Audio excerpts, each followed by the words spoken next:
Hello everyone, welcome. I'm just gonna take a second to, set everything up, send out my tweet that I've gone live. So just give me 1 second here, and then we're gonna get started. Well, maybe I should do the stream starting soon screen, right? Should probably do that. Start. Yeah, stream starting soon. Alright. 1 second.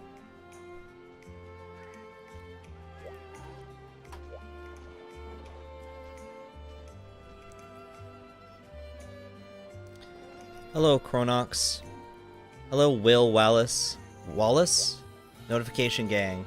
I'm glad that there is a notification gang. Hello, Valkana, the Iceborne Wyvern. Is that the real Valkana? I didn't know we had a celebrity in the chat. Jacob, I envy your LEGO builds to a degree I can't fully express. Extreme dedication and immense density of detail. Thank you. How is the volume, by the way? Because I have a feeling that the game is probably quite loud. I'm going to turn it down just a little bit. I feel like this is probably a better quality. Hello, Owen. I'm trying to find a good place for my phone. Let's just do it. Let's do it like this, and I'll put my phone. Volume is perfect. Okay, so maybe I didn't need to lower it. Maybe I'll put it back up. Sounds good to you? All right, that's good. So I just got to put out my tweet to let people know I'm live.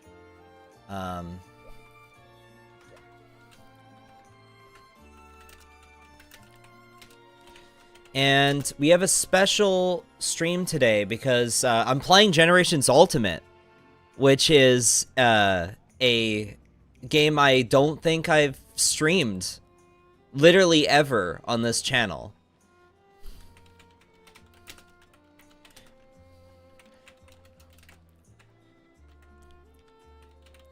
And we're gonna talk all about Monster Hunter Wilds today. That's the plan anyway. It's gonna be all Monster Hunter Wilds. Okay, I've almost got everything set up. I can switch to the game at least, so that you guys know I'm playing Generations Ultimate. It's gonna be awesome. Where is my stream thumbnail?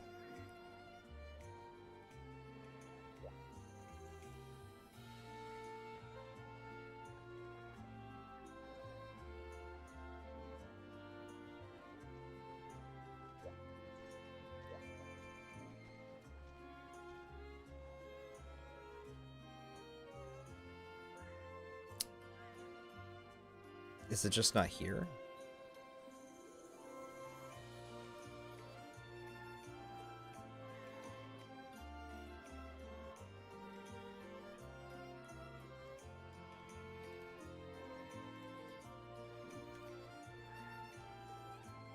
There it is. Okay.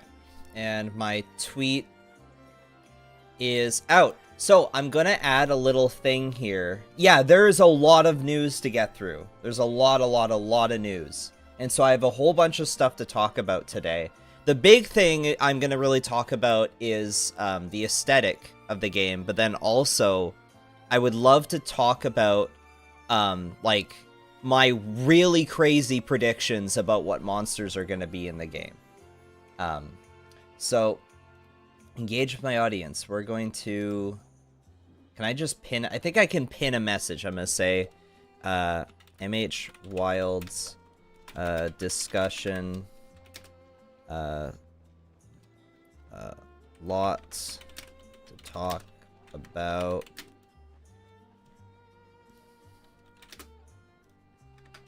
So remind me of topics. And then I think I can pin this, right?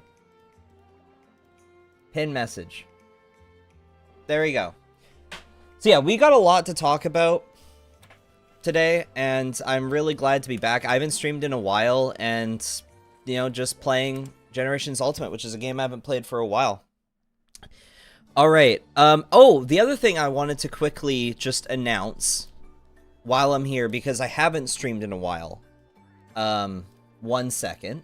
I want to show off some of the new LEGO builds, because a few of you are just here for the game. So you probably haven't seen the other stuff I've been up to. But let me tell you, I got some cool things to show. For one, oh, this is huge. This is a huge image. But I finally released the LEGO instructions for Ata Call, which is partially why I'm playing Generations Ultimate, frankly. Look at this. This is it was so great to finally put this together. What a great celebration to this game. And I'm really proud of how it turned out. Ata Call looks really, really great. So there's that one. And then, of course, I just released on Twitter, I think literally yesterday, but my days blur together these days. I'm just so busy. But I just released Lala Barina as well. Lala Barina instructions, Lego model just came out. This one's free. Oh my goodness, I'm peaking my volume. This one is free. Absolutely free instructions. You don't have to pay a dime. You just have to buy the pieces. And that's because it's actually a pretty expensive build. The pieces are pretty expensive. But this is a monster. The moment I saw it in the trailer for Wilds, I was like, I'm so excited to see it. And I think this is just, oh, I can't wait. Sorry. So I had a lot to get through here. I'm gonna actually take a look at chat because I promised I would actually read chat today, and I'd really read chat. I think your prediction about Ignactor is spot on. Yes, so I'm gonna talk about my Monster Hunter predictions soon, very soon. Again, is my volume okay? Is it peaking too much? I don't want it to be peaking too much. I'm pretty vocal right now, so I'm just gonna lower the volume a little bit.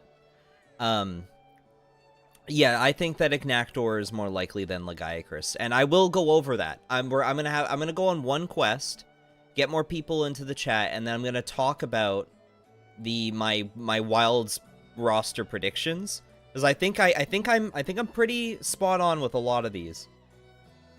Hoping they bring back Vespoid Queen. I don't think that's gonna happen, my friend. That is not gonna happen. Hoping the weapon designs aren't like Worlds. I don't think that we'll ever get that again. I think that they heard us loud and clear, and they're not going to repeat that. We're probably going to fight a Boldrome here, by the way. While its performance difficulty are my only areas of possible concern at the moment.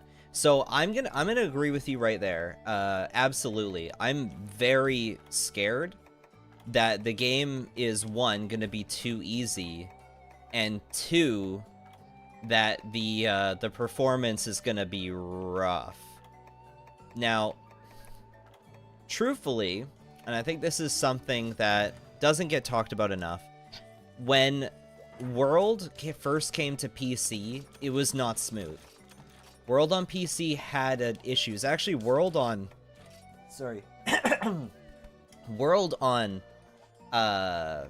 even on the PlayStation 4 had issues. I had glitches all the time when I played on PS4. Now, that was World. So, there's no way Wilds won't have a shaky launch, which is concerning, but it's sort of sad to see Monster Hunter, which has always historically been a game that has, like, no glitches. Like, you can play any of the old games, and you rarely run into anything. Like, sometimes there'll be, like, a multiplayer bug, where, like, maybe the monster's hopping around, but that's not really the game's fault. That has to do with, like, internet connection.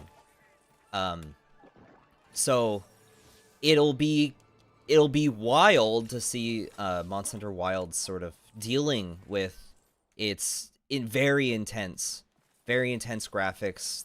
There's a lot going on in the game world. I don't know how they're gonna make it work, but we'll see.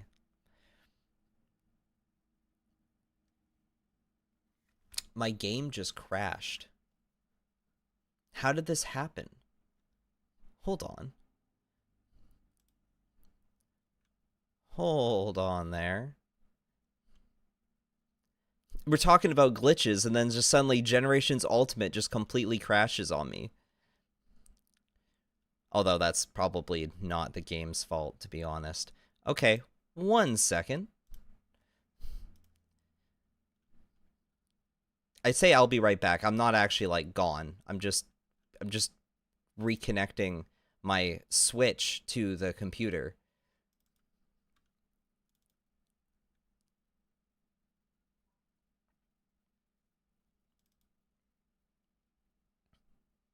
This is weird. If this happens again, I'll just switch games. But I had no issues playing this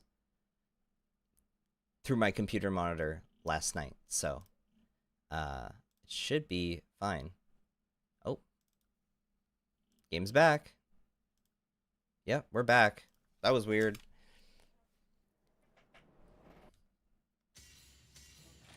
And I want to thank you all for the wonderful, all the praise in terms of my models that I do, the Lego models. It's been great to hear all of your reactions. I got a lot of support, a lot of followers from doing that. Ray Dow is coming soon.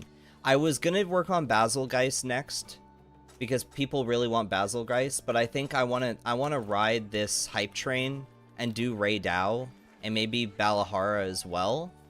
I need to decide at some point I have to stop making these monsters free. But also, like, I don't really mind making the, like,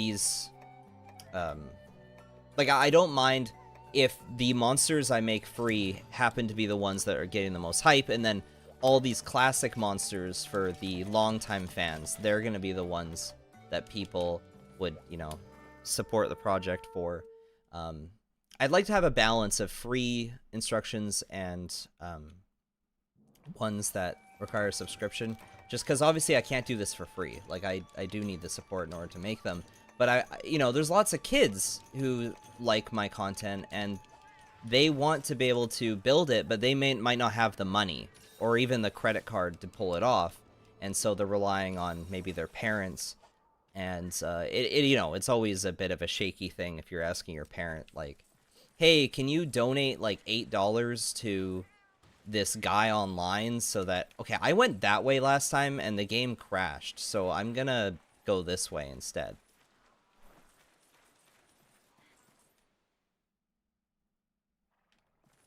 Can you show off Elkana, please? Maybe later. But yeah, I mean, if you want to see any of my Lego models, just, you know, just look them up. Have you seen the image? I'm sorry, I'm like way behind in chat, but can you see, have you seen the image comparing the Windward Plains to the Wildspire Wastes? Yes, I did see that image, and for those who don't know, the new map in Monster Wilds is something like 3 to 4 times bigger than the maps in World, which is very exciting. Okay. Yeah, the game crashed again.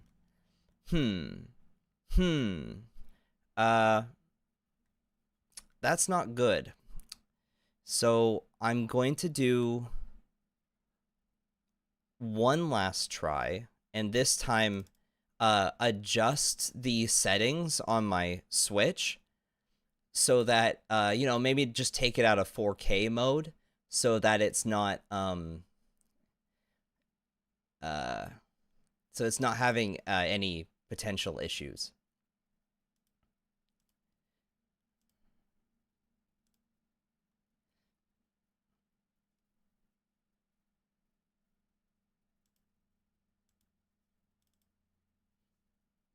It might be some kind of...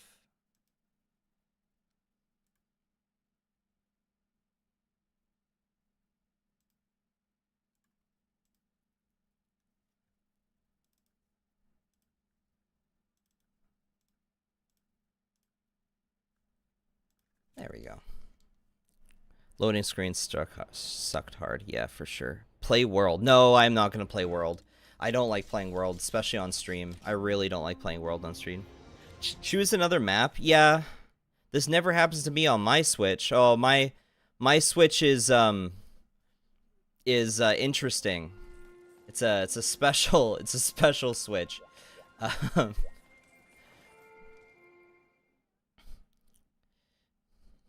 Boldrome does not want to die today. All I want to do is hunt Boldrome. What is this? Yeah, I guess I'll have to try a different map. There should be a map with Boldrome as like a... Do I want to try this again? I lowered the settings this time on my Switch. I went from crazy settings to the original Switch settings, so it shouldn't have issues. Beefed up Switch. What do you think about tracking part in Monster Hunter Wilds? Do you think it'll be controversial after the recency bias? I absolutely believe that there's that the tracking is okay. So I have to play the game first, right? Like we honestly we have to play the game first. We don't know what it's like. We see that there's paintballs, but we don't really understand what the paintballs are for. So I once we get a clear image of what this game is gonna be like, then I'll have like proper say. But I'll be honest, I understand why the Capcom team is doing what they're doing. Yeah, okay, game does not want to fight Boldrum. That's all right. That's all right. We will play you know what? Let's just do Freedom Unite again. Freedom Unite. It's simple. It's reliable. I never have any issues with Freedom Unite. So I'm just going to pull up my PSP and we'll fight Boldrome in this game instead.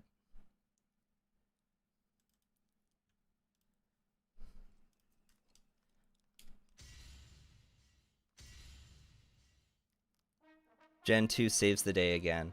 Well, Gen 2 never has any issues. I can play Gen 2 without any issue at all. Paintball will be used to save a monster for later. I have to assume that that's what the paintballs are for, but until we play the game ourselves, I really don't know. Wow, what was I fighting? Oh, Plesioth. That makes sense. I had frogs in my inventory.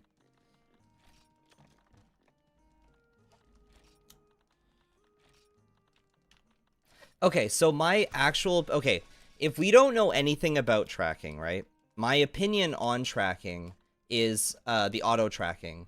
I don't like it, obviously. Like, I don't want auto-tracking. I want to have to track the monster every single time. I don't like the Scout Fly system. What I'd like to do is there's no auto tracking. It does not show up on the map. But instead, I, as the player, as the hunter player, just remember where it tends to spawn. That's what I would prefer.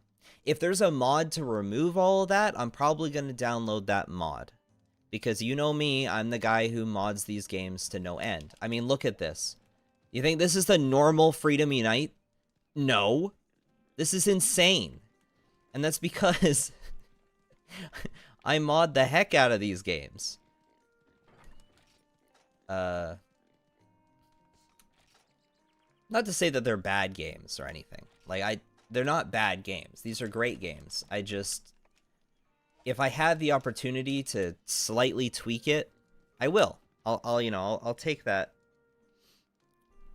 Gen 2 requires no changes, as perfect as it is. Well, not quite, because I did have to add this Pikmin, the Pikmin and the Cheerno plushies to my home. Otherwise, it wouldn't feel right, you know? I used to feel like a pro watching the monster's shadow go from watching where the monster's shadow goes in old gen games. Yeah, that's what I'm used to. What I'd love, is if, in this open world game, we bring out binoculars and we just watch the monster. We literally look at the monster as it flies from location to location. We get ourselves to a vantage point and we can see the monster. I don't like the paintball system at all. I don't think that there should be a paintball system. I think it should be as simple as you don't know where the monster is. You have to physically find it, and that's okay, like, that's all right. My only assumption is the reason why paintball exists is to specifically mark the specific monster you're fighting, because there's a lot of scenarios where you're fighting more than one of the same monster. This is a Boldrome. Slay 20 Boldromes. Yeah, let's go.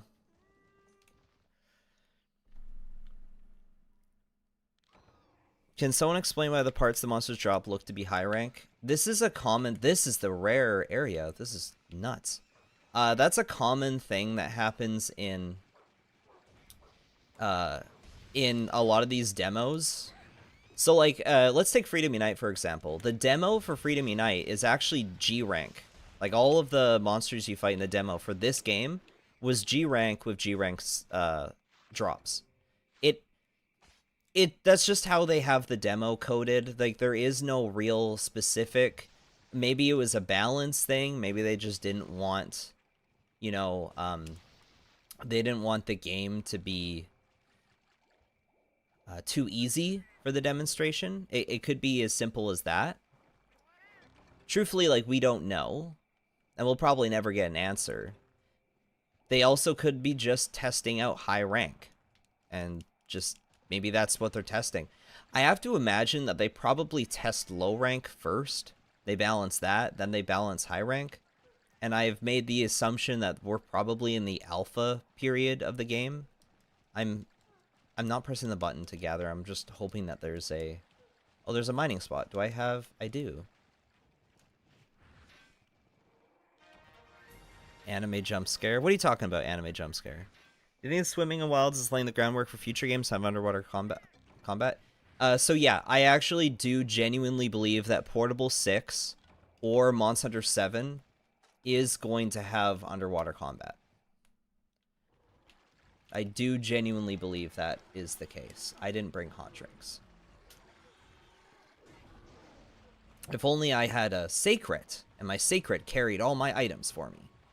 Then I would pull out my hot drink and drink my hot drink. Hi, Boldrome.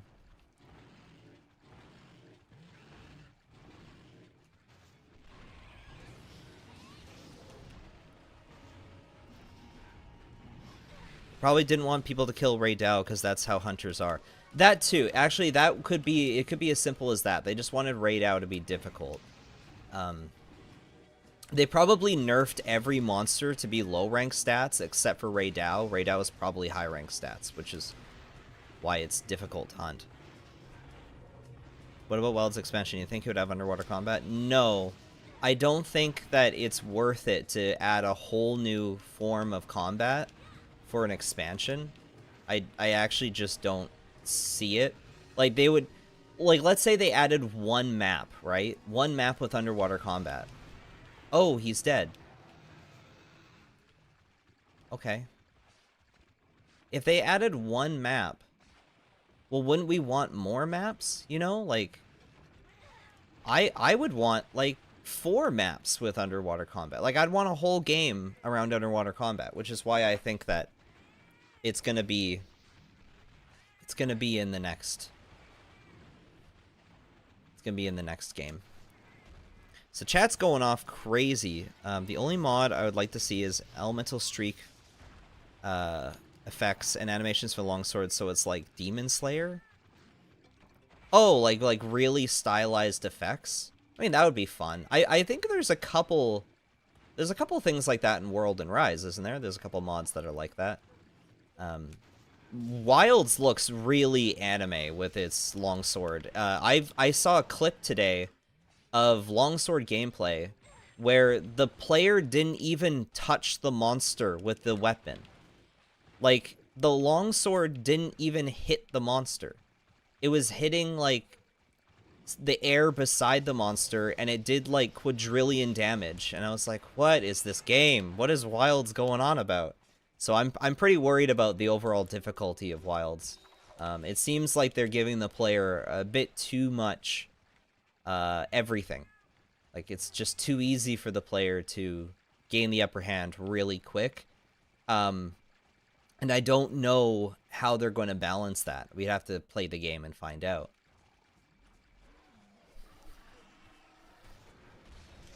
I think underwater combat is going to come back in a portable game due to the gameplay being faster. Yeah. I want World 2. Well, Wilds is probably the closest thing to a World 2 you'll get, so...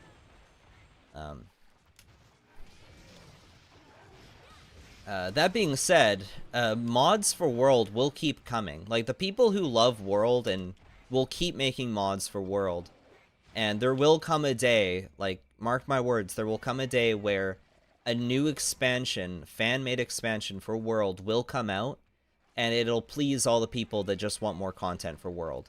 I know for a fact the Resurgence team wants to add things like Yankutku, Velocidrome, they're adding Lagiacrys to World, like, and this is stuff that they have, like, tested, like, confirmed they're going to do this, because they want to. They love World so much, they're going to do everything they can to add all their favorite monsters to it, and that's really exciting. So, for those that just want more World, don't worry. Like, the fans got you covered. They simply won't balance it. Yeah, no, I'll be honest, yeah, I don't have a lot of faith that they're going to find a way to balance it. I think that it's kind of nightmarish. It's a nightmarish task for Capcom. I would not want to be in their shoes. I trust that they're doing the best that they possibly can, but I think that they've set themselves up for a nightmare. By giving the player too many options, making it too easy to chain combos together.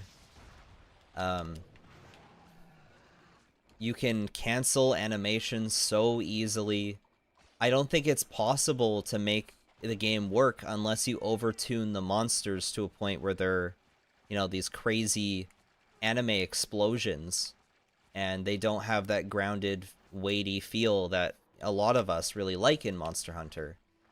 So there's no clear solution to any of this, is what I'm trying to say. And I feel for the team at Capcom, because I believe that they're trying their absolute best, and they think what they're doing is the best. But a little bit is, well, they've already dug their grave. They might as well like stay in it, you know. This is the direction that they want. This is the direction that makes them money. And someone like me, I'm the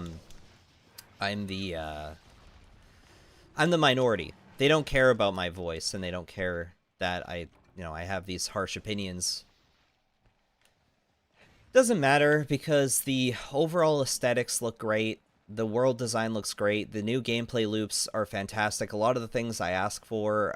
What's really promising is it seems that in order to balance the fact that you're going to bring 2 weapons out into the field, they're balancing it by having the attack skills on the weapons themselves and the defensive skills on the armor, which is something that I legitimately recommended years ago in my own videos. And I'm glad that they're doing something akin to that, because that was something I specifically wanted, and I felt like it would help balance the game. And this was something that only came about because they decided to have it so you could have 2 weapons out in the field at once. Jacob, I want to thank you for being able to talk about the massive departure from the grounded feel, the way I see people whining about veterans than people actually saying anything. Okay, so, you know, I've been having lots of talks with Ratatosker about this, actually. And, like, because me and him, we chat, you know, we DM each other, and we're talking to each other about stuff. He says he's planning a video to talk about the grounded gameplay stuff. I don't know if it's that specifically what he's talking about, but I'm planning a video to talk about that too. And I'm going to read what I said so that it's... he asked me for my words, so in case he steals my words and makes $1 quadrillion on it, I want to make sure that I say it on this stream so you guys all know those are my words and I said them first. But you know, we are a minority, and I have the bravery to say it, despite my love for Monster Hunter, despite the fact I'm going to play Monster Hunter Wilds, and I'm probably going to buy the DLC, and I'm probably going to enjoy the game. I want to still voice my opinion, even if it kind of seems nonsensical at times. Even if I can totally understand when people say, like, Jacob, why are you complaining about this? Like, this is silly. This doesn't really make any sense. This is just something we need to accept. Yeah. No, I feel you. This is truly something. What do you mean you couldn't carve anything off?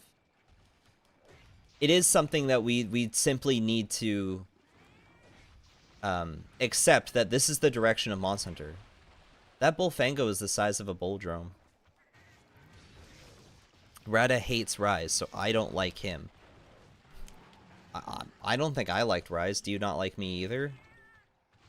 Isn't Rada new to the series? Yeah, but he's gone back and he played Monster Hunter 4 and immediately realized why people are complaining about what they're complaining about. And even as someone who just played, you know, he started World, he immediately, just from playing World, noticed that there was a bit of an issue with how the gameplay and storytelling merged together to form a theme or a message of the game, like an artistic creation, you know, because whenever you make a game, at the end of the day, the gameplay, the story, the art direction, they come together to mean something. Like, there's an artistic intention, whether... I shouldn't say intention. There's an artistic sort of result. Like, in the end, you created something. Capcom created something. And whether or not they intended to have a specific message, the way that this gameplay delivers that message, it spoke to Rada, and it made him think about Monster Hunter in a way that, you know, people like me have always thought about Monster Hunter. But he immediately saw the problems where I was already saying, these are new problems, not, I guess to him it was like, well, he never played the older games, so these were just problems. But, you know, someone like me, it's like, okay, well, if you play the older games, you'd realize this is a recent problem. This is something that did not exist before. And I've made enough videos on them. It's a big topic. He is a longsword main, absolutely. Yes, he is. He doesn't like it, though.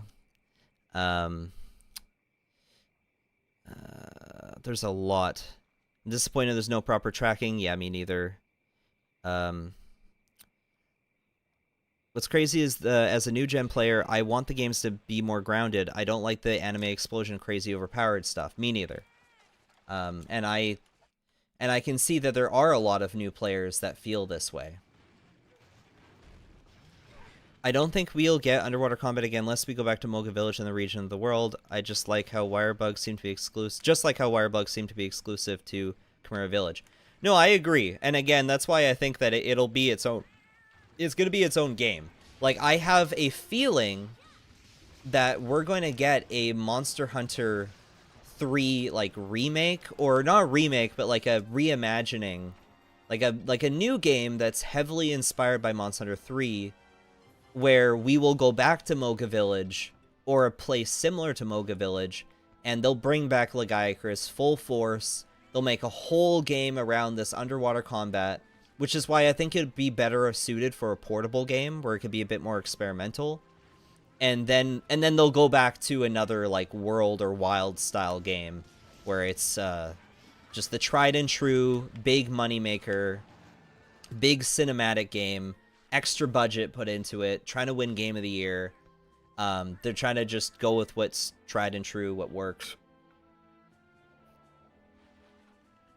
He claims he's going to abandon Longsword, but I don't believe him. I don't believe him either. Are you, Rada, and Handy gonna do another playthrough together? I mean, we've talked about it, but just not recently, and I think it's because maybe Rada doesn't really want to be burned out on Monster Hunter, especially like there's like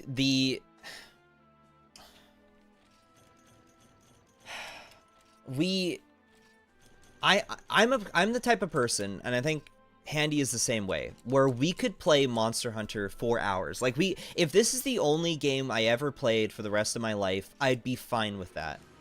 But I don't think that Rada is not the same way. He likes to play a variety of games. He likes to cover a variety of games, because that's what makes him profit on his YouTube.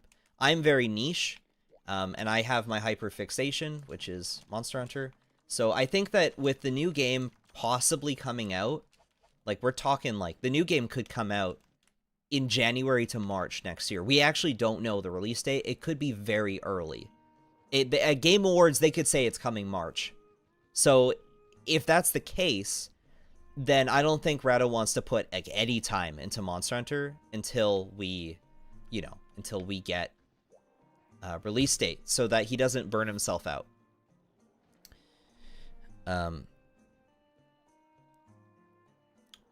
Like how Rise is the portable third, but even more. Yes, exactly. Like I would say the next portable game will probably be like Monster Hunter 3, the same way Rise was like portable third. Not gonna lie, your Monster Hunter DOS video is one of my most hated videos, but the quality of your videos is high, and you don't play Longsword, so we chill. I do play Longsword from time to time, and I know not a lot of people like that video, and there are some issues with it that I've since gone back and be like, okay, I completely disagree with that, but it is how it is. Would you prefer if wildlife and wilds would have a survival instinct, like if you aggressively approach the Great Thunderbug, it would electrify you, like the poison plant and world? I'd love that, but I don't think they're going to do that. They seem to be making the world catered for the hunter. Like, they mentioned that this is supposed to be the Forbidden Lands, which is so untamed and destructive. It's like the Australia of Monster Hunter. I don't feel it at all. Like, I actually don't feel it. Like, I feel like the game is still... Like, nature is still too soft on the hunter. And that's, like, one of my biggest concerns about the game. What do you think about wearing all armor sets, whether or not their character's gender? I think that's fine. In fact, that was something I wished for a while. Like, I was hoping that they do that. I'm excited for Kieran to be in the game, and I want to see what the male Kieran armor looks like on female, as well as the female Kieran armor on male. I think that'll be really funny, and they would get lots of people drawing art of that. I think that's a really good idea, Capcom. Capcom, you listening to me? I know you are. You better add Kieran and Kieran armor into the game. Otherwise, I am boycotting your company. No, I'm kidding. I'm kidding.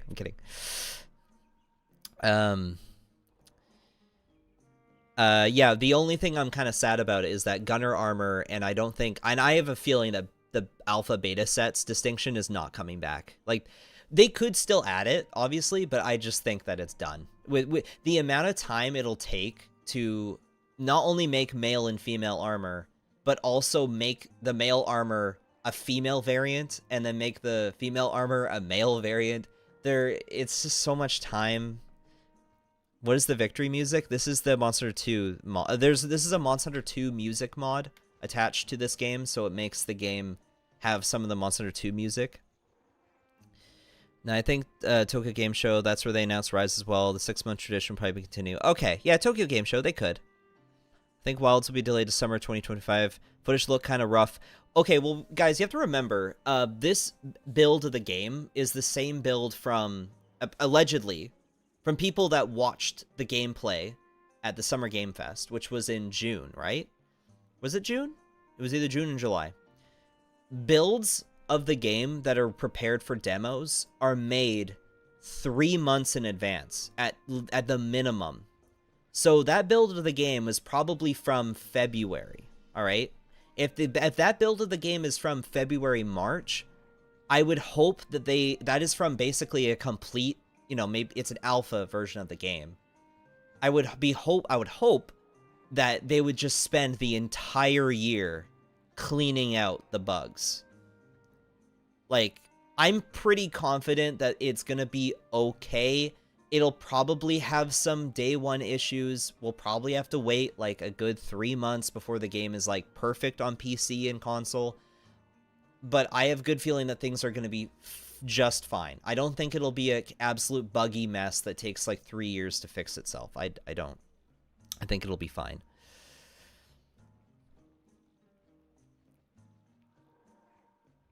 I hope they remaster older games, mainly Freedom Unite.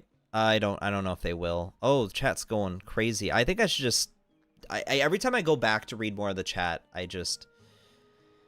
Is this mod patch based or built into the ISO? This is... I don't know the specifics. I don't. I think it's a patch. Max Dude claimed the PC demo he saw looked way better, and I believe that. Someone knows a stable build. The current build is probably not nearly as stable. Pretty standard for the industry. Yeah. I'm assuming they're going gold by January. That's what I'm thinking. feel like Capcom isn't does a good job of getting rid of most of the bugs, with the exception of weird PC stuff. Yeah.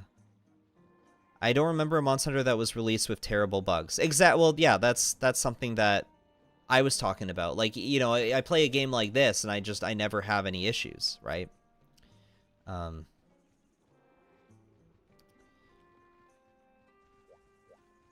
Okay, so I went on a hunt. I'm gonna quickly discuss my ideas for the Monster Hunter Wilds, like my wild speculation on what monsters are gonna be in Wilds. So, yeah, there's a lot of you in chat, and I think that you're gonna like what I'm gonna show off here. So I mentioned it on Twitter. So if you're on Twitter, you probably already saw this. All right. I'm just gonna save this into a document real quick. I'm just gonna call it. I'm just gonna bash my keyboard.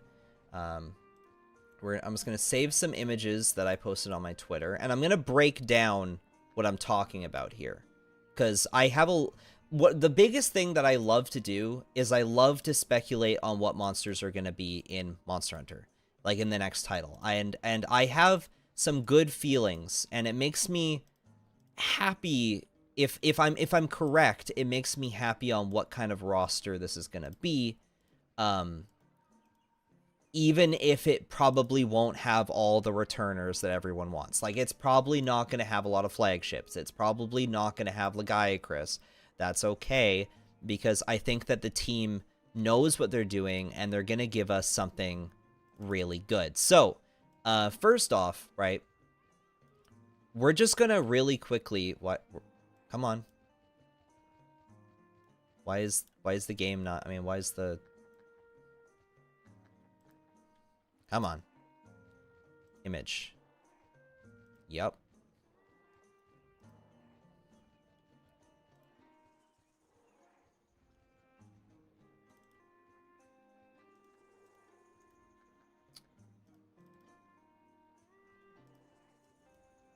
I think I have to... My computer sucks. Let's just throw it onto here instead. You guys ever have to deal with OneDrive? Is it OneDrive? Or like, not OneDrive, but it's like you try to save something on your computer and it doesn't actually save to anywhere. It just saves it as a file that doesn't actually exist. I love that. That's my absolute favorite.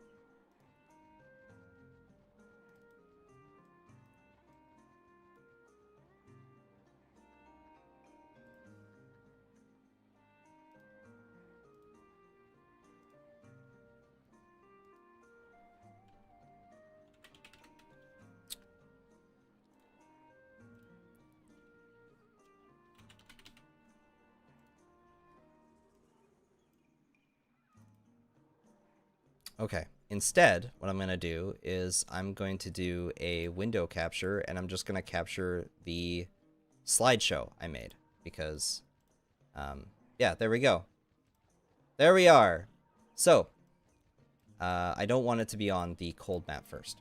So, as we know, Monster Hunter Wilds is going to have multiple maps. They've mentioned it. They've already confirmed the Scarlet Forest and the Windward Plains are separate maps.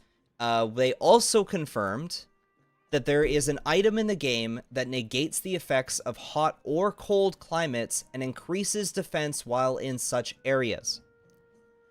That says to me that there's going to be at least a map that has a cold area, and there will likely be a map that has a hot area.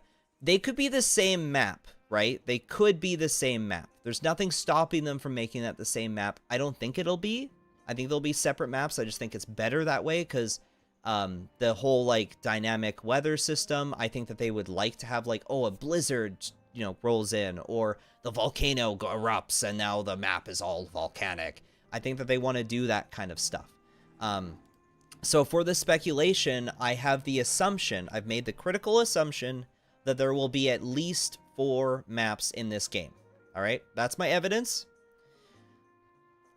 This is how I think the game plan is gonna go. And we gotta, like, I'm gonna clarify that I have reasons for a lot of these things. All right. Okay. Number one, Windward Plains. I think that what we've been shown is basically the tutorial for the game. We're going to fight Chatacabra first. Then we're going to fight Balahara. Then Doshaguma, right? One after another. And when you finally get... And they'll all be tied into the story. Once you get to Doshaguma, it's going to unlock the next map. And that's when we get the, you know, that cutscene where we go to the Scarlet Forest for the first time. And maybe we immediately fight Balahara. No, not Balahara. Lala Barina. But I'm not too sure yet. We'll have to see more. Because I feel like Lala Barina is a monster that would come after Congalala. But again, we'll find out. However, we've got some other monsters that are assumed to be in the game. Rathalos we saw previously. Rathian is always in the game.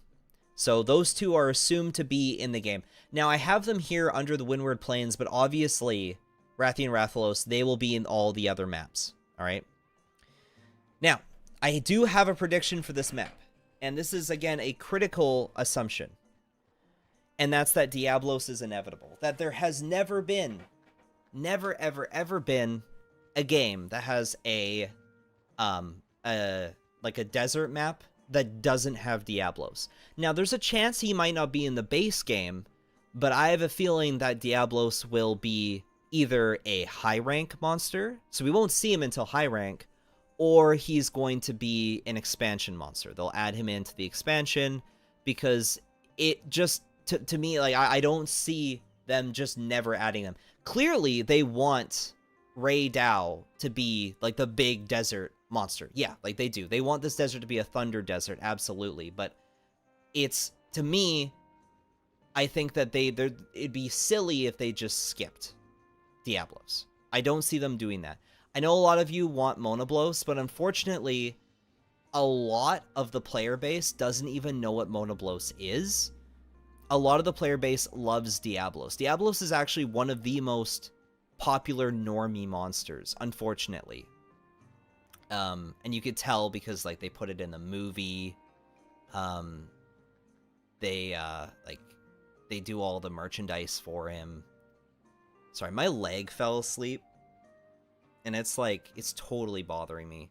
Oh my, don't you hate that when it happens? Oh. Ah. Okay, so then we get to the Scarlet Forest. Now, the bow armor, I just put it here as a placeholder. I don't actually think that that's for, like, a new monster. Frankly, this is probably for just those raptor monsters, as some people have kind of pointed out. Is Ray Dao an Elder Dragon? No, Ray Dao is not an Elder Dragon. No. Elder Dragons have 4 legs. They always have 4 legs. He's not an Elder Dragon. No. Why would Ray Dao be above Diablos in the hierarchy, though? Why? I don't know if I said that. I think that they would be about equal. Yeah. Anyway, the other thing that I want to mention going forward is I do mention apex predators, right? There's always the apex monster, and sometimes they reuse an apex monster from a previous game. Like that does happen. In Monster Hunter World, they reuse Diablos as the apex of the what was it called? The Wildspire Waste. They also used Uragan. He wasn't called the Apex, but they did use Uragan for, like, the big monster in the Elder's Recess. And they reused Legiana as the big monster for the Hoarfrost Reach. So this is why I think that when we go forward into the other maps, that's why I think they'll probably bring back at least one monster to be the thematic Apex. Anyway, Scarlet Forest. So we know that Congalala is in the game via the armor. The armor for the dual blades was Congalala armor. There's no way that was not Congalala armor. That was Congalala armor. So he's likely going to be the first thing we fight in the Scarlet Forest. That's where the money is right now. All right. I definitely believe that he's going to be in it. So then obviously we have Lala Barina, who looks incredible. It has a flower, and it's definitely a predator monster, so we have to find out what its prey is. They're probably going to add a monster that is the prey of Lala Barina. Now, I don't know if that's going to be a bird wyvern, you know, like how a hummingbird goes to a flower. They might do that. We don't know. It might just be another bug. It might be like a hummingbird, no, like a butterfly bug or something. I do have on here this guy. So the poison hammer armor, I have it in the cold map, but I actually, you know, we're going to move it, right?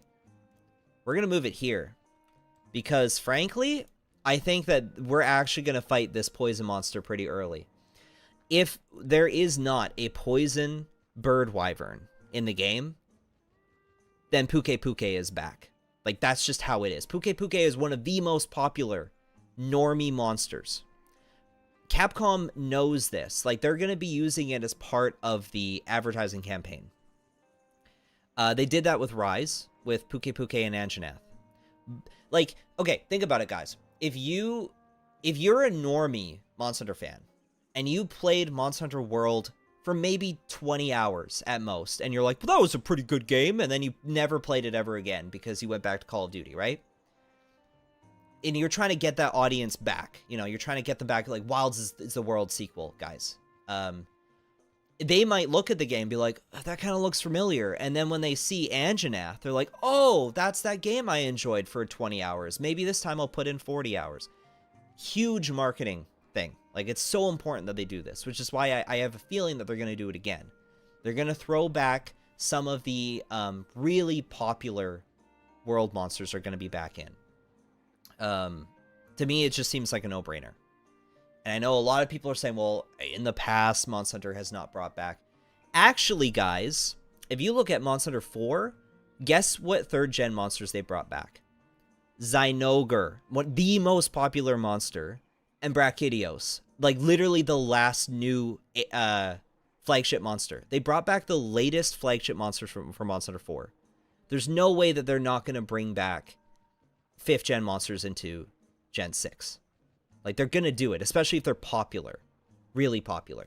The other thing, too, is until we see what the new poison and fire monsters are, we don't know. We haven't seen any poison monster except for this bizarre poison hammer armor set. So, if that is a bird wyvern, then Puke Puke is off. He's not coming back. If it isn't a bird wyvern, I still think Puke Puke is in the game. And until we see another brute wyvern, out of all the brute wyverns they would bring back, it's going to be Anjanath. Because he's recognizable, he's popular, he's an introductory fire monster. To me, he's the new Yan Kutku, because they're not bringing back Yan Kutku. As for the apex monster of the Scarlet Forest, it has to be a water monster. Alright, each of the maps have a different element. We got thunder in the Windward Plains. We got water in the Scarlet Forest. It's probably going to have a rainstorm, right? In the ice map, it's going to be a blizzard. And in the fire map, it's going to be the volcano going off. All right. So whatever the apex is of the Scarlet Forest, it'll be a water monster. Who knows what it'll be? It'll probably be a brand new monster. If it's like a new water wyvern, I'd be really happy.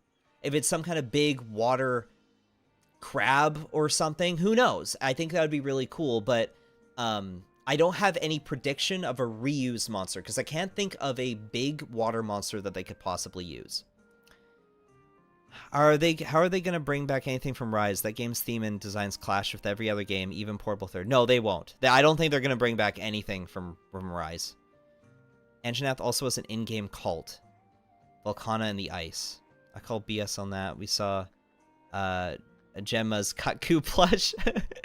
Look, we got a baby Tetsukabra in Rise, but that doesn't mean Tetsukabra is in the game. By the way, I'd love if Tetsukabra is in Wilds. That would be great. I think Tetsukabra would be great, but until I have evidence that he would be in the game, I really can't say that he's in it, though that'd be great. I'll commit a blood ritual sacrifice for Rayos to bring back Hypnocatrace. I would love if Hypnocatrace came back. How about a big snail? I think he's too small. Okay, so Plesioth, right? What if they brought back Plesioth, and Plesioth was the apex predator of Scarlet Forest? I'd cream my pants if that was the truth. There's no way they're doing that. Plesioth is not a popular monster. Plesioth doesn't have a fun move set. It's not very cool. Like, people will probably just be annoyed that he jumps out of the water and he hip checks you. Like, it's not a fun monster. They're not gonna do Plesioth. Like, I'm sorry. Again, I would be so happy. I'd be like, Capcom, I am yours forever if they brought back Plesioth. I would be like, it's fine if you don't bring back Kieran. The fact you brought back Plesioth, I'd be so happy, right? It's not happening. I'm sorry. They're going to put in some new apex predator. Moving on to the cold map. Again, there will be a cold and hot map, and this is because there's an item in the game that says that negates the effects, which means that there will be a hot climate, there will be a cold climate, there has to be some kind of map that reflects that. Now, I honestly, I don't know what we're looking at here for monsters. They could do anything. We know that there's an ice armor set. It might be an insect. It might be a crab. That might be cool. We actually don't know. It might also be a Leviathan. It might be a brand new Leviathan ice monster. Could be. But frankly, we're in the dark. We don't know what the cold map looks like. We don't know anything. So I have some predictions, right? I'm going to say it. Look, Blangunga is not a popular monster at all. I understand why people wouldn't want Blangunga back. But if Congalala is coming back, if Deshaguma is also in there, and both of these are hurting monsters, if they already have the Rajang skeleton in their portfolio, I mean, come on, guys, Rajang's probably going to be in the game. Then they're going to bring in Blangunga as well. I have a high hunch Blangunga is back, and they're going to make Blangunga fun, and he's going to be a wall for a lot of players. So that's what I'm thinking. We need an ice monster anyway. Like, we need more ice monsters. My other guess is a return of Legiana, and that's just because Legiana skipped out on Rise, and Legiana is a very popular monster. I'll be honest, guys. Look, I would have put Odogaron on this list as well. Odogaron is probably even more popular than Legiana, than Anjanath. But I don't see a map that Odogaron could live in. So that's why he's not on the list. Maybe the Scarlet Forest. Odogaron and Scarlet Forest would be awesome. But I don't see it. I think Legiana, because, we've seen Legiana in the Stories games. I don't think they would do Shrieking. I don't think that they would do Shrieking Legiana. Yeah, Blangunga with the small apes would work really well. I think it would with the herding mechanics. I think it's going to work. Again, these are predictions. I don't have I have zero hard evidence for Legiana at all. That is a complete guess. Blangunga is way more likely than Legiana, frankly. The other option for an apex predator in the cold map would be Barioth. They could bring back Barioth again.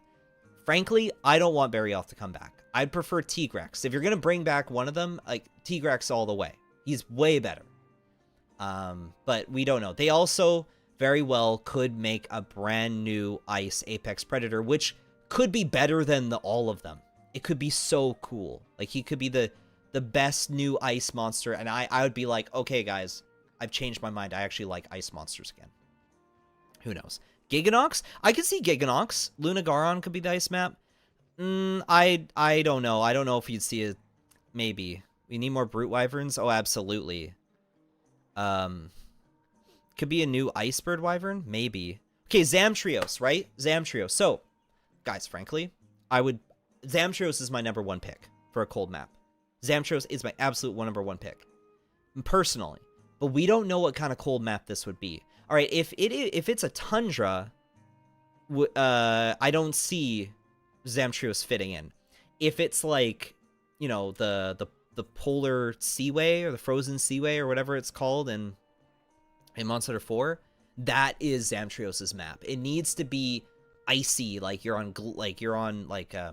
icebergs. If you're on icebergs, then Zamtros is back. Like, the moment we see the ice map and it's like icebergs, I'm like, Zamtros is back. Like, absolutely. But we don't know. If it's a map like the... What was it called? In the Frost Islands? Zamtros should have been in Rise, but if we had a map like the Frost Islands, I could see Zamtros coming back then. However, I don't have any evidence, so that's why he's not on my predictions list, but guys, come on. Like, I would love if Zamtros comes back. Gammoth. So another one that people keep mentioning is Gammoth. Look, guys. We all love Gammoth. But Gammoth is not fit for Monster Hunter. And in... The unfortunate thing is, in that 20th anniversary stream, they straight up said, we can't make Gammoth work. And they said, oh, he's too big. And it's like, oh, well, the maps are bigger. It's like, no, I don't think that it's going to work. I could see them adding a Gammoth relative. Like, maybe it's a new monster that's related to Gammoth, and it's smaller. It's like, but do you guys really want to see, like, a smaller, faster Gammoth? Like, that's weird. You'd rather it be its own monster, right? I would. I would love if they made a new monster that's related to Gammoth. Or maybe, like, there's a reference to Gammoth. Like, off in the distance, you can see Gammoth. But it's like, I think we're fine. We don't need to hunt Gammoth again. Gammoth is a beautiful monster. I don't think it needs to be hunted. In fact, I would love if Gammoth was, like, a monster you see in the village. You know, as, like, a cameo, similar to the Tetsukabra. I think that would be cute. Now, I'm sure they'll bring Gammoth back. There's a lot of people that are holding on to Gammoth, and if you're right, I'll owe you something. I'll owe all of you guys something. Next is the hot map. So again, we know that there's going to be a map that has some kind of hot climate, right? The hot map is going to be a lot like the Elder's Recess. There's going to be some monster that's like the Dodogama of Wild. So we're at the scary map, but there's still got to be something that's easy for the player to hunt. Again, we don't know anything. We don't know what this hot map's going to be. We don't know if it's going to be a volcano or if it's going to be like the Elder's Recess or the Volcanic Hollow where it's more of a cave. No idea. We're all blind. My one prediction, Ignactor. And that's because Ignactor, he could share the exact same Leviathan skeleton as Balahara. And they got to bring back at least one returning monster for the volcanic map. We haven't seen any Brute Wyverns, so I don't think it's Uragan. We haven't seen, or like Glavenus or Brachydios. That's why I think that if they're going to bring back any returning monster for Wilds, it would be Ignactor. But again, they're probably just going to introduce a new fire apex predator. Like, whatever they introduce next is going to be they're probably going to introduce some new fire monsters. So there's no way that they won't. So we have yet to see what that looks like. Also, another thing that they might do to us is there's a good chance that like most of the monsters are returning monsters, and the reason why they're not showing us anything is because they just want to surprise us. I don't know. Who knows? So then what's left, right? What's left? Oh, what if we had a forest fish? Yeah, that'd be cool if we had that'd be cool if they made like a new like forest fish. But I mean, that's kind of Plesioth, right? So then what's left? So obviously we haven't seen the flagship yet. We haven't seen the final boss monster, and we have not seen whatever the multiplayer siege fight is. Because those three are always in the game. But again, we don't know. We have no idea. They're going to all be brand new. We also can make the critical assumption that there's probably going to be an invader monster. We just don't know which one they would choose. They could even do Seregios. They could also do Valstrax if they wanted to, or they could make a new invader monster. My predictions, I have a feeling it's going to be Basilgeist again. Actually, I think it's going to be all three, frankly. I think they're all very popular monsters. If not in the base game, title updates. Like, they're going to add these three in. The other thing is Elemental Elder Dragons. Because they always have Elemental Elder Dragons. They're in every game except for 3rd gen. We don't know which ones they would be. We don't know if they'd make new ones. I obviously threw out the three that keep coming back, which is Kirin, Kashella, and Teostra, which are monsters that I love as an old school fan. I think that they're very important symbolically. I mean, I made a whole video, what is Monster Hunter about? And the main focus was on these 3 monsters, because I think thematically they are so important. So important to the message, the themes, the aesthetic of Monster Hunter. That being said, they could do Namiel, you know, they could do, what's another elemental? Like, they could do Valhazak, right? Or Battlestrack. So, you know, we don't know. They could do anything. They could do any different Elder Dragons. I just have a feeling that there's going to be a hole at the end of the game if we're missing elemental Elder Dragons of some kind. And then the other thing, guys, again, my big piece of evidence, Monster Hunter 4 released with Zynogra and Brachydios in the game. I think Monster Hunter Wilds is going to release with Nergigante and Velkhana in the game. That's my prediction. That's what I think. I think they're going to show up at the very end of the game as little bonus fights, as little secret, like, extra fights you can do. Again, Velkhana would be great as an elemental Elder Dragon, just in general. Having an elemental Elder Dragon, Velkhana fits that role. And Nergigante is the, what is it, the second most popular monster. Second most popular monster. There's no way they're not bringing him back. He just fits right in. The last thing I wanted to quickly mention was, of course, the monster predictions and the elemental monsters. So there's a lot of holes to fill here, because this happens in every Monster Hunter game. There's always a different monster for different levels, you know, from beginning, intermediate, difficult, and the Elder Dragon. We don't know what they are yet. We don't have, like, any water monsters. The ones that they've showed off are, I guess, Tutorial Monster, there's a little bit of water, right? He uses a little bit of water. Balahara uses water. Dashagama, nothing. And then Thunder. Balahara uses paralysis. Not Balahara, what am I saying? Lalabarina uses paralysis. So we're missing a lot of elemental monsters here. And I don't think that this is it. There's no way that this is it. Like, they're going to be adding a whole bunch. So, Raid Dao Lightning? I don't know, man. Seems like a stretch. Is that a joke? It's a joke, right? Chad is most likely non-elemental. That's what I think. I think he's non-elemental. Just wish they would tone down the amount of returning monsters this time. Now, let me be clear, okay? Like, I have made my predictions very safe with returning monsters, all right? Like, all these question marks are what I think is actually going to come back. Like, every map is probably going to have a plethora of brand new monsters. My predictions are like, okay, if I'm to predict one monster to come, or 2 monsters to come back per map, what are they going to be? It's like, well, they're probably going to do Diablos. They're probably going to do a popular world monster. They'll probably do Blangunga if Kongolela's in the game, and they'll probably do another popular world monster. For the hot map, well, we haven't seen any other Leviathans yet, so they'll probably do at least one returning Leviathan, and I can't think of a better one than Ignactor, because he would just reuse all the animations of Balahara, and he would be a great sort of final volcano monster. And again, we don't know. They could make a brand new Fire Leviathan, for all we know. We don't know. And then the other thing is, like, the end game fights tend to always be a bunch of returners. And it's because, like, these monsters are just great. Like, they've really been refined. Like, people love these fights. They're great fights. You know, they put all this effort into making these fights incredible and fun for the player, especially because it's one of the final fights of the game. I just think it's a safe bet to see them return.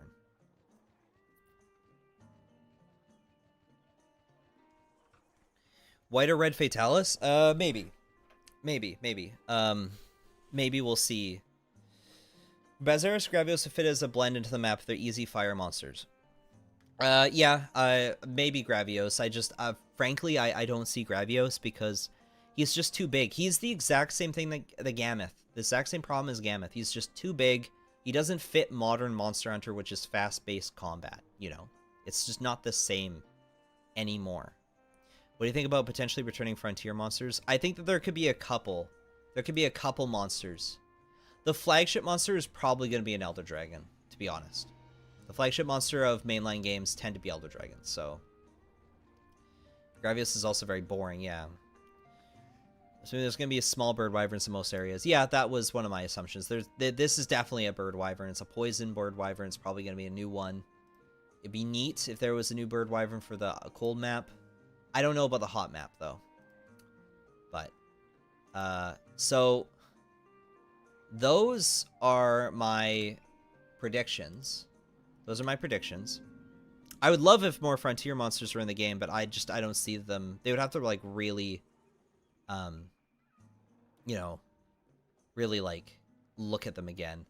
I gotta say, though, all right, and this is pretty important that I mention this, because there's a lot of monsters I haven't mentioned that I'm sure people really want, and there are a lot of Monster 4 monsters, stuff like Nodurala, or Nursilla, or Celtis Queen. Very popular monsters. Until I see evidence that they're coming back, or Tetranodon, not Tetranodon, Tetsacabra, I don't think that they're coming back. I think they're going to focus on new monsters. But, you know, like, if we see a map that's perfect for Nursilla, then we will, you know, we'll get Nursilla. Okay, let's do another hunt real quick.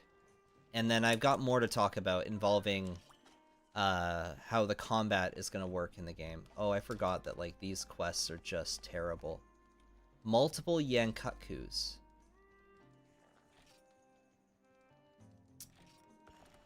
Oh wait, no, I should go eat. Go to the farm.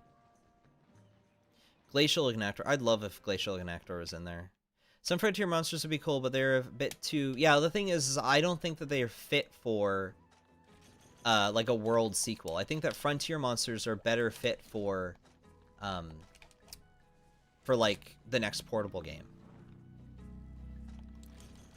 There's a couple of, like, there's a couple frontier monsters I could theoretically seeing coming back. Like, the Kauru, what's it called? The Crystal Leviathan that, like, shoots lightning. Potentially, I could see him coming back. I've seen many people suggest Ruko Diora. Yeah, I could see that. Jacob, what is that background? What background? What are you talking about? And, like, obviously, I would love if, you know, like, you know, Alatreon came back, because I love Alatreon, but I don't think that they will. Not in the base game, at least. Maybe in the expansion. Paria Puria? I don't know. I don't know. The Crystal Scorpion? A lot of people want Akura Vashimu. I would love Akura Vashimu if they, like, redesign him. I think he would be great. G-Rank will have... Yeah, G-Rank is going to have where... That's where all the returning monsters are going to come in. And I hope that the selection is fantastic. I hope that they really give us a mix from all the different generations. I actually don't think Snake Wyverns are back. I don't think any Snake Wyverns are coming back at all.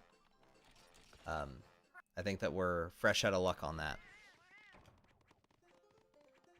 The crabs coming back, I could see. I could see the crabs coming back, and I think that until we see more water monsters, they might fill in the role for the water monsters of the game. I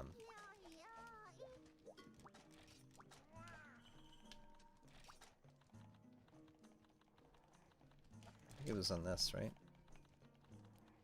Multiple Yankutku.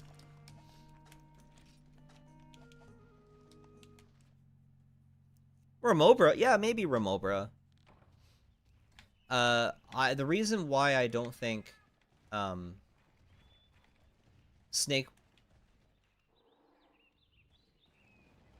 Does Yankutku spawn in here? He does.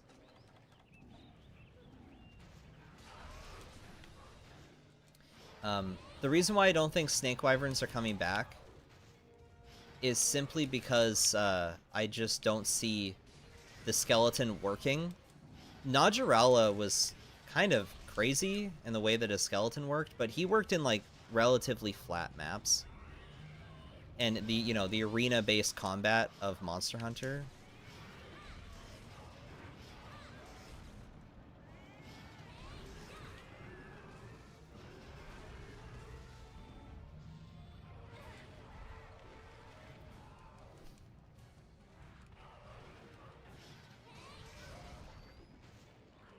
Nice. Bro, what is that text box background? I don't know what you're talking about. There's no text box background. Want Handler to come back as a grizzled and cynical Lance main. That would be funny. I would be down for something funny like that. I want more crabs. Me too. Naja on the ledge was always so derpy. Yeah, I don't know. Almadron? Yeah, but Almadron would, like, glitch into the ground. Have you ever watched... If you were down, like, let's say you're in the Shrine Ruins, and you see someone fighting Almadron in the, like, on the waterfall.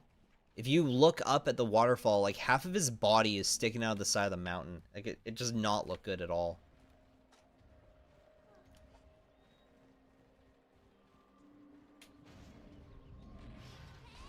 Frankly, Leviathans are more popular than Snake Wyverns anyway. I think Snake Wyverns are a thing of the past. I think it was just like a one-time thing.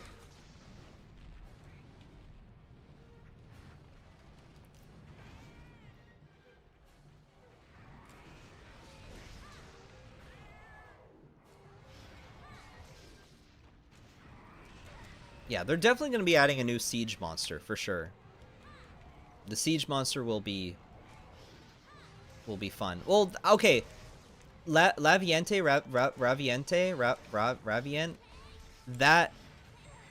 that is a monster I could see them bringing back as a big siege monster. I think that out of all, like, the frontier siege monsters, that would be a big deal for people. Bringing that one back into Wilds with the really huge maps, that would be huge. I think people would really like that. I think that would be worth the time to program that in. I feel like they could do more newer Snake Wyverns easily. Yeah, that's true. Like, it'd probably be easier to program a new Snake Wyvern than it is to program a, like, Najarala.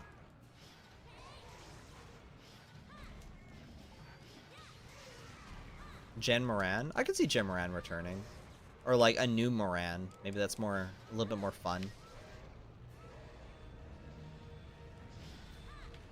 What is he doing?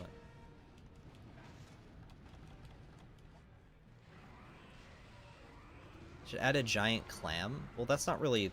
How would it fight? We need monsters that, like, have arms and legs that, like, smack you around. There we go. Should I just keep hunting Yankakus for a bit?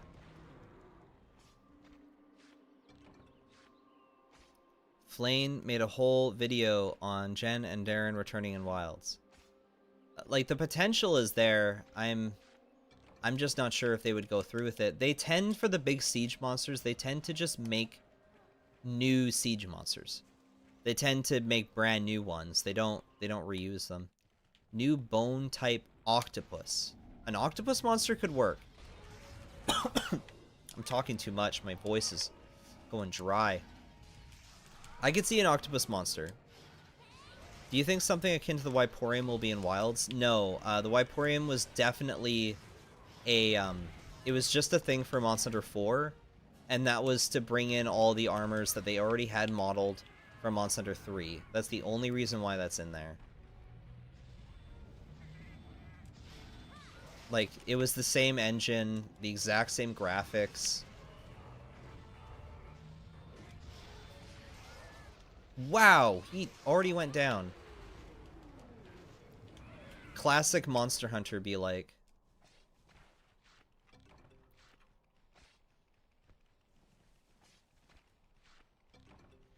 Oh, don't worry, I've got water. I'm drinking water.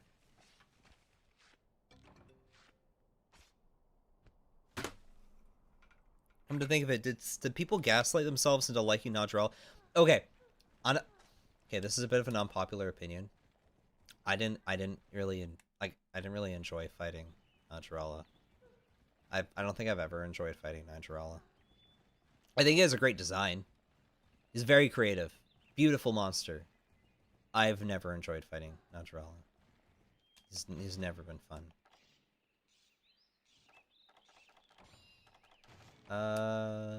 Do I?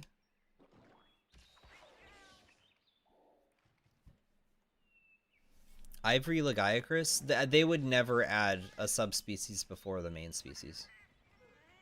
That would never happen. And if they added Ivory, then people would be like, why didn't you add regular? Why didn't you add regular Lagiacrus? And they'd be like,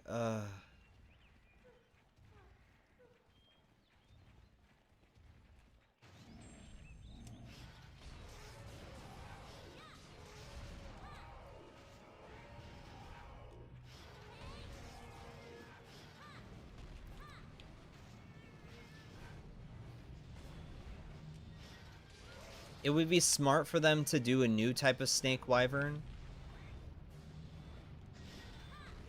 that redeems snake wyverns, because I don't feel like Nodrella is the best example.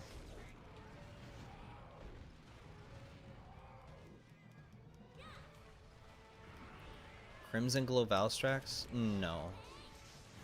I mean, like obviously, like we have no idea what they'll do, right? They could do anything, but I feel like when it comes to like the very portable monsters, I think that a lot of the portable monsters will not be added, at least not in the base game. Wow. Crimson Glow Valstrax is a variant though. That's a very special case. And the variants of subspecies are different. Technically, like, Yangaruga's variant was added before the base species. So.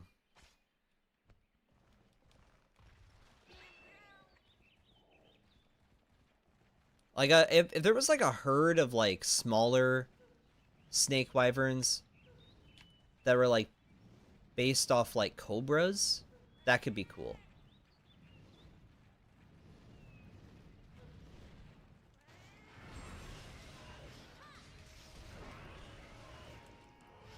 I don't think Velocidrome is coming back. I'm sorry. I don't think any raptors, like raptor drones, are coming back.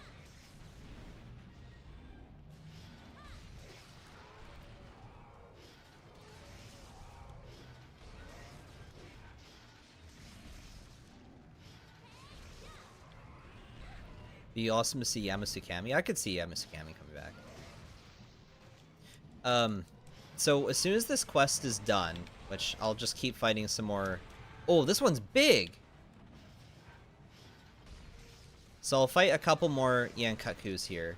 And then I'm going to... switch discussion topics. Another point of discussion for Wilds, and it was to quickly talk about the stuff that me and Rada have been talking about with the design direction of Monster Hunter. Yeah, this might be a crown Yankaku, so I just...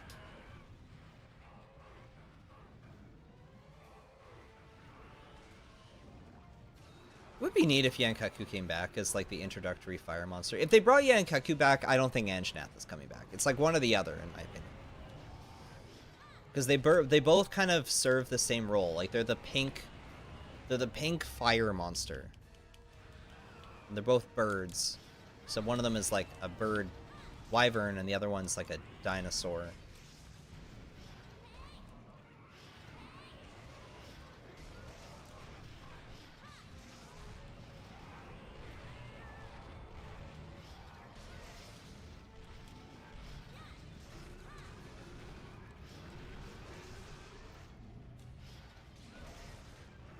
It would be cool if they added, like, a brand new monster type, but it's a lot like the weapons, right? Where we have enough different types.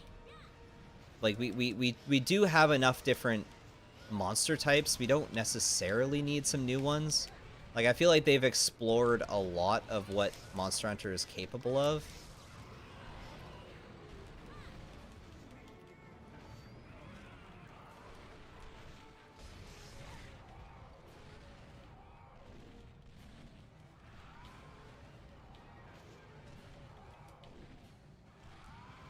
Oh, Gyankaku and Anjanath are definitely at different ranks. No, like don't get me wrong. Like they're ranked very differently in terms of difficulty. But their purpose is the same. They are the first fire monster you're supposed to fight.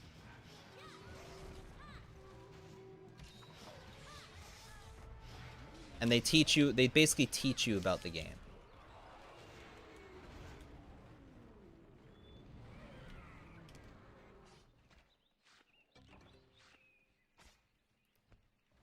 I think Garuga should be in every game. It'd be fun if he came back. He could also be an invader monster. You could label him as an invader monster.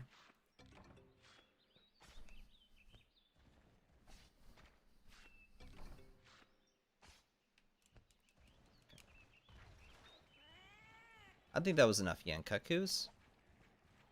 I think the Shaguma is the biggest bear monster so far. Seeing the gameplay, he's pretty beefy. Which just stands up as highlights. I think he might be taller than Anjanath. Yeah, I think he's about the same size.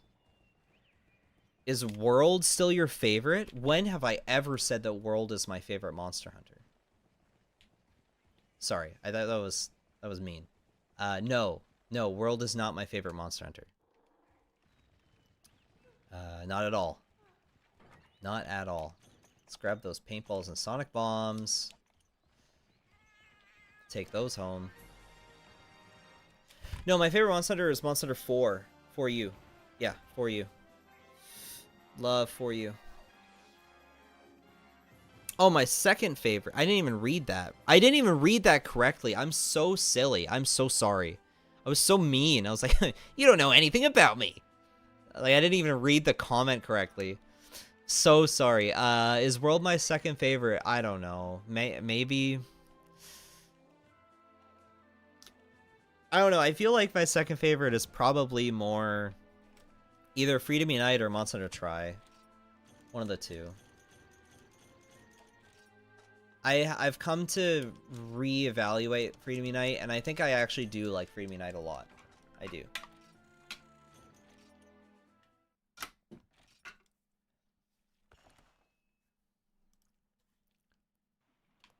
Monster Worlds looks like if Monster World and 4U mixed. I could see that. Not see that. I kind of get that vibe too. I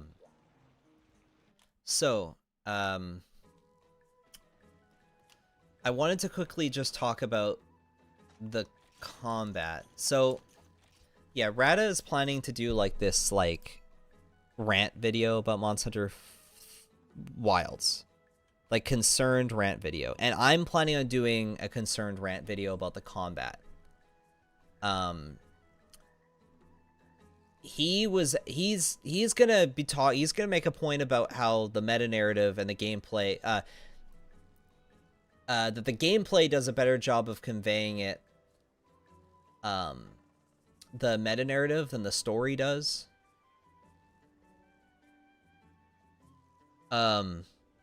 Which honestly like is not really my I don't think I could make a point about that. But it's not really something that I'm necessarily going to be talking about. He just ranted about Dragon's Dogma 2. I know. How can you be concerned about a demo that was in alpha stages? No, I totally understand where he is coming from. Frankly. Like I do understand where he's coming from. I'm excited for the game. Like let's be very clear. I'm very, very excited for the game. I'm concerned about the trivialization of Monster Hunter, which is something that was already a concern in World and Rise. So it's not like this is anything new. This is just expected at this point. But there was a point that I was trying to make, that I'm trying to make, that I think kind of summarizes where my concerns are, right? And I'll just read it here. So I said, I think it's impossible to summarize properly in a single sentence about like what the issue is with Monster Hunter and how like its thematics and the gameplay, they don't feel as cohesive. Like the story and the gameplay don't feel as cohesive as they should be. And so I looked again at my like, you know, what is Monster Hunter about? And I was trying to summarize it again. I basically said that there's a meta-narrative in Monster Hunter that the meta-narrative is about humans overcoming obstacles. And they overcome these obstacles that are in nature, and they overcome them because they want to survive. Humans want to survive by overcoming obstacles. Now, the gameplay of Monster Hunter is a hunter overcoming monsters in nature to succeed. So in order to achieve that goal of overcoming nature to survive. The challenge of Monster Hunter, the game, is managing and overcoming all of the systems of the fantasy hunting simulation. And when it's done correctly, overcoming the systems is very satisfying. It's a very satisfying experience. Thus, the player is repeating the process of overcoming these systems with increasingly difficult challenges, and the systems get more compounded and complex, but every single time, it ends up becoming an increasingly satisfying return. So the reason why we're negative about Wilds is because the design direction seems to focus on streamlining all those various systems in a way that people like me believe actually damages what used to be a satisfying experience or a satisfying return.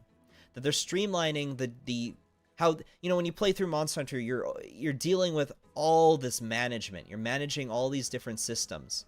If it's not, you know, collecting items or managing your item, like, you know, your item box, or managing your item, the items you bring into the quest, or it's dealing with your sharpness, your health, your stamina.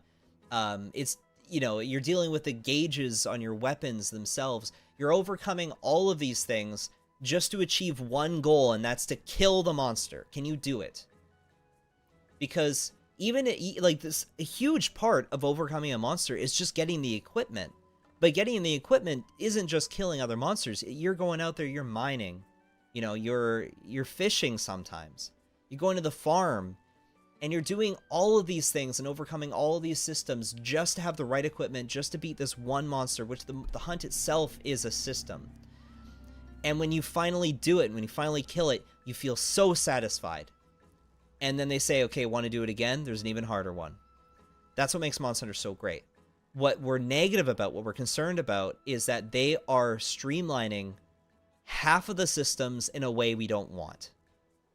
And they're like, Monster Hunter is still complicated, don't get me wrong. And this is why I think I made a tweet talking about how the weapons were have always been like the weapons are more complicated than they've ever been. And it's because what Capcom wants to do is they want to simplify everything but using your weapon against the monster. Which is why the weapons have all these gauges now. Like, you know, your weapon has all these different buffs you have to do. It's all these different management you have to do. But the stuff you don't have to manage anymore is bringing a pickaxe. Or, make sure you have whetstones. Those things are all dealt with. Like, they're handled for you. Tracking the monster used to be a system you had to overcome. Now you don't have to do that. You just have to focus on making sure that your longsword has red spirit gauge. Right? Because that's all they actually want you to care about. That's the design direction of Monster Hunter. And for someone like me, I'm like, wait a minute, hold the brakes here. Because everything else made that a satisfying experience. Not just making sure my longsword was in red gauge, you know? So if I put it like this, right? We look at Freedom Unite. Like, I'm playing Freedom Unite right now, right? In Freedom Unite, weapons only had like 3 to 5 attacks. You know, if you go all the way back to Monster Hunter 1, weapons only had 3 attacks. And it was difficult to just land those attacks. Like, even just landing the attacks was difficult. And when the player barely managed to scrape in a hit through their own bravery and their smart decision making, that hit is what gave them a satisfying stagger or topple, or sometimes that killed the monster. So, like, it's when you're pushed to your limit with all these different stupid complicated systems, and you're like, this game sucks, it sucks, and you finally get that one hit in, and it kills the monster, and then you scream for joy because you did it. Despite everything, you did it. And you don't even know how much damage you were doing to the monster, but it's a surprise. Like, it's truly a surprise, and it makes you feel good. Now, how the games are, we know how much damage we're dealing. Every weapon has like 20 plus attacks, and it's all built around getting yourself through these flowcharts to the big climactic attacks. because only the big climactic attacks will actually do anything to the monster. But now we're at a point where the monsters are balanced to it, and it's expected you're doing the big climactic attacks every 20 seconds. You know, you have to be in Spirit Gauge. You gotta be doing the, you know, the Helm Breaker attack. Why? You better be doing it every 20 seconds or you're not doing enough damage. Now none of the attacks are meaningful. They hold no value. So everything that the hunt and everything else the hunter is doing has no value. The only thing that matters is, you know, managing your weapon gauges and the flow charts of the weapon. Because everything else is less aggressive. Nothing is, like, the world isn't attacking you anymore. It's just the monster. And actually, the biggest thing that you're dealing with when you're playing monster these days is your weapon gauges. It's just managing your weapon while you're hunting.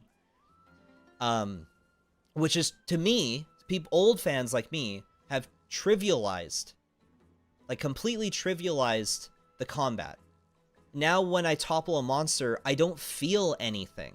It doesn't mean anything to me anymore. I don't feel satisfied when I topple a monster, when it used to feel so satisfying. I didn't know how much damage I was dealing. I didn't, like, you're terrified. Sometimes, like in those G rank hunts, even in this game, even now with all my experience, I still get terrified because, like, I have no potions left. I can't restock. I can't do anything. I have to try and survive. And I just have to do my absolute best. And that one random hit that I think isn't going to kill the monster, it's just like a little slap, it kills it. And then I freak out because I'm happy. And I overcome the obstacle. And I feel proud of myself. Now, again, it is still possible to feel that satisfaction, right? You know, I still felt that satisfaction when I beat Elatrion in World. I never beat Fatalis, as you guys all know. I just didn't care. I didn't want to, like, I fought him a bunch and I was like, oh, I'll play another game. But, you know, when I finally beat Elatrion, that was very satisfying. But the problem is the only time you feel that in these new games is the end game. You feel nothing for all of low rank. And that is like the core issue. It's like none of these systems hold you back. And I think that some systems could have used a rework. Yeah, I don't mind restocking your items. Like I've always said, I don't have an issue with that. But it's other things. Like it's a lot of it has to do with the fact that managing your weapon is both easy and also complicated at the same time, because they just want you to focus on making sure you got red gauge. You gotta make sure your charge blade has the thing. You gotta make sure that your gun lance, you know, has whatever, you know, it's all just watching the gauges and making sure you get your big hit every 20 seconds, which to me isn't as fun anymore. So rant over.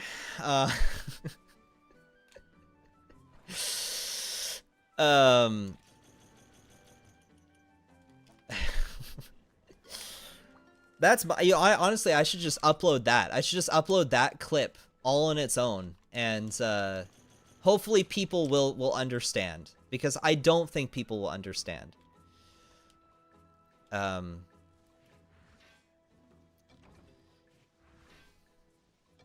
Honestly, they should just remove damage skills in favor of niche skills. Well, I think that they're going to do that. So they mentioned that it was very difficult to balance having two weapons on the field at once. Because if you have two weapons, like let's say you have like the hammer and the bowgun. Well, all of your weapon skills for hammer and bowgun are completely different. Like none of your skills for hammer are at all useful for bowgun.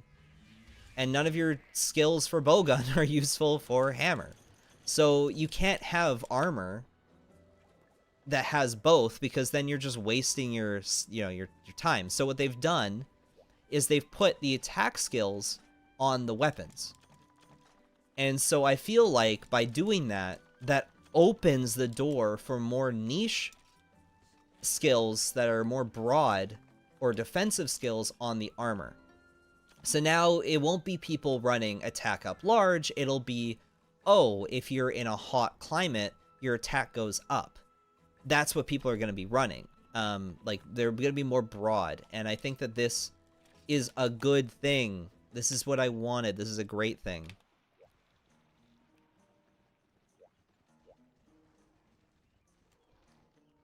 I triple carded to Magnum L and low rank twice. Damn, actually? I mean, everyone's experience is different, right? Everyone's experience is different. I'm sure that there are people that did struggle with,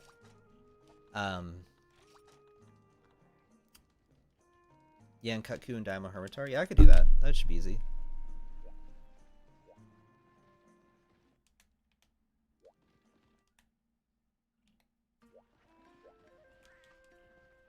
You use Honeyhorn to buff yourself and keep the effects when you put it away, so that's just another way to bring up damage. Yeah. I'm not gonna do that. But, yeah, the meta is gonna be crazy. What do you think the best weapon combos are gonna be? I don't know. I don't care. They should just remove skills altogether, let it be a pure action game. Sarcasm. Don't want that. Definitely don't want that. Right, I don't have a quest.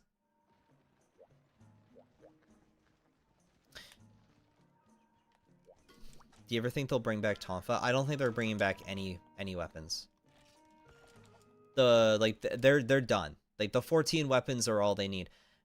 I want you, yourself, to think for a second. Do any of you actually think, like, even if it was your job to do this, do you think that in any reasonable time you'd be able to program and balance and come up with new ideas, and as well as design all the weapons for any more than 14 weapon types for a game like Monster Hunter and all of its complexity? Like honestly. Like, could you do it? Because I'll be honest, I don't think I could. It sucks. Like, I think that they made a mistake by going to 14. Light bowgun and heavy bowgun should have been combined a long time ago. Where is Yan Kaku?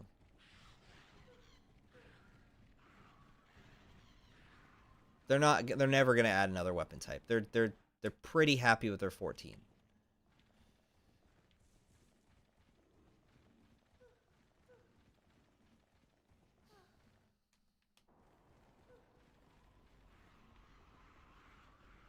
I could see them bringing it down to 13 if they combine both bowguns and they just streamline them, but I don't see them getting rid of any of the other types. I think that, like, the 14 is where is it. That's it. That's the selection. It's not changing. They're not going to add a new weapon. And I think we've got some good. What about 14 in Prowler mode? All right, well, Prowler mode is it's its own thing. Everyone loves Prowler mode. I'd love if Prowler mode came back.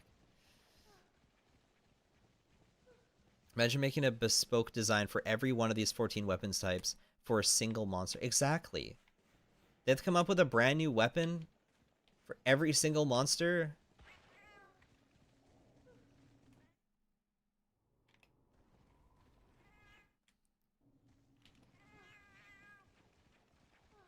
If only I had automatic tracking. This would make this a lot easier.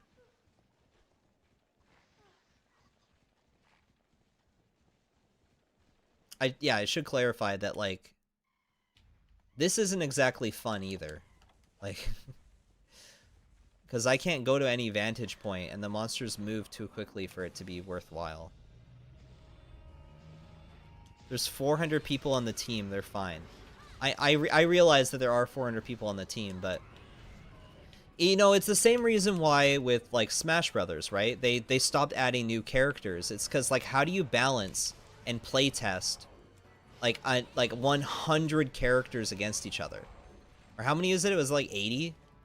It's 80 roster, 80 character roster, and they all have unique movesets. Relatively.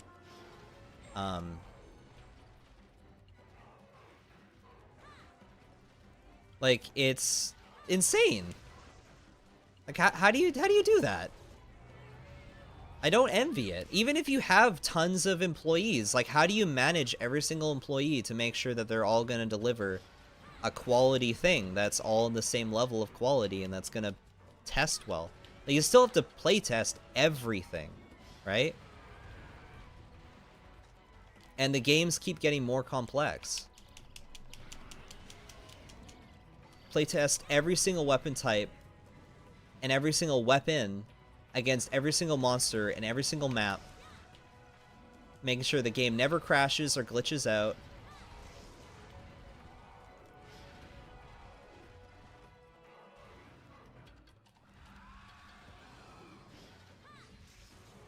It's a lot. This is why people were mad about Longsword and Rise.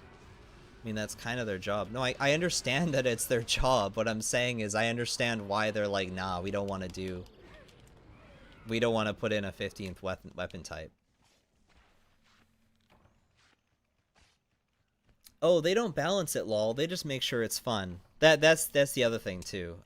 Oh, I'm just getting mega potions. All I'm saying is that the Chinese company made it work with 18 weapons in their version of Monster, so I don't see how it would be that much harder. I forgot about Longsword. They don't playtest that. Very true.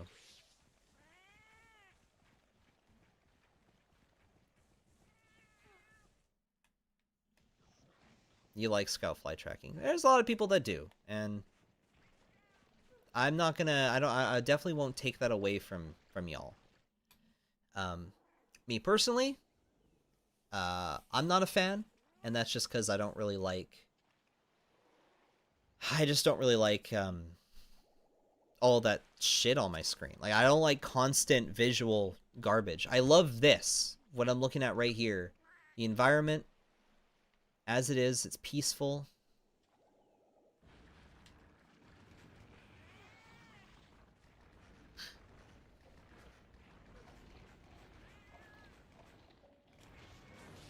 They have all the money in the world, but do they have time? Do they have time, though? These games are quadruple A games now.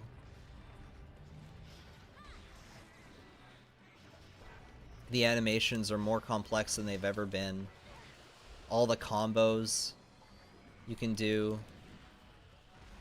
Like, Freedom Unite would be really easy to add a new weapon to. Absolutely. That would be way easier to add a new weapon to Freedom Unite.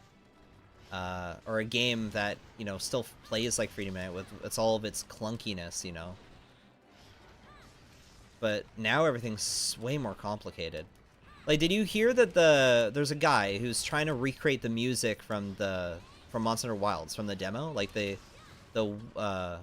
windswept plains or whatever? He's trying to recreate the music, and after listening to the gameplay footage over and over and over again, he was like, guys, there's like 8 different versions of the song.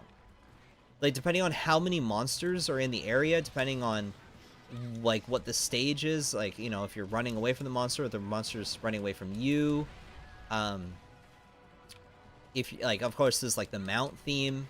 The music itself is this intense, crazy system that they've implemented where whatever is happening affects the music.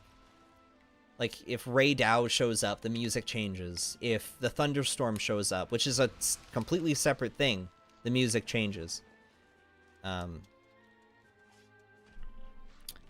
It's more dynamic than it's ever been. Yeah. I know Rith made a Ray Dow BGM. Yeah, talking about Rith.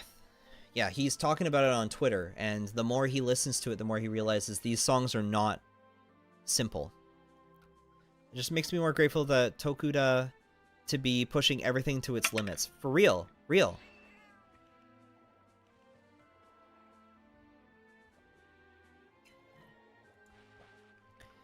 What do I think of the Rise's flooded forest?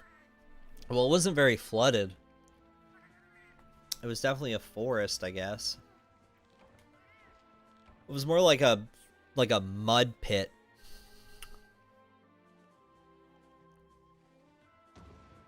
They're gonna get to 7th generation by 2035. Yeah, probably.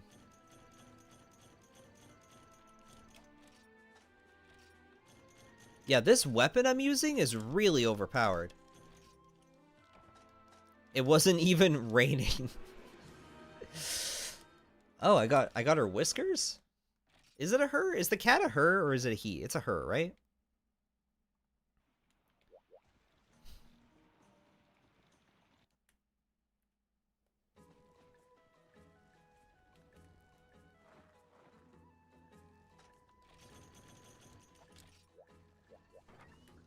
Anime jump scare. I don't know what you guys are talking about. Rise's Flooded Forest and the Sandy Plains themes aren't one-to-one updates of the original. Yeah, I didn't. I preferred the original, and you could just say it's because I'm a boomer. It's fine. You could just call me a boomer.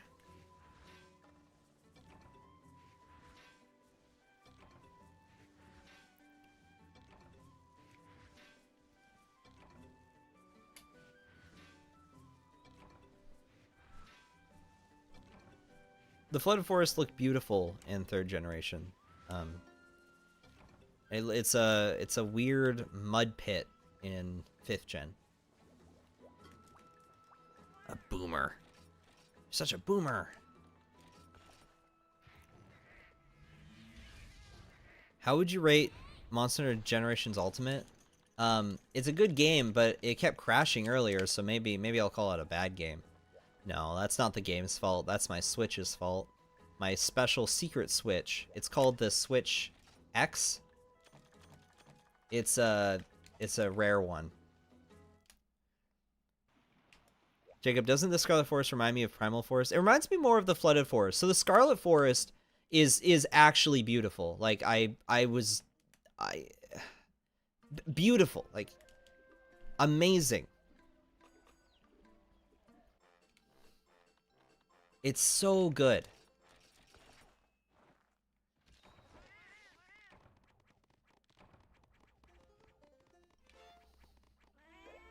Spiness belongs in the Scarlet Forest. If they brought a Spiness back, I would not complain. I would not complain at all. I don't know what I'm hunting next, but I think I just cleared that whole rank. I hope it's not as cluttered as Ancient Forest. Oh, it's not. It's not as cluttered. Now, I missed a lot of your guys' messages earlier. So, again, if there was something you wanted me to talk about regarding Wilds, and, like, I missed your message, like, please, say it again. Because I'd love to rant about things, or just discuss it. There was so much news to cover, and I was discussing it so much with people. Wait, no, I can't bring, Thunder Weapon against...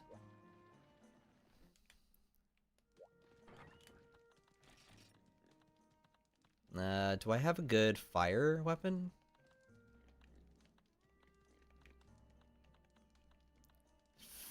Rathalos Flame Sword. I'd be better off just going with this, or... Wait a minute. No. I've got a good fire weapon. It's one of these. This one. It's a great fire weapon.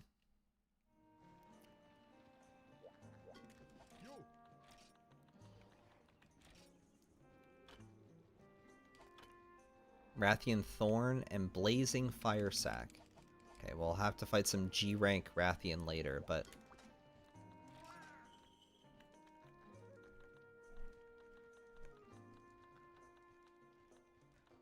Gypseros and... Jacob really loves Kieran, huh? Oh, yeah. Whoa, Remobra in the caves? That's wild.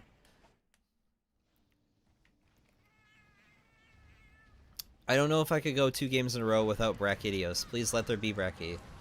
Yeah, he's a pretty popular. He's so popular. He might be an expansion monster.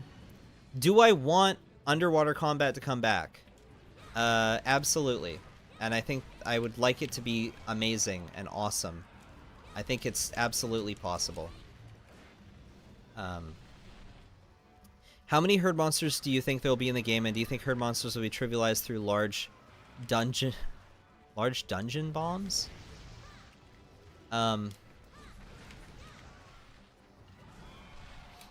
I think that the I definitely think that herds will feel trivial by the end of the game. Oh, that's weird. Vespoid on the ground like that? It's wild. If they make me fight Zynogra, Brachydios, and Tigrex again, I'll... Don't say that. You enjoy it. Everyone be like, I hate fighting the same monster 1,000 times in a row. And it's like, dog, why did you fight it 1,000 times in a row then? You're lying to yourself. You like that fight. Large, or large dung bombs. Oh, yeah, you're so right. No, definitely the herds are so trivialized by the,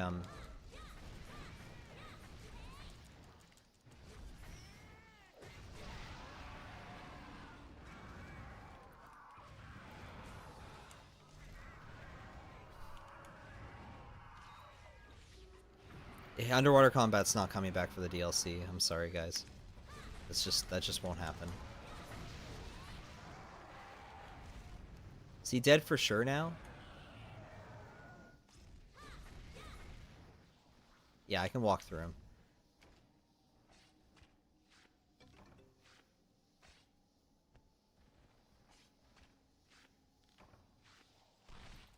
Praying for less popular monsters to come back? I think several less popular monsters will come back. Ration? Oh, right, this is an epic hunting quest. Lame.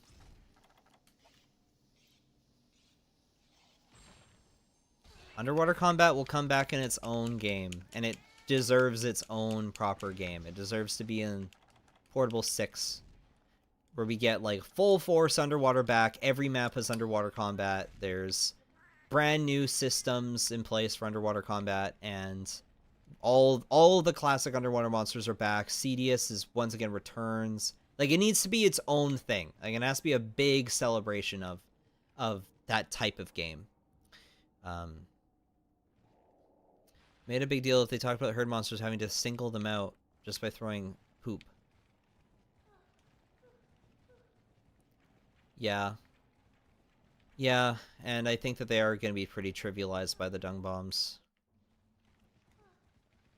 But I guess, like, the whole point is you're supposed to like find ways to clear them out from each other, and you probably won't get dung bombs right at the beginning of the game, right? What am I kidding you? You will. They'll just give it to you. They'll probably just give it to you in your item, like in your supplies. They're like, here you go. You having trouble? Just take this, and then they'll just the quest lady will just give it to you.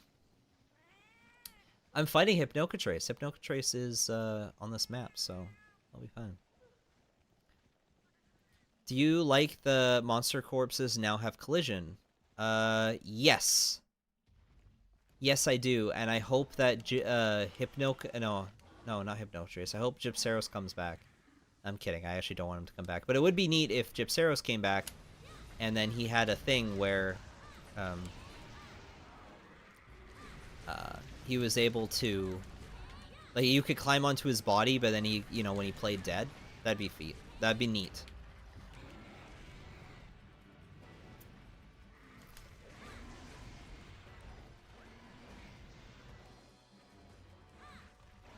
Do you think Mizitsune could fit in the Scarlet Forest since there are apparently a lot of water areas?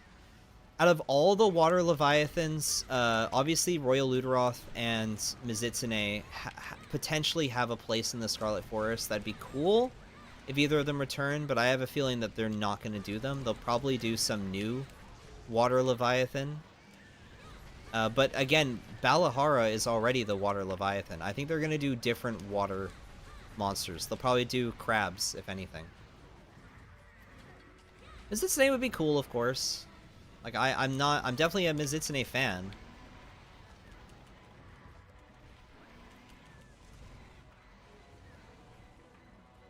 I want more monster tag teams. Oh, that's happening.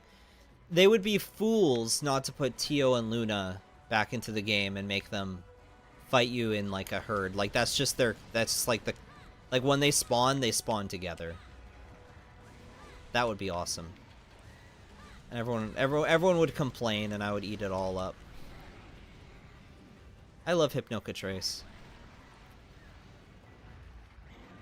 New Leviathan could be Apex Scarlet Forest, but a new crab sounds even cooler. I would love like a big crab monster. That'd be cool. Balhar is not a water Leviathan. It lives in the desert. No. What I mean is, it's a Leviathan that uses the water element. And I don't think that they would add 2 Leviathans that use the water element. Like, two brand new ones.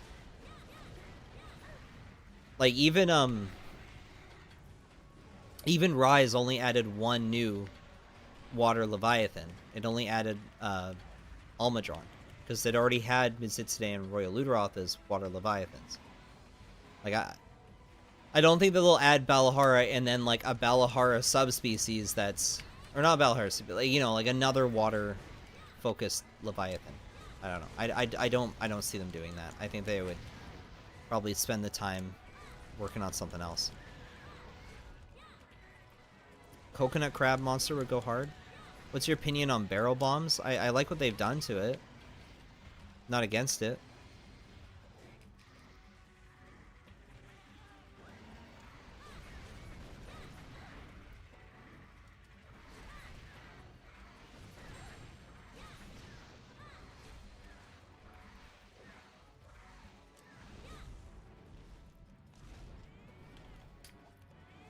Sword and Shield back then only has like a couple moves. There's the jump attack. There's this attack, which has the highest motion value. And then there's the basic combo. That's it. That's all we had. But each of these different moves had their place. And despite like none of them being like the cool big finisher move, each and every one of them could become a cool big finisher move with how you use it and how you time your hits and everything. It can be a very satisfying experience. A crayfish? Oh, a crayfish would be sweet. Might be becoming like a new favorite if there was a crayfish. I'd love a crayfish monster. He's big and red. Be awesome. Or make him blue. You know, who cares? Screw it. Make him blue. Make it that meme. You know, like the blue lobster. Pistol mantis shrimp monster. That'd be cool. Like, yeah, this is what I'd rather they do instead of a new Leviathan. Like a new water Leviathan. I don't think we need a new. We've got enough water Leviathans. We're good.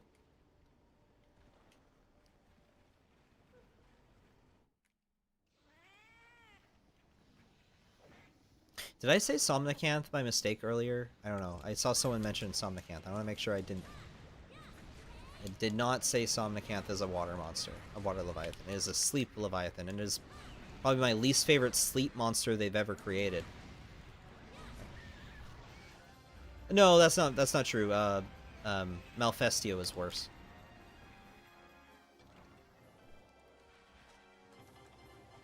Don't need to carve it, as it'll just give me mega potions. Do you think we'll get a traditional forest map, or is Scarlet Forest? Scarlet Forest is gonna be it. They can. I don't expect them to do more than 5 maps, to be honest. Like, it's the 4 maps that we've discussed, right? There's the desert, the forest, the cold, the hot, and then it's the Forbidden Lands. So my prediction is that the 5th map is probably going to be some kind of ruins. I don't think it'll be a tower, but it'll probably be like a lost city, an ancient city overgrown with monsters. It'll probably be very mountainous in design. It'll be very ancient and cool, and that's where the final boss is going to be, and all the other dragons are going to show up. It's going to be very dramatic and awesome. It's going to be epic. We're going to love it.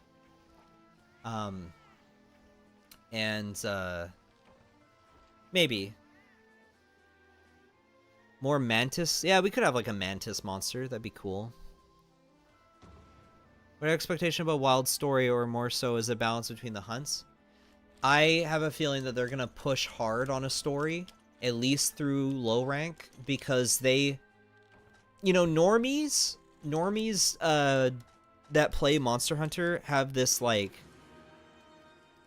they've got this, like, thing where they have trouble staying connected to Monster Hunter unless there's some kind of story that keeps them you know, going. If there's no story, they'll be like, oh, what's the point of this game? And then they go back and they play their Donkey Kongs and Tetris and all the other.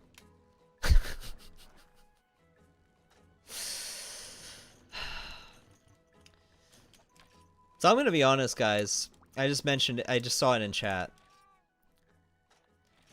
I mentioned it in my last stream. Valahara is cool and all. I would have preferred Cephadrome. We were robbed. We were robbed. Cephadrome should have been back. Normies are playing Donkey Kong.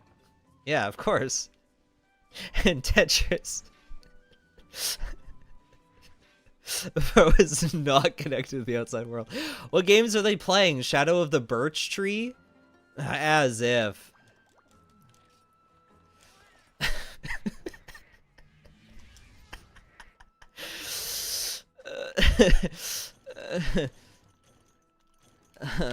They're all playing FIFA.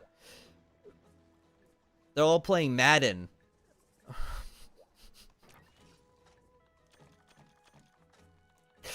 No, but what I'm trying to say is that yeah, they definitely want to grab that crowd.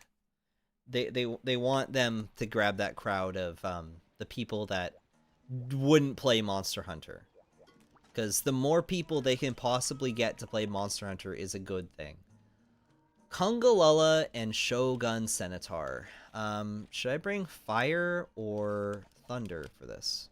Does Kungalala have any weakness to Thunder? Should I just go back to my greatsword? This is like the most powerful weapon in my inventory. Are these real quests? Yes, these are real quests. Everyone on Black Myth Wukong right now. Yeah. Everyone's playing that.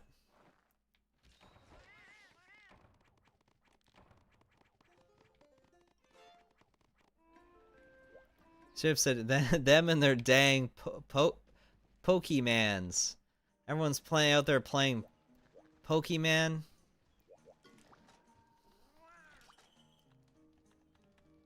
Okay, so you know what's really funny, right? So so obviously it's a texture replacement, right? I didn't know what this texture was. And I went and I replaced it with this as a joke, not realizing what this texture was. Now, what's really funny is how on the star selection screen, it just so happened to choose the middle of the image. I had no control over this. Like, this is not something I deliberately chose. I didn't know it would choose right in the middle of the texture. I just saw a big open space in the textures, and I was like, oh, it'd be funny. I don't even know what this is for. It would be funny if I threw this in. So I did. It's swamps, so I'm gonna need hot drink. Oh, maybe some more whetstones too. My soul's fatigue is preventing me from playing Wukong. Don't get the hype. It's just Journey to the West, so another action game that's a playable Dragon Ball game with one character. Don't get the overinflated hype. Am I in the I'm in the secret area again. That's crazy. Well,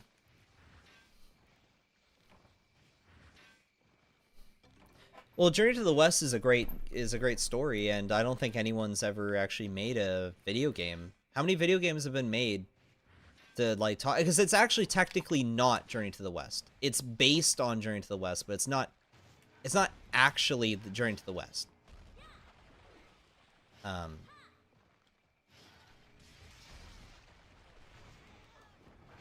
Like it's got some key differences, as far as I understand.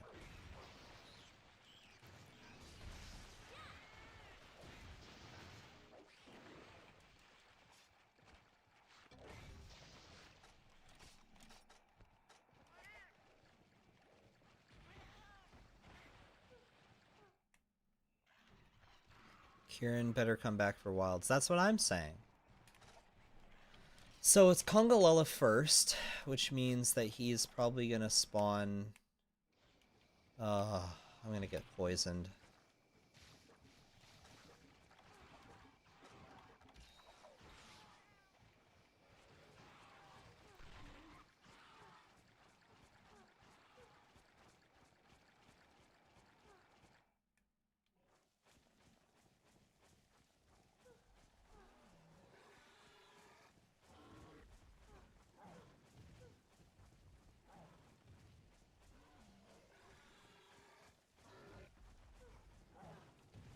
I like look, you could I understand that Dragon Ball is based off of some of the Journey to the West mythos, but I do not think they're at all comparable as stories.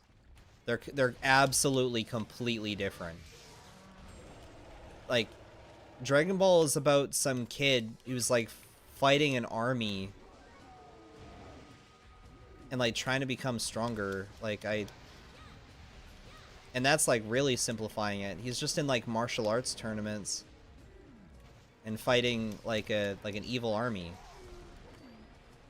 And then of course like the story expands when you get into Z, but and becomes like it becomes more of like a Superman story for a little bit.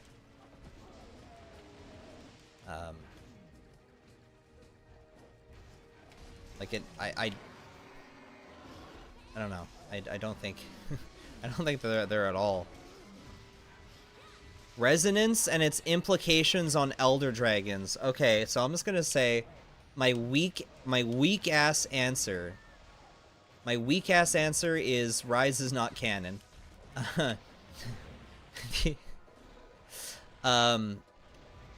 Frankly, unless the mainline games, like, because we know that Wilds is in the same continuity as 4 and World. If they say that there's resonance, then I guess we'll have to accept it. I think it's literally just there for that one story beat in Rise, and that's about it. Like, I don't know. There's not really much to say about it. Like, it's not like I'm gonna be like, oh, it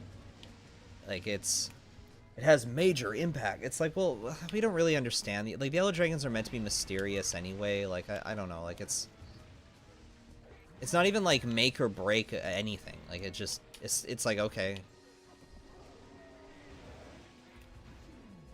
I don't mean to give, like, a nothing answer, but I've given it lots of thought, and my thought is just, it doesn't matter. Because, like, for most of the other games, this is not something that even applies to Elder Dragons. Like, it's so irrelevant.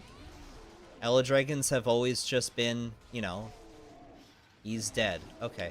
They've always been just the mysterious monsters. Like, that's all. They're not, you know, there's a fantasy element to that, but, like, honestly, they're always meant to be, like, they're meant to be, what you call metaphors. I've said so in my analysis of Monster Hunter that the Elder Dragons are simply metaphors for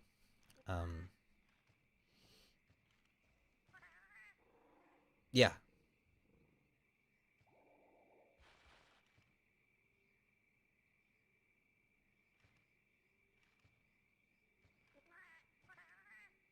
Rise literally cannot be canon. Like, what is actually happening in the story? I'm sorry, it just is.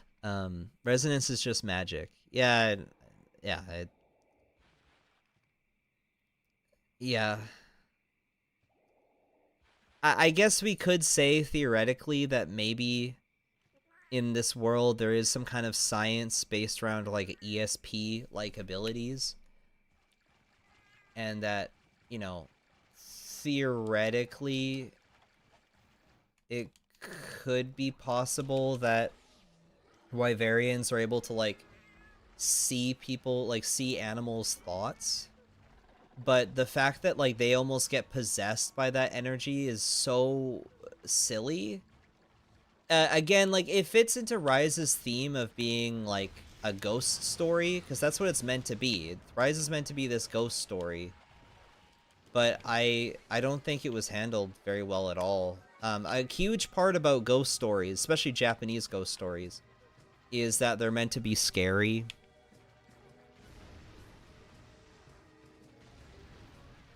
It wasn't scary. It wasn't creepy. It just felt kind of weird and out of place. There's so many ways they could have made Monster Hunter Rise like really thematically cool. I think if like the village was always at night, or there was more darkness, and you know all the characters would, you know, like if you had like a character saying to another character, like maybe if the story began, if Rise began with a ghost story, you know, you have like a character, like a kid talking to another character. It's like if you go to the Shrine Ruins, this one part, like they say like a secret ghost monster will come out, and he you know he seeks vengeance for all the hunters who've killed the monsters, and then like it's creepy and it's scary, and then like a character goes like boo, and then the kids scream. You know, that's because Japan is full of ghost stories. Like the paranormal is a huge thing in Japan because there's so many like spots where like they're just abandoned, and there's so much like deep history there, and just like in their culture there's like a culture that like the people continue to live on, and so of course like that seems prime territory for a fantastic thematic Monster Hunter, but they didn't do anything, and then suddenly they're like, oh yeah, this girl is possessed. It's like, I don't know. I don't buy it. You know, they could have just been making it. My headcanon, you know what? I have a new headcanon. She was just making it up. Just like all the ghost stories. The actual ghost stories in Japan. Because most of them are just made up, like, right? Yeah, she could have just been like, oh, I'm possessed. Oh, maybe she's doing it for attention. Who knows?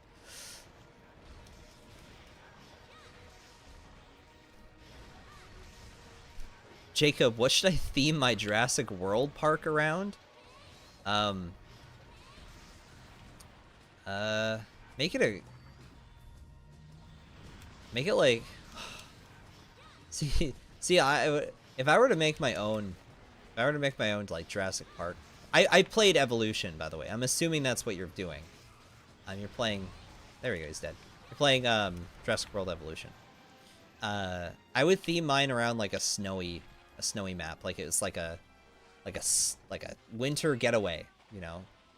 Only they could add like skiing. You can go skiing, and while you're skiing, you can see dinosaurs. That'd be cool.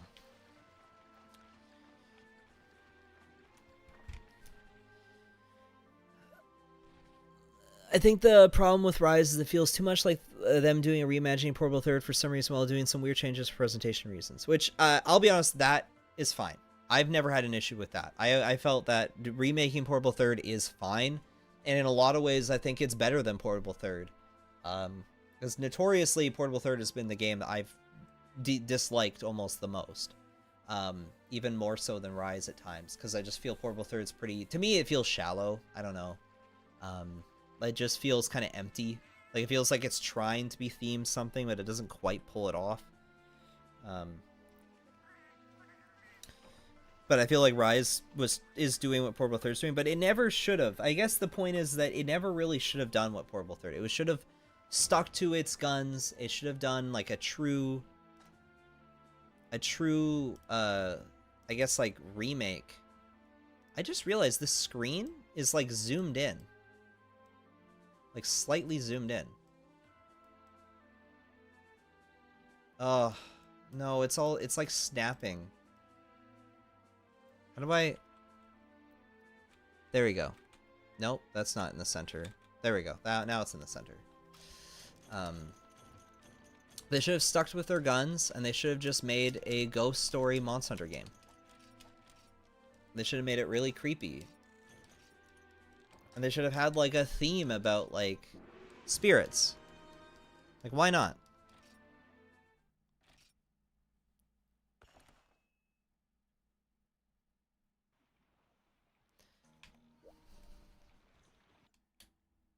It happens if PPS is PP for some reason. Love tuning into technical difficulties. Oh, they're my favorite. and my favorite. I really wanted to play GU today. I went and I played a whole bunch of GU yesterday to test to make sure that my Switch worked on my computer. I mean, with my computer. You know what I mean. And it worked just fine. I was playing for like 5 hours. I'm like, great, I got a good save file. I'm going to play GU on stream. It won't even let me go on a quest. I turned the settings down, you know. It still doesn't really work.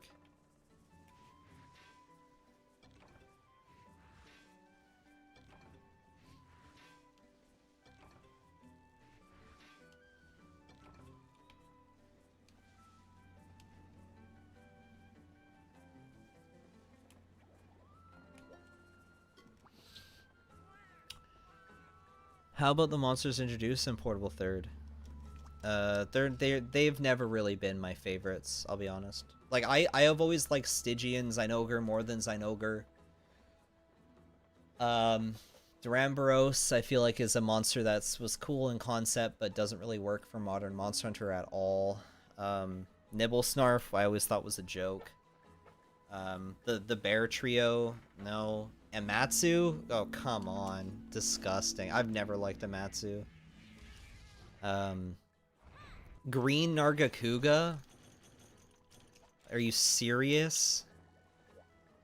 Like, they could have done anything. They could have done like a they could have done like a woodland Nargacuga that's all like kind of like brown.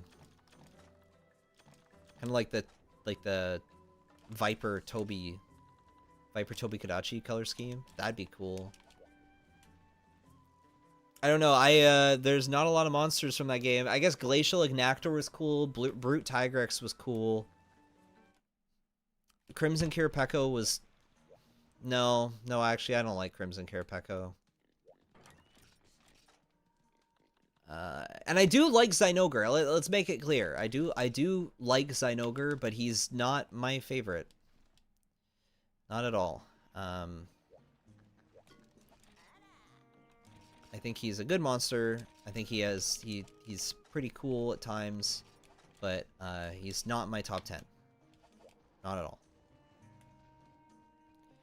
Nibblesnarf is actually awesome and perfectly fits into the Sandy Plains. You cannot shit in Nibblesnarf. He does help at the nursery. Why the hate? All monster games are amazing on their own rights. Nah, Portable Third sucks. No, what I was hoping for Portable Third, this is why I think of the reason why I'm disappointed in Portable Third. They had all the opportunity to bring in more monsters from the classic games. And who did they add? Boldrome. They brought back Nargacuga and Tigrex. That was great. They brought back Acantor and Eucanlos. That was great. That's it. Oh, and Tekka. They brought back Tekka. Great. Cool. Good job, guys. Plesioth, White Monoblos. Should we do this? I'm gonna put the antidotes away.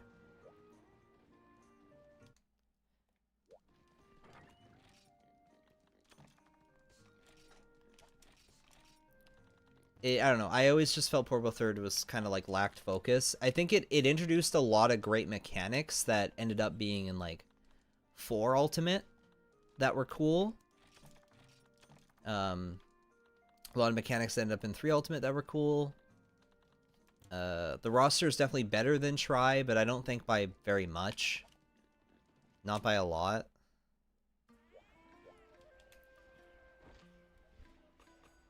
Oh, have a good night, MyFly. Thanks for coming around. I appreciate it.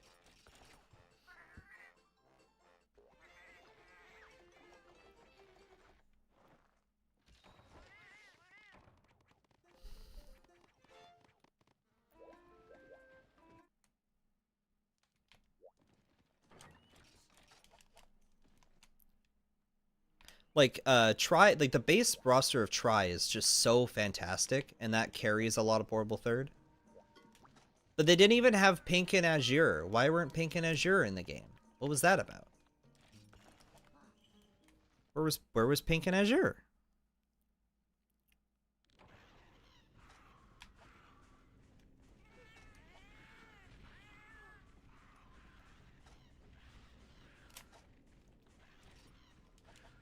Which Monster Hunter has the best roster? It's for you. It's for you. Yeah, no question. It's for you. When will we see Unknown next? We're never seeing Unknown again. I'm so sorry. If you're an Unknown fan, I feel so bad for you. That is never coming back.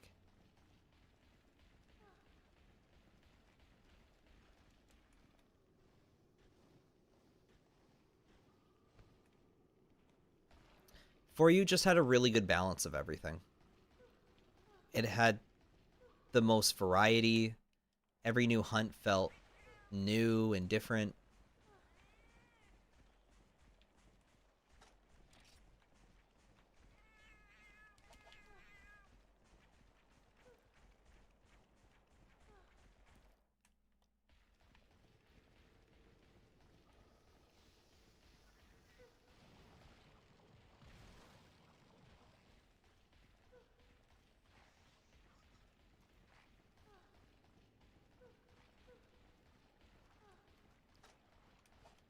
Can he see me?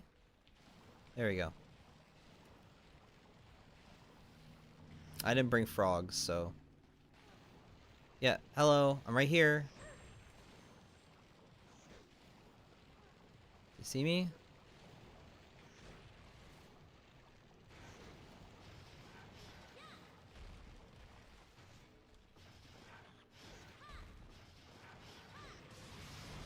There we go.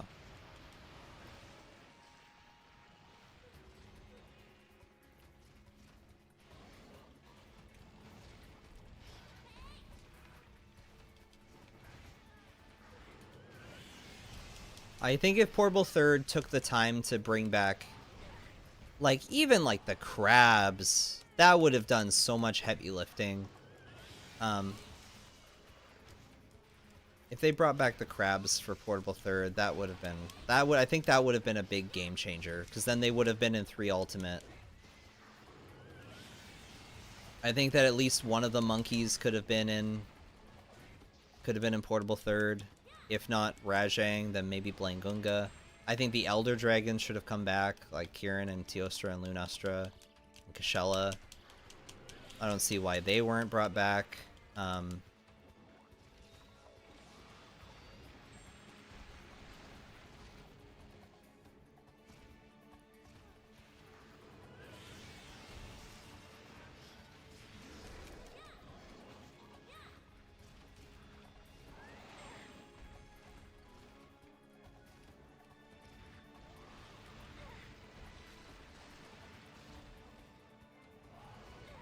Oh, okay, dead. Bring back Giganox? Yeah.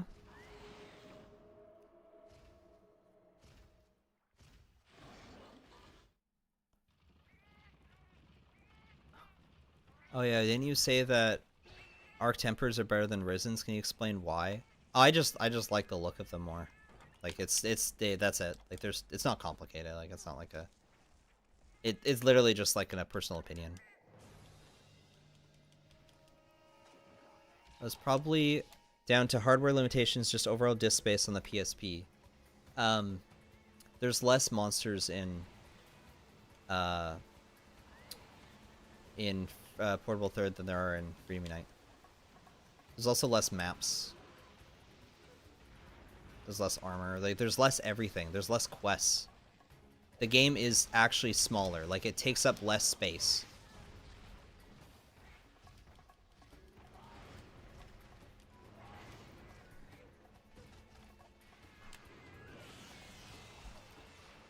I actually just don't like the look of Risen Elder Dragons. I've never liked them. I'm sorry. I think they look gross.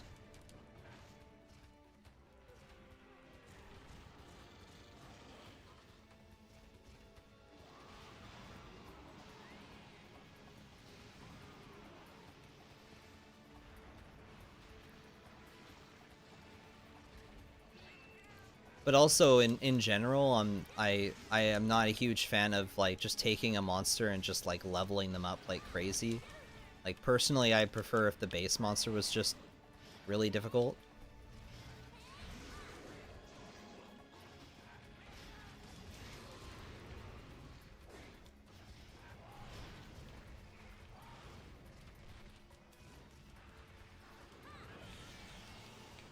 Like, a lot of the attacks that they gave Risen, I'd prefer if those attacks were just given to the base form. Like, all the crazy stuff that Risen, Crimson Glow, Valstrax did, it's like, well, just give that to Valstrax.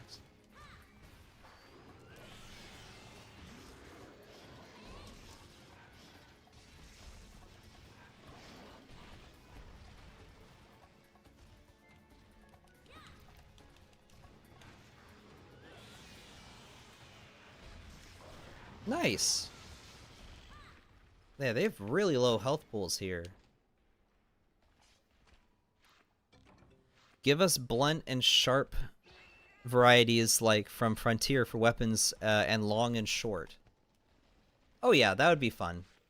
Like some like blunt great swords would be nice.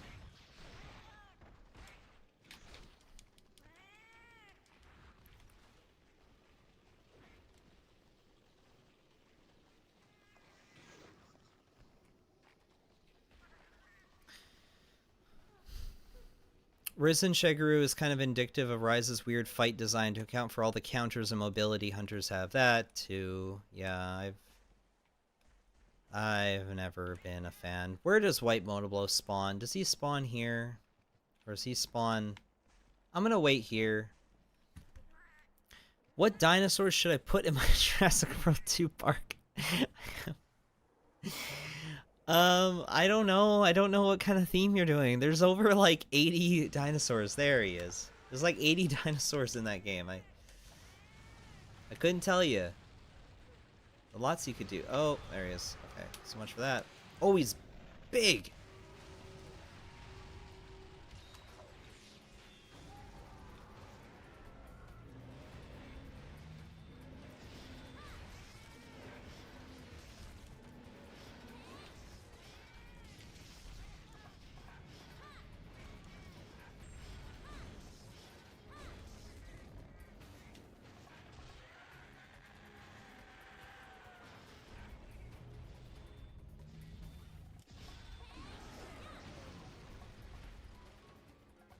Even though I'm still planning on farming Dread Queen for the 4th time in my life. I definitely don't want... I don't want Deviants back. Again, I would just rather the base form. Like, I much prefer creative subspecies. Wow, that was clean. I much prefer like really creative subspecies where you take the monster and you put it in a different environment and then its behaviors change because of that environment. That I think is far more interesting than a monster that's angry because a hunter almost killed it.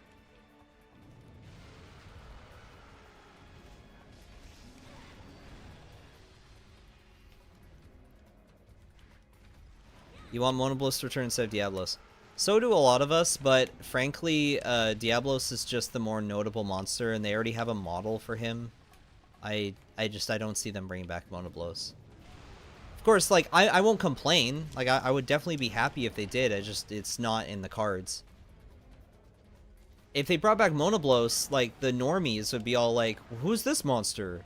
Why didn't they just bring back Diablos?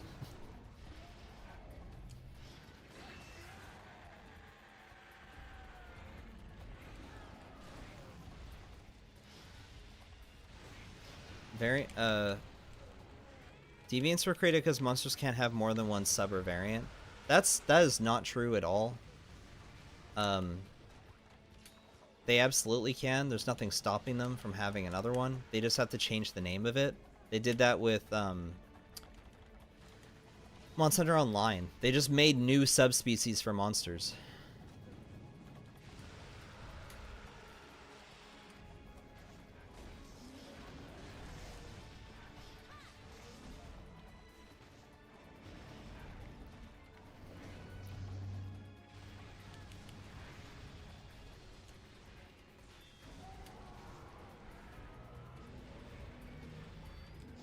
I understand, like, in the internal ID system for monsters, yeah, there is no, like, they have a system, and it's because subspecies typically have the name, like, they've got, like, a Japanese naming scheme, where it's monster name and then Ashu, which is something that you can't do Ashu as well for a different subspecies, but they just have to name it something different. That's all.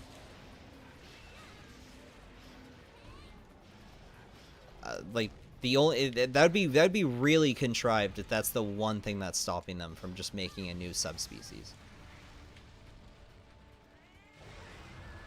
Okay. The other thing too, like if you look at something like Giratodus, right?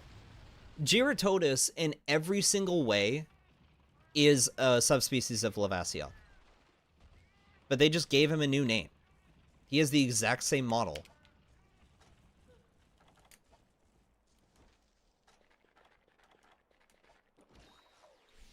Name already taken, you're gonna go. Alright, have a good night or day. I don't know what time zone you're in.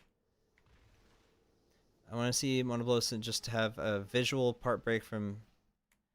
Wait, what's...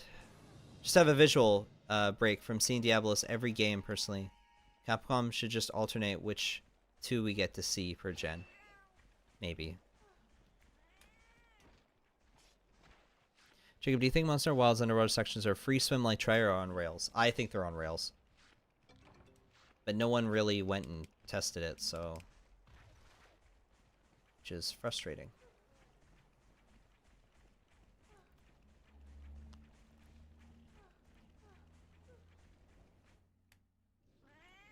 Radobon is also an Uragan subspecies, basically. Yeah, they just named him something new. No, Volvodon and Uragan are not subspecies of each other.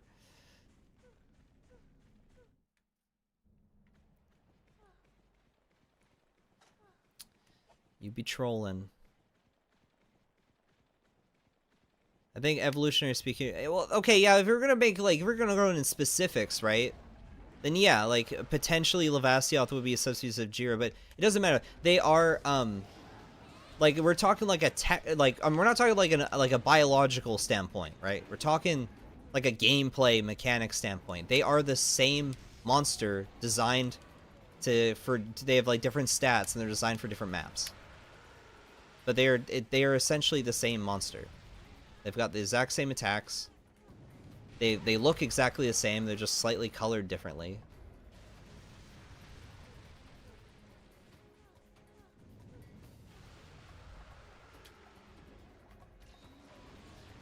Like, they had to introduce origin species in Frontier, but that's basically just another set of subspecies. Like, that's all that is.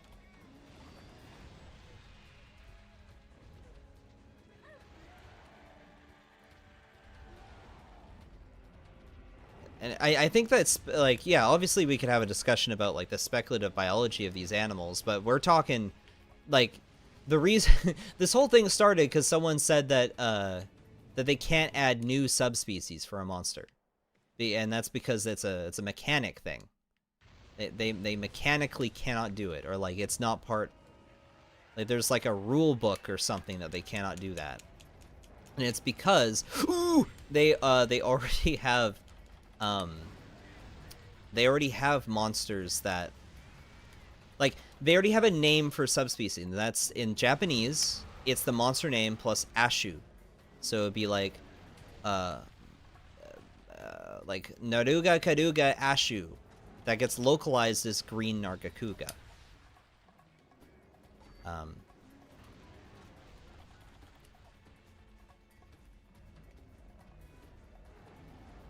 But that's simply, so, like, that's the reason why they don't add, like, a second subspecies to something. Because, like, you can't, like, how would that work, right?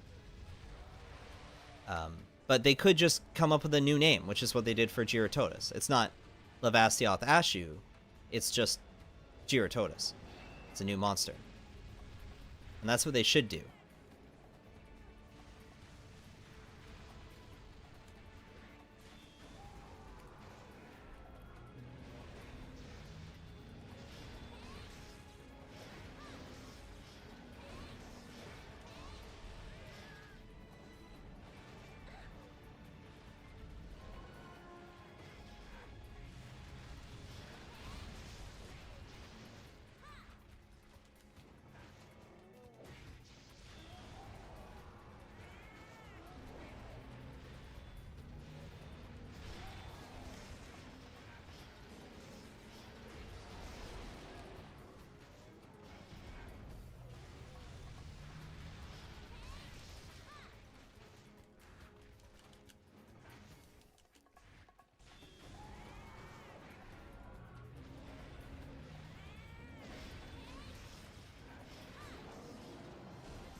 And I think we were talking about Gammoth earlier. Like, I don't necessarily want Gammoth back, but it'd be neat if they added, like, a new, like, relative to Gammoth.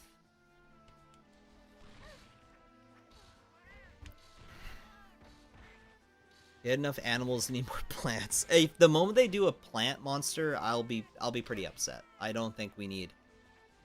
I think that that's going too much in the realm of fantasy.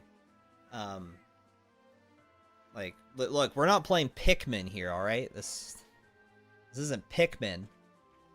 And plants haven't learned to start walking yet. Which 2 weapons will you all use? Okay, so I'm going to be using Charge Blade and actually Bowgun. I never use Bowgun.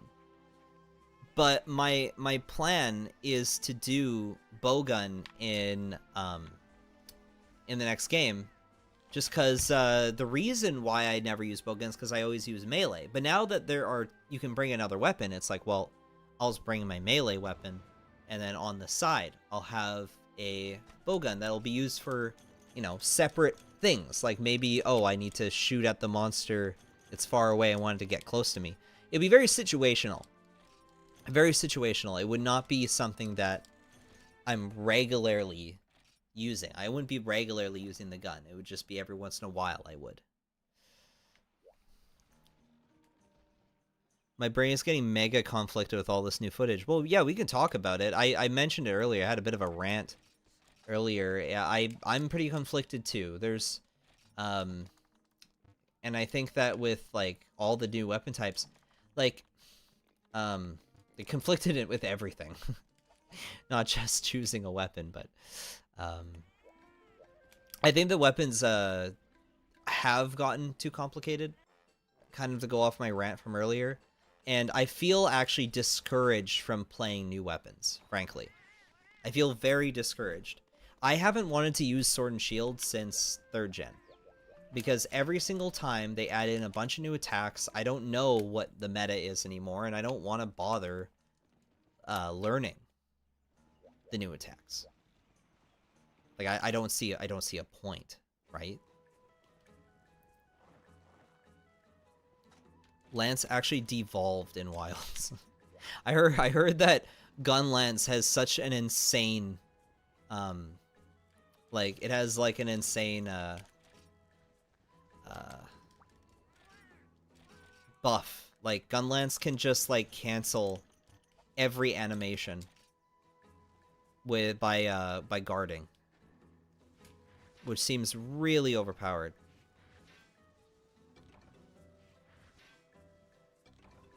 I just don't want to hit drywall anymore. Oh, yeah, me too. Yep. Sword and Shield can also just cancel anything into guard. That's awesome. Cool. Like, I don't know. I preferred my weapons were, you know, they had weight to them. If you did your, you had to, like, see an animation go all the way through before you could follow up with another one.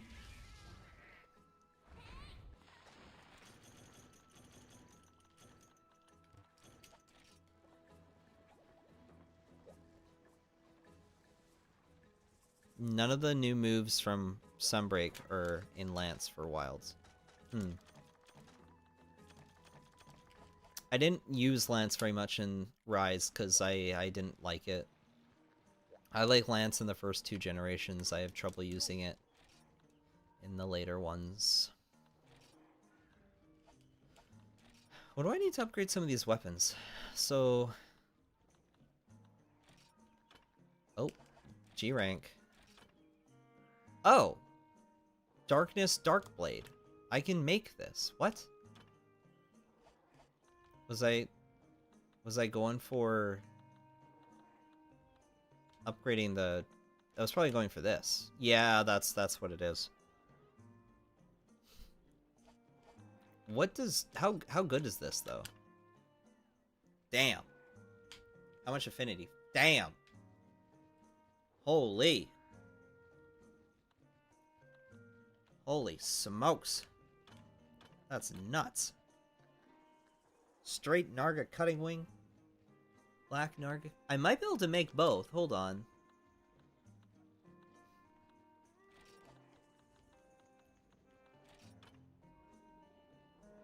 Yeah, I can totally make both.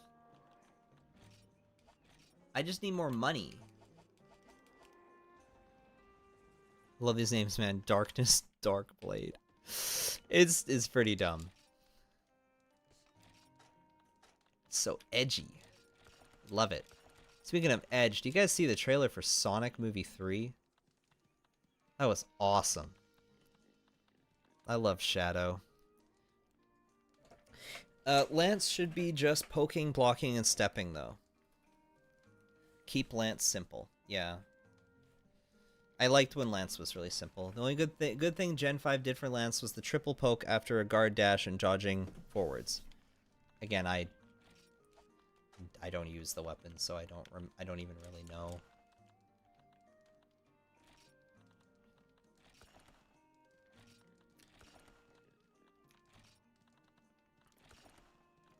Time to sell everything.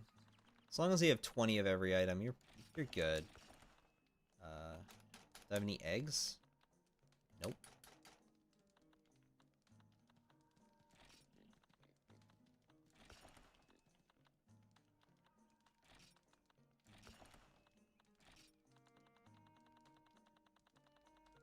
By the way, it's 103 live viewers. No, I had more viewers when I had like close to like 150 once when I was like doing this stream. I was broadcasting one of the Capcom streams, and people wanted to know my opinions, but everyone started to leave when I was really negative. And okay, so like the 20th anniversary stream, the reason why I was so negative is because I was hoping for like new merchandise. Like I was hoping that they would announce like, oh hey, you Monster Hunter fans want to spend some extra money, you can buy like a shirt to celebrate the 20th. I'd be like, that's awesome. But they didn't give anything like that. Like, I'm literally asking them, hey, could you please give us the CDs for the anniversary concerts? Can you please give us the art books? Please? No? Okay. Whatever. I guess you hate the fans. I'm kidding. I'm kidding. Capcom, I'm kidding. You don't... ah!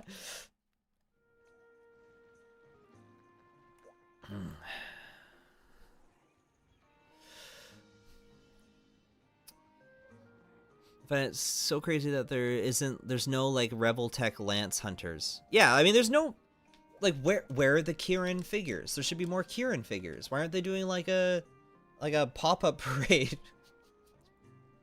Like a Kieran figure. like the armor. I'm talking about the armor. Kieran girl. I've never bought merchandise for anything ever besides a Mothman shirt. I feel like a mega boomer with each new game. Me too. There's now an official Monster Hunter collab with Transformers, which I'm stupid hyped about. That's cool.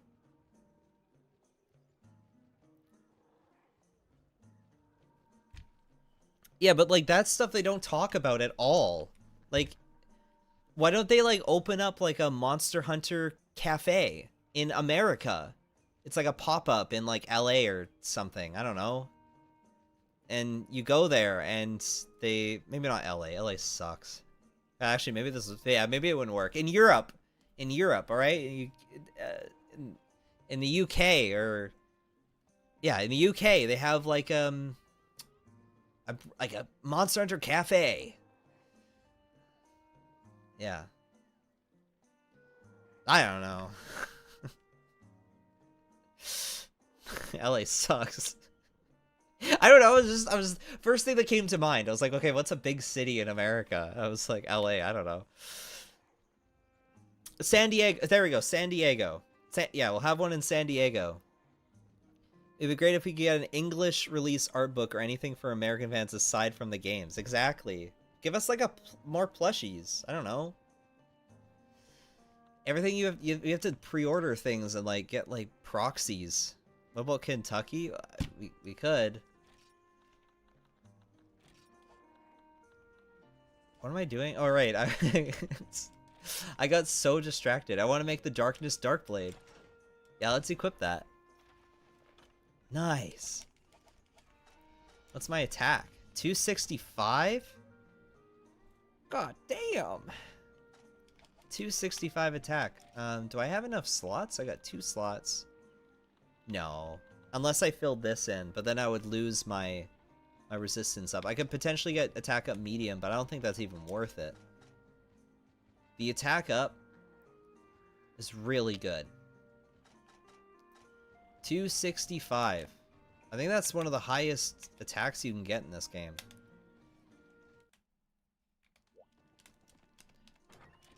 Well, guys, if you have any money you want to spend on Monster Hunter merchandise, you can support your local Lego resellers and buy Lego through Bricklink and build my models of... No, don't talk to the old lady. And build my Lego models. Lao Shen Lung draws near. I see. Ash, Lao Shen Lung. Yeah, we could do that. You're the Lego Monster Hunter guy? My guy. Are you serious? You have to be joking, but that is really funny if you are, though. That is really funny. Wait, you're that guy?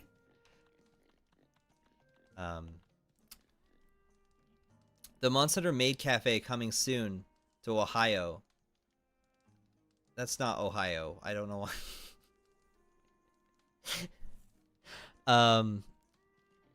Iowa? I don't know. I don't know.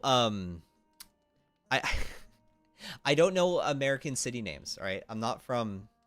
I don't know what your counties are like. I'm from Canada. I legit didn't make the connection. Oh, that's so funny. I've been watching all the orchestra concerts live for the past few years. I was bummed that the anniversary special concert was in real life only. Yeah, it sucks. Jacob breaks his spine by carrying the entire Monster Hunter merchandise demographic on his back. Yeah. Well, that's why I'm trying to do every single monster. Because Capcom doesn't do every single monster, and they charge like $300 for their they charge like $300 for their things. What should I bring? Should I just bring this new weapon? Really high attack? Yeah, I'll do that. I'll just bring really high attack. Have I done Nibble Snarf? I actually just did Nibble Snarf. I don't know if you guys have seen it. Like, there's no instructions yet. It's not available with instructions yet. But I did do Nibble Snarf. That was one I absolutely did do recently. But yeah, you can either spend $300 on a Latreon statue, or you can spend $200 on my Latreon Lego statue that you build, and if you want, you can take the pieces back. You can take it apart and build something new, or you can sell those parts at a way better value. I guess you could probably sell the Latreon statue at a better price. It probably has better investment value. But Lego is free of any sort of brand. It's just Lego itself, and it has forever value, I guess. Should I bring barrel bombs? Nah.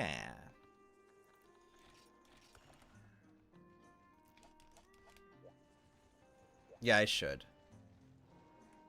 Not that they really do. They don't do much. I'll just go. Today I learned that Nibble Snarf has some diehard fans. Yeah, people love Nibble Snarf. Oh wait, hold on.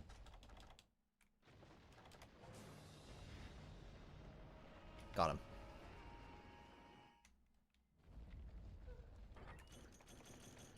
Oops. By the way, if you ever want Lao Shenlong to move faster, wait in area 1. He actually moves slightly faster if you wait in area 1 compared to waiting out in area 2. At least in this game. I don't even remember if there is an area 1 in Generations. I have not fought him in Generations in so long. Are you gonna redo any of your older models? Like compared to your new stuff, your old Zynoger looks well. That's why I redid Zynoger. My crabs need a revision. Malzeno needs a desperate revision. He looks really bad.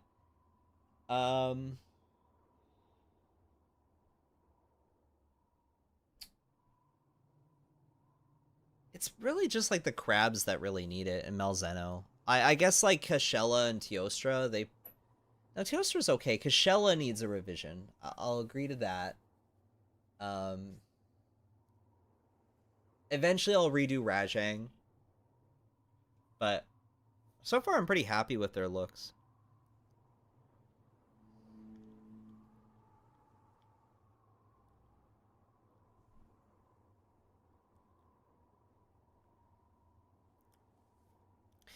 Capcom would never do a line of posable like if they did like posable action figures and not posable figures for... That's the other thing. I try to make sure that my Lego figures are action figures. Like, yeah, they break apart, but it's not like you can't put them back together. You can put them back together, no problem. Because it would be awesome if they did like actual, you know, posable action figures.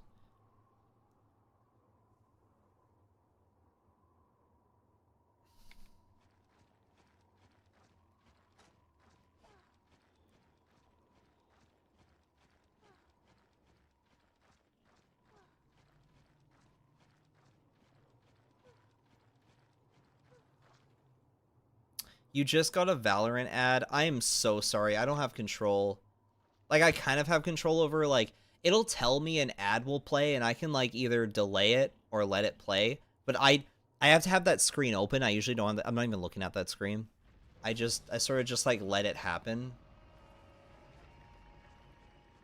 Okay, right here.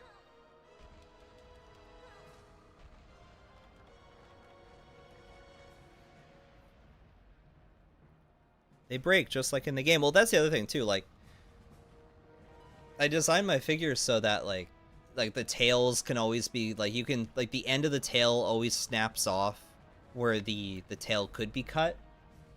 And that's on purpose. Like my new revision of Gravios, like when you take off the back of the tail, it actually has like the red bit to simulate like the meat of the tail.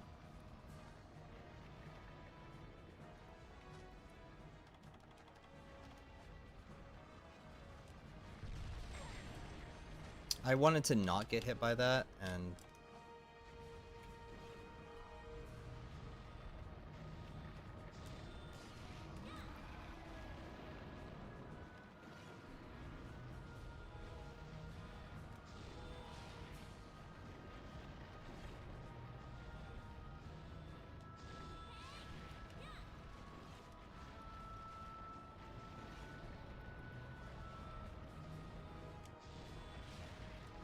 so his weak spot is right here. If you can...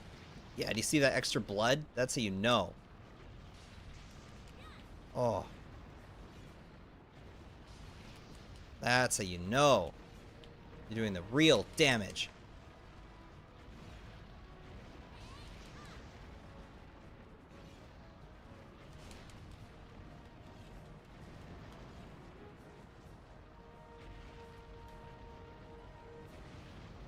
I'd love to see your Lollabrina Lego figure have a feature where the flower opens. Yeah, unfortunately, Lego just doesn't really allow for that. Like, there's just limits to what Lego could do.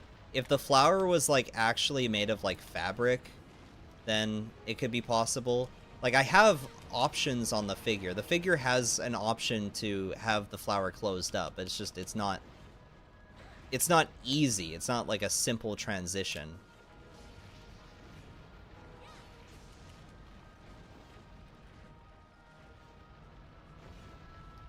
You see T Common Shark's Analog Horror? No.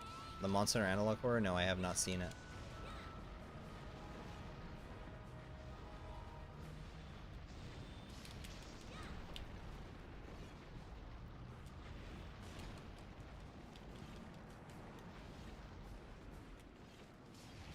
I'm subscribed to them, but I don't always watch all their videos. Like, I think that they're cool. It's crazy how far we've come, though, in terms of, like, you know, making things like fan animations. Because that wasn't something that was happening, like, even 5 years ago. The fan animation scene was a lot smaller. But now it seems, there's a lot of people doing custom, like, renders and fan animations of the monsters, which I think is incredible.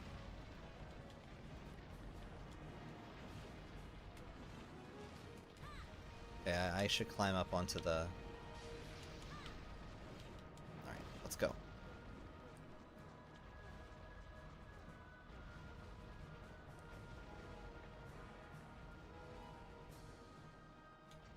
Sorry, I just ran. I don't want to sound rude, but how is Velkhana underrated? It got 6th place as most popular monster. Yeah, I definitely am not. I would never say that Velkhana is underrated. That's why I have Velkhana on my predictions list. That Velkhana is going to be in Wilds. Like, I don't see why Velkhana wouldn't be in Wilds. They're going to bring her back.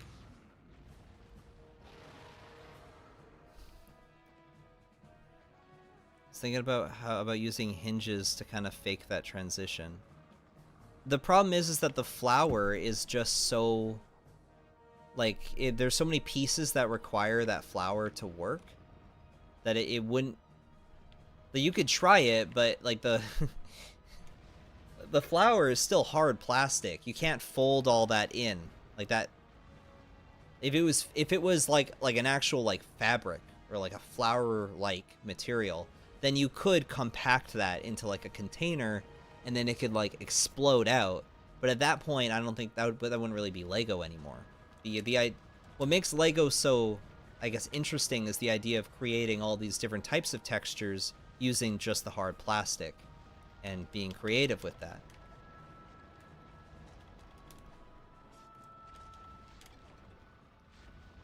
On the scale.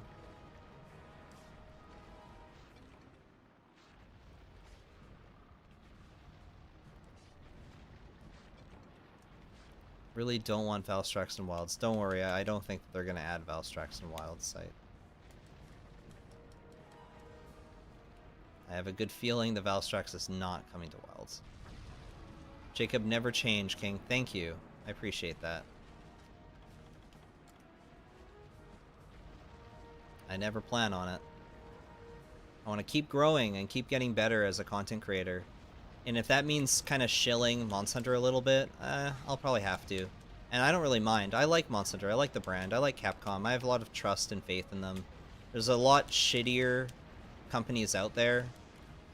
And I understand, like, business is business. This is what business practice is like in the 2020s now. It just, especially in video games, like, it's not easy. It's way more complicated than people make it out to be. And out of all the video game companies in the world, Capcom is the one where I'm like, you know what? I'm absolutely loyal. I still have appreciation and a love for them. I still have faith in them.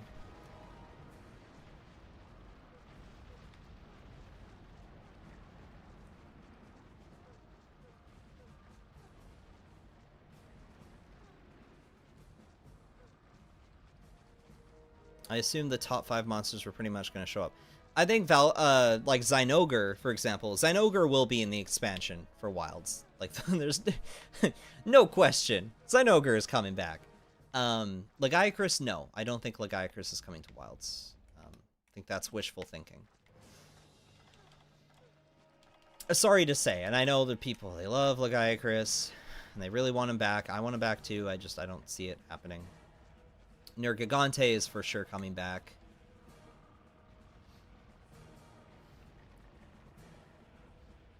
I had trouble beating Rathalos because he kept on moving around the map and I didn't understand the mechanics. Yeah, maybe if you use a cape piece for Petal it could work, but it wouldn't be solid nor look as good. Exactly, like it... I don't think that there isn't an elegant solution to actually making the flower transformation work. Just like how there isn't an elegant solution to making like Zamtrios puff up or Gobel puff up into a bigger monster. They make brand new renders for those anniversary things all the time. They made a brand new render for Fatalis for the 10th anniversary, and they didn't use that model at all for World. It's a different model for World. Because the one in the 10th anniversary render of Fatalis, that's still the old first gen Fatalis design. They made his wings like way bigger, and they adjusted the way the muscles are in World. It's a completely new model.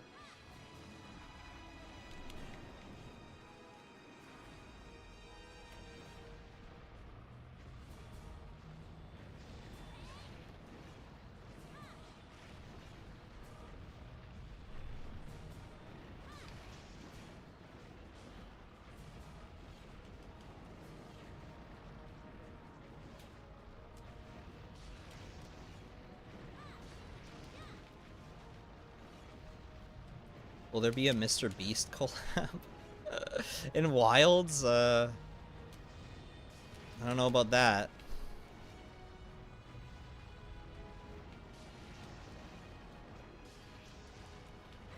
No, I'm telling you guys, the next portable game is going to be the game where it has underwater combat. It'll have Moga Village. It's going to have all of that. All of your old school boomer fantasies will come true in the next portable game. But that's not what they want to do in Wilds.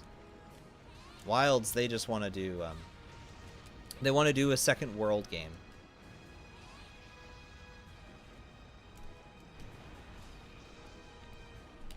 Yeah, this music is great. Lao Shenlong is fun like a couple times, you know, you're playing with your friends. You can be pretty fun. Everyone's teaming up and using everything that they've got to take him down. It's very satisfying when he finally does go down.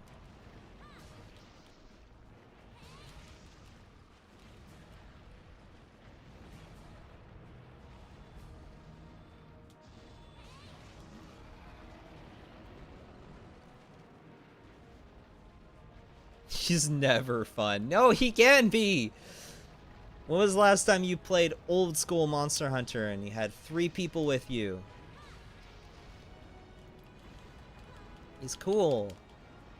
But, yeah, once you fight him, like, grinding Lao Shenlong is not fun. No, not at all. Trying to get his ruby? Oh, that sucks.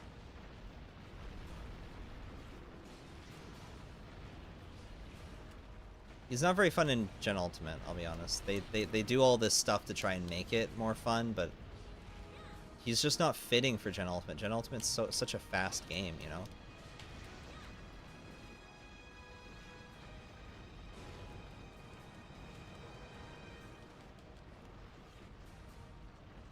Can I get one last hit in? Ooh, yeah.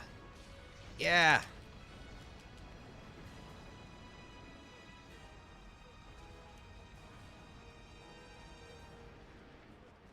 One of these days I'm going to build a Lego Lao Shan.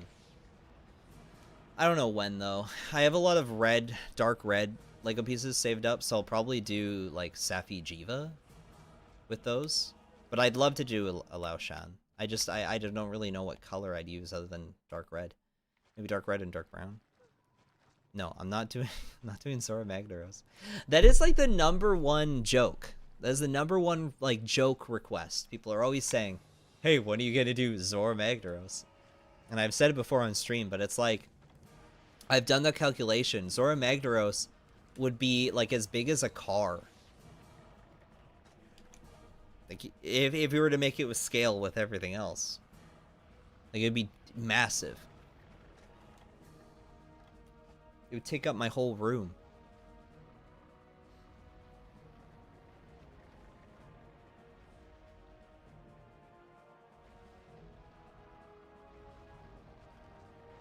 Just put him in your garage. Yeah. Make Dalmadur. Dalmadur is actually on my list. Back in the day, before I had, before I had the Patreon, I had a list of, like, monsters I wanted to build. And I'll have you know I've built most of those, but the one on there that like I really wanted to get to was always Dalmadur. Dalmadur was supposed to be like the big, like my final boss as part of the project. But the more I've done calculations and stuff, like it would be pretty big. A bit too big, I think.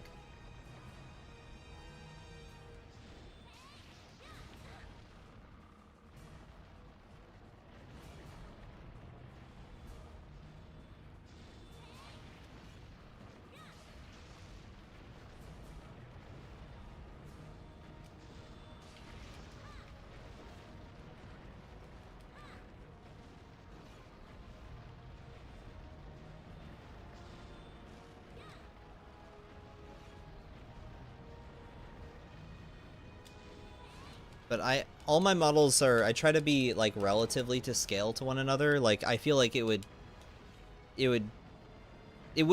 be cool. Like I think it wouldn't be the same. Like I wouldn't want to do like a different scale. I think it would be kind of wrong. I like when they're all relatively to scale.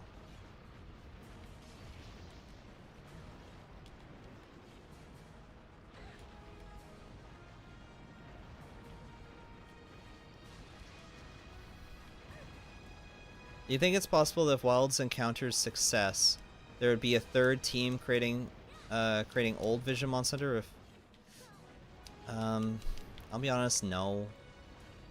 Just because the amount of time and money that goes into this is so big, so crazy. Like even Resident Evil, right? They've only got 2 teams. They've got their remake team, and they have the new game team, and they flip flop. You know, like they one after another. They had RE2 and 3, then they did 8, then they did the 4 remakes. So the next one's going to probably be 9, and then I don't know, maybe a 5 remake, or who knows? Maybe they'll do another 1 remake.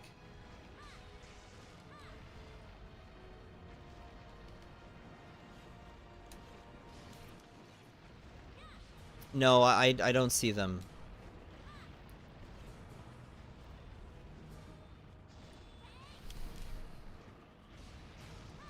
I'd be surprised if they did it. I mean, like, I wouldn't be against it. Every time I say no to something, it's usually not because I'm against it. I usually think it'd be fun or a neat idea. It's just I just don't. I don't know. I don't.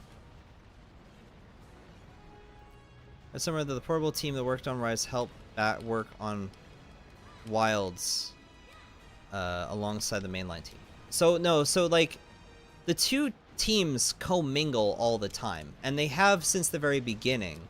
It's just very clear that like in order to manage 2 games at once, you have to like choose a director. You have to choose a production team, and those production teams, like this is like, you know, you have people like they're community managers like Kogath. He doesn't really want people to talk about this because they don't want there to be a distinction. Like, it's part of their branding that they don't want there to be a distinction between mainline and portable. They just want it to be the next game so that they all do equal sales, right? But I mean, come on, like it's not how development works. When you make an art project that requires this amount of work, both games require like an equal level of development. Like, you need to have a whole team.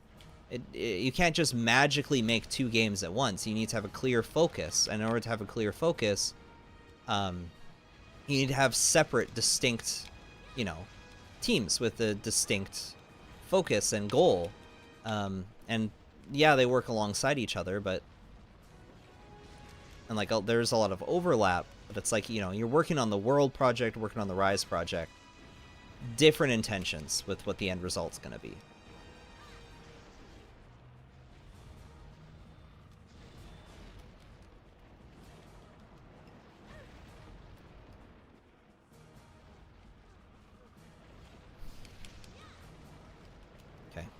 Let's get out of here. It's the final stand.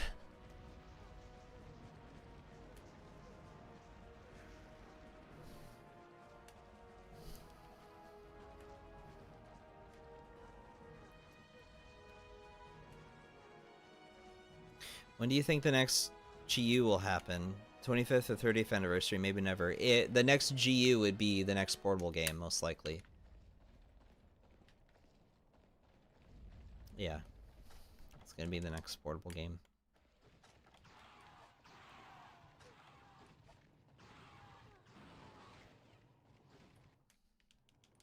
Every portable game is like a celebration of the series. While the mainline games are trying to sort of like reground the series into something meaningful, while like mainline is like, this is the series, and then portable is like, wow, the series is awesome, you know. The attitude is very different, the tone. One of them is like getting it done, the other one's like a party. I remember disliking you because I thought you hated the new gem, but the more I watched you and played the older games, I think I kind of understand your point of view. All right.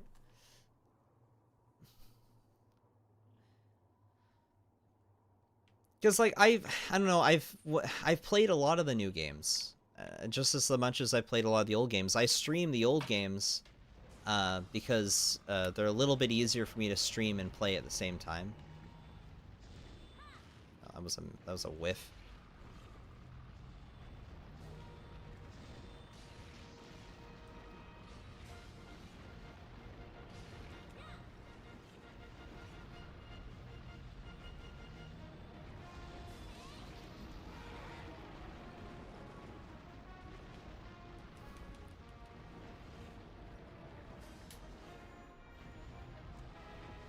I'd prefer if Monster Hunter was a hard game. I would prefer if Monster Hunter had the same attitude that Souls has, where, you know, people play a Souls game because, you know, they want a difficult game about overcoming challenge. And Monster Hunter used to be that, and now it's more of like a kind of like a fun multiplayer hype game. You play with your friends, like, oh, check this out, guys! Here's some new, you know, cheese mechanic I figured out with all my friends. We can all tank the same monster. You know, I don't know. It's a different vibe.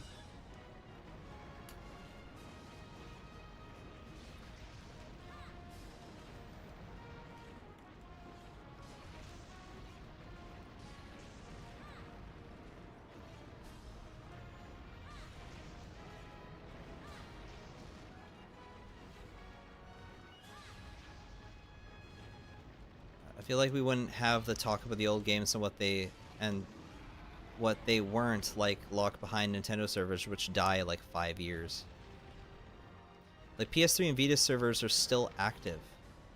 Like for Monster Hunter? The PS3 servers? Monster Hunter Rise is like Mario Party. Oh, I should be using the Dragonator, shouldn't I?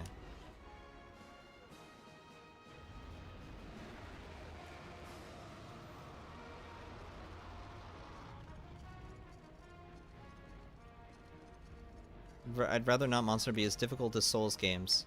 Definitely more difficult than they are now. I would argue that Monster Hunter was notoriously more difficult, or as difficult as Souls games in the past. Like, I would definitely say that. Okay, yeah, you're gonna do that 3 times in a row? What?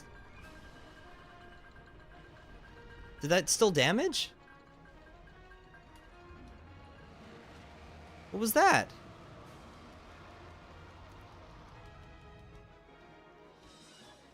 Did that damage or not?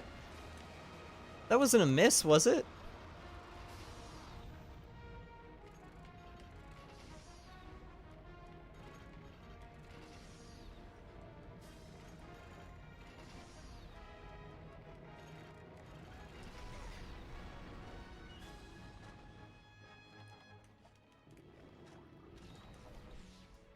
But I don't want just the final bosses, you know, the final fights in Monster Hunter to be the ones that are considered the hard ones. I want the whole game to have an, you know, level of challenge. Which Monster would be a more difficult games than they are now. It was more difficult back in the day, not so much now. Souls games are way easier than even current Monster Hunter, though. If it had even semblance of build, you beat half the bosses. Yeah. A lot of what made, like, Dark Souls 1 difficult was actually just that the game was kind of just ass. Like, it was so clunky.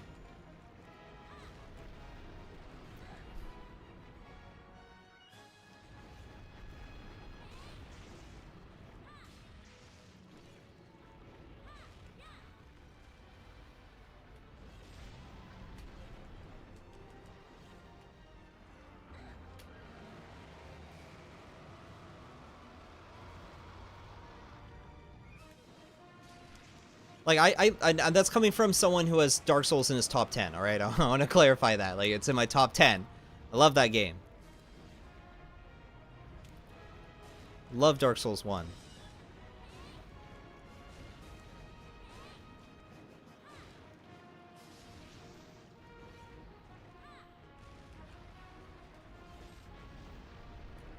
It was still ass. I like the dungeon crawling more than I did, like, the nonsense. Like, the game was, like, weird. It had, like, weird physics. I liked whenever you, like, accidentally were too close to a ledge and then you dropped, like, gravity was way higher than it normally was and you just, like, fell to your death. And that happened all the time. Movement in that game was just whack.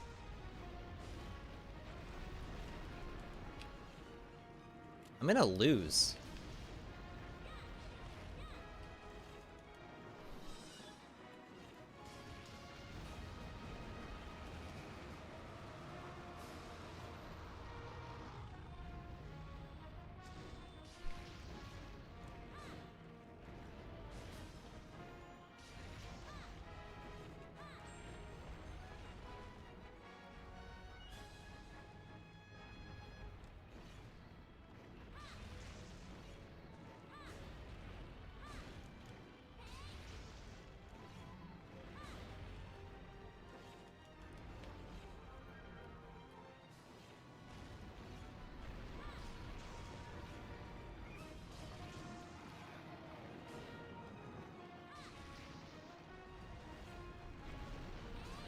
I feel like this Lao Shenlong is even more aggressive than normal.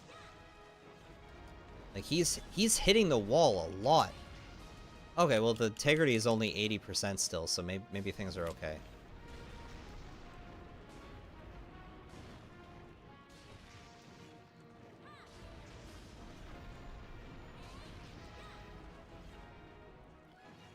Have you played Another Crab's Treasure? No, I'll be honest, I rarely play games outside of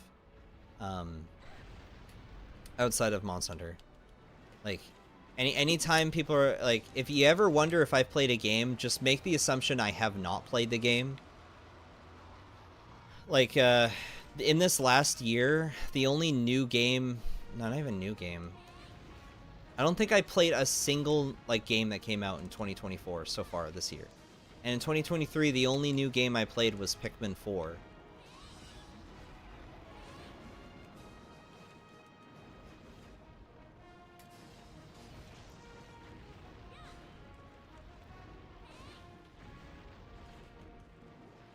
To sharpen my sword.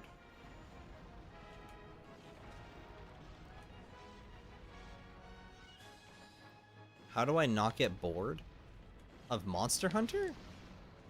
Well, you have to remember, guys, I have a life outside of playing video games. I'm hanging out with people. I have I go to work. I'm also building the monsters out of Lego, which I actually spend more time doing that than I do actually playing these games.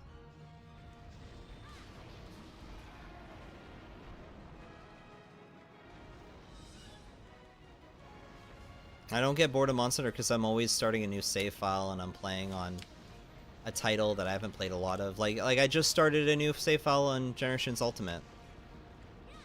I tend to not have save files with like a lot of hours, but instead a lot of save files with not a lot of hours. And I just get myself to G rank, and then at that point I'm like, okay, let's just start over.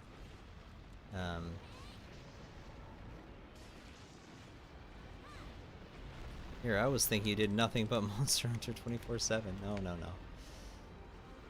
No, no, no. I have a life. I don't know why I thought you were unemployed, dog.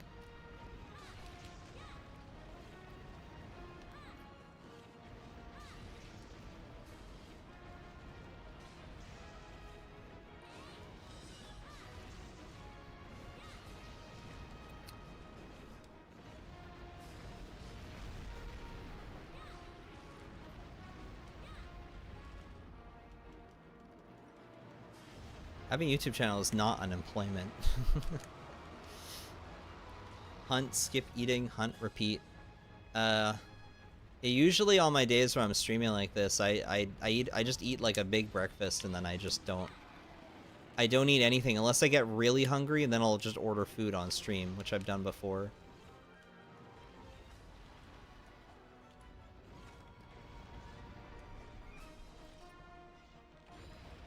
Two and a half minutes remaining. It's at 60%. I think I'm okay.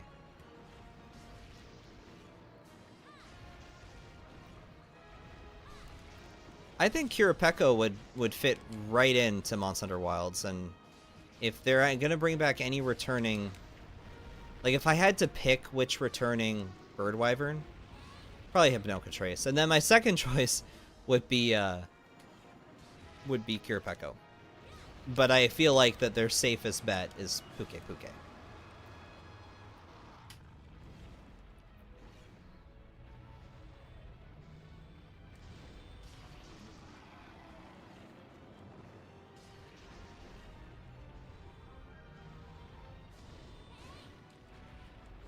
You want Great Macau in Wilds?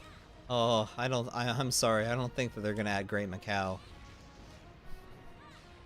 Yay! I killed him!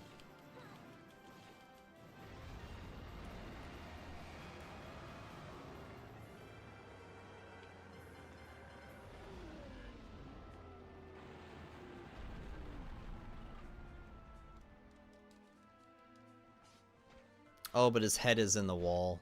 Oh well. Loshan's Ruby! Yo! I needed that. I needed a Laoshan Ruby. Oh, I'm getting the other carve. Oh wait, there's 3 sets of carves, right?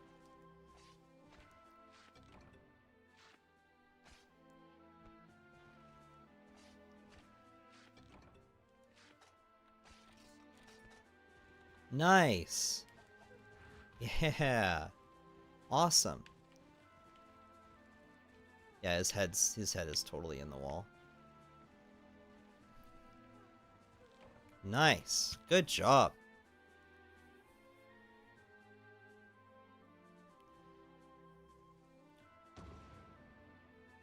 Nibblesnarf is definitely non-wilds of Valahar. Yeah, the Valahar's existence is like deconfirming so many monsters.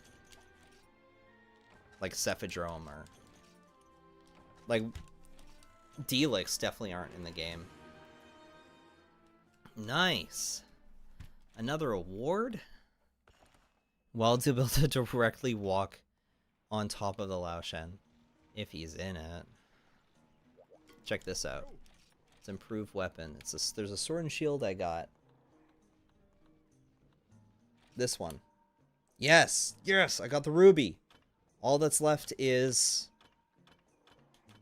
the horn. And then this is a really good... Look at the stat changes here. This is crazy. So it goes from 190 attack to 130. So it loses 60 attack. It gets blue sharpness. That's it. And then the dragon goes from 1 to 60. That's wild. Like, why, though? That's so weird. Anyway, I need another horn. I didn't get a horn, so...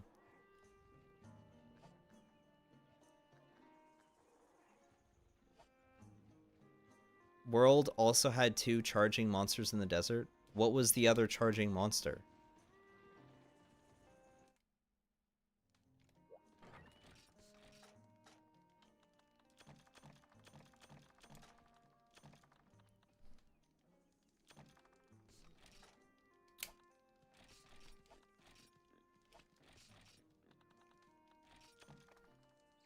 Diablos and Baroth?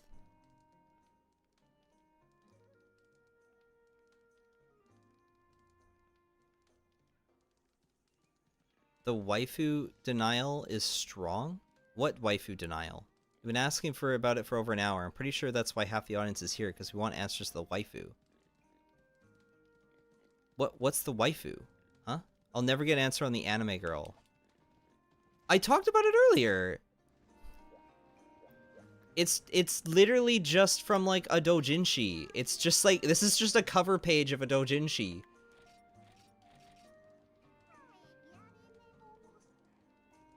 It's just Kieran. It's just Kieran armor. That's all it is. It's not complicated. Don't worry, chat. I will get the sauce. I think it's, at least I think it's, I know I got it from Pixiv. I got it from Pixiv, so.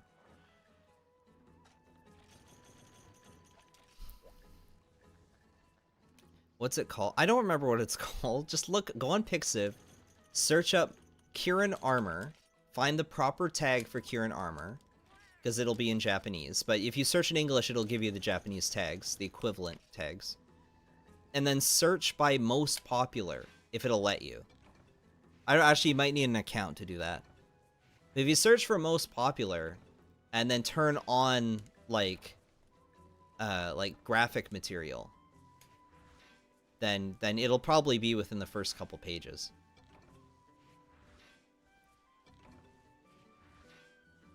Jacob, why do you think people hated Underwater Combat? Never played it, but it looks cool.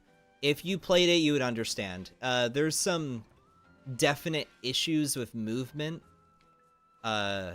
Like, the depth perception is probably the biggest thing, where you can't really tell how close and far away you are from the monster, because in this game, we have the ground. I mean, what am I saying, this game? In usual Monster Hunter Combat, the ground exists, and the ground gives you a marker on how close or far away you are from the monster. But when you're underwater and the monsters are just moving fluidly in space, in all 3D directions, so half the time you're like, okay, I'm gonna hit, and then you swing the weapon, and you're like, oh, okay, I wasn't close enough. I just need to swim slightly closer. But you don't have that issue when you're playing on land. Of course, the more you play Underwater Combat, eventually you do get used to it. You do get better at it. But also, they didn't add a lot of underwater monsters. Like, it was very clear by 3 Ultimate that they realized that it was just not working. Like, it wasn't working for the game, and so the only new underwater monster they technically added, if you even call it new, was Plesioth. I guess there's Dire Morales, but yeah, like, they didn't add anything else that was new. The underwater combat was done. And so when you fight the monsters underwater, you're fighting like 4 monsters. That's it. You're fighting Royal Luderoth, because its subspecies doesn't go underwater. Lagiacrus, and sometimes it's subspecies, but it's mostly on land. Golbul, and Plesioth, and its subspecies. I guess Cedius. But Cedius is more of a cinematic fight. It's a lot like Lao Shen Lung, where it's not really exactly a super engaging fight, as it is more of a Gravios and Shogun Centaur. Holy, 2 Black Diablos. Holy. What do I feel like? We could do the 2 Black Diablos. I don't think that would be that bad. Yeah, the camera controls also were not exactly, like, everything about it was just kind of slightly flawed. I'll just say that. Like, it needed a lot of reworking, and they didn't take a lot of time to try and rework it. They didn't seem to want to rework it. They seem pretty content on just abandoning the concept entirely. Like, they don't... clearly they did, because they didn't bring it back.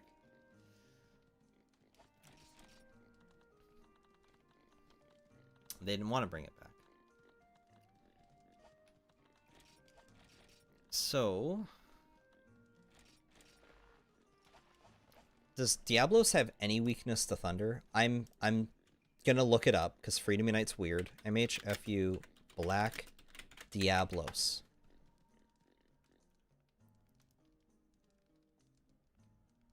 Okay, he's got some weakness to thunder. It's 15 all across the board. He's weaker to ice. His weakest spot is the tail at 60. Okay, well... and then the neck. Thunder isn't bad. I've got 75. How much thunder do I have? 76 thunder. Yeah, I'll probably be good with this. The devs in the Wilds Q&A stream were actually surprised to see people wanting underwater combat to come back. I think that they're just saying that. But yeah, if you look at any of the reviews from Monster Hunter 3 or 3 Ultimate, almost every time they're like, yeah, underwater combat isn't really the best. It's a little bit weird. It's a weird gimmick, and most people are like, we prefer the fun hunts on the land. In general, it's not exactly considered to be the most fun.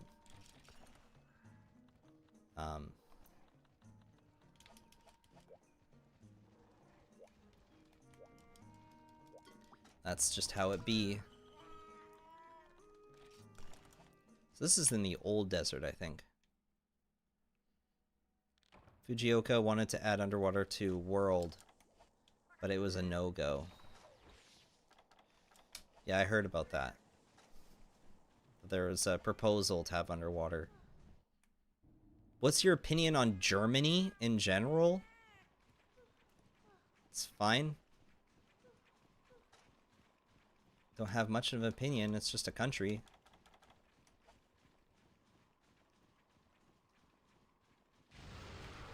Hello.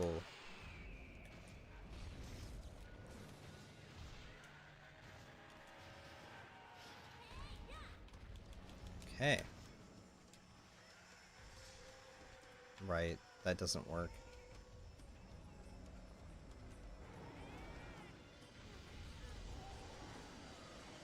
He looks really big. Do you like the wound mechanics? No.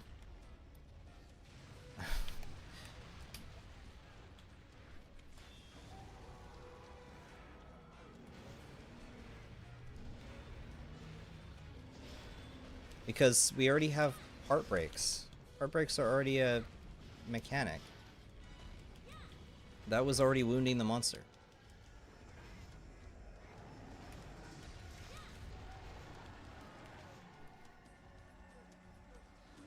Am I crazy? Like...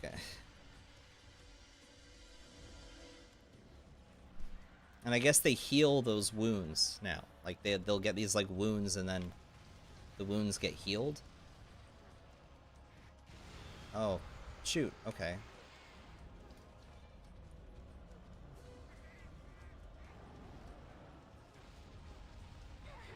Come on. We are not off to a good start.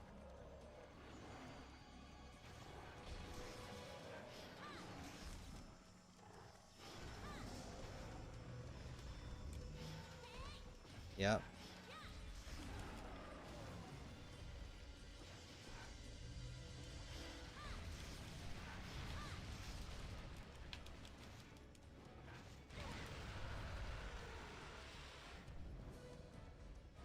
Black Diablos is really big.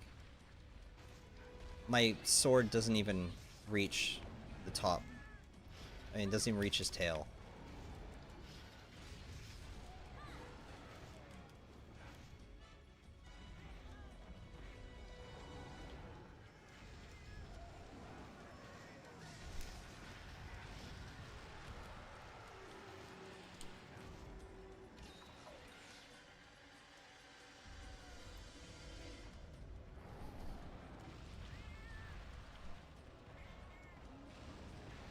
Breaking parts is to change monster combat behaviors. The wounds is to change player behaviors.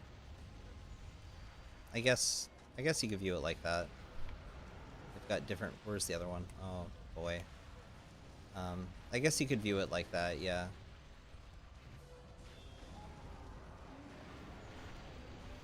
Cool.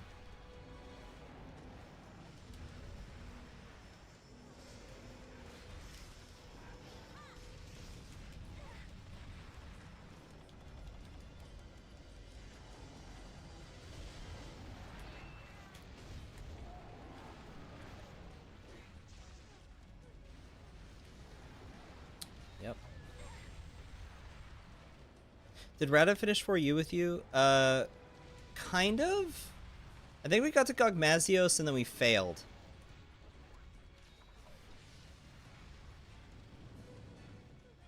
Am I using the wrong pronouns? My bad. I'm usually pretty good about that.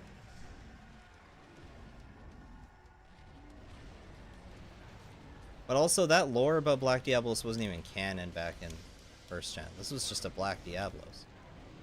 It was just a funny color swap for the sake of a funny color swap. Oh, bye, George. Thanks for stopping by. The problem with the rune system is that doesn't seem to be any precision required.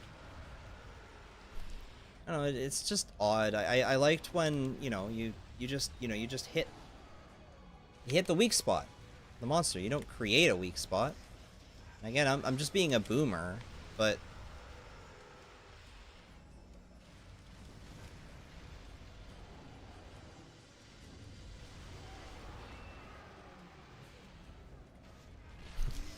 this is getting out of hand. Now there are two of them.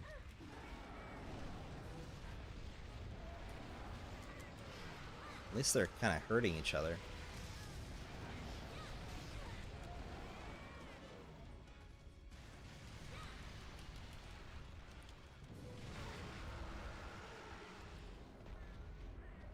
Never liked the whole recolor of the monster subspecies. I've always loved it. Gotta play it to know how much precision, or is it not required? Exactly. Like, I don't want to... If I go out there and I just make a... If I say that, like, oh, it's ruined. If I say that too early, everyone's gonna be like, Jacob, you haven't played the game yet. How could you possibly know? You know. And I can't say. Alright, goodbye Fatalis and friends. That's a great username. Have a good time playing Rise. I agree with your boomer take, just hit the monster. But so then, how do you feel about the horrible Clutch Claw and its awful design? Well, I never really liked it. There's a lot of these gimmicks that they add that I've never really been a fan of. I think it's fun to explore different gimmicks. I think some of them can be real bangers, like they can hit well. For example, mounting, I feel still has a place in Monster Hunter despite everything.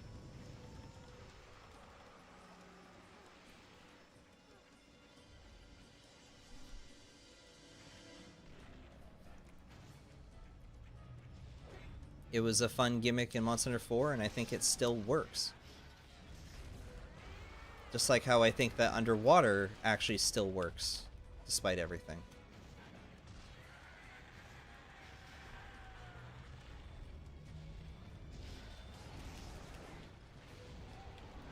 But like Wirebug, I don't know. I don't know about that.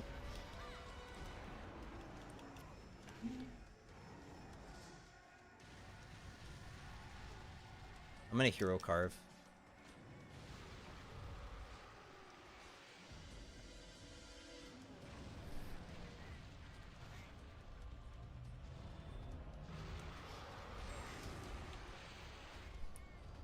So that move he just did, that was a Free Me Knight edition. That was like that was a new attack, and that attack got added to Diablos and Devil Joe and Try.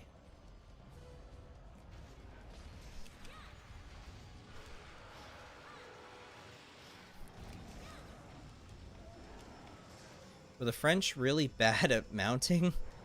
Really such a mounting problem, or it did just feel like that? No, it was just something that we just saw a lot.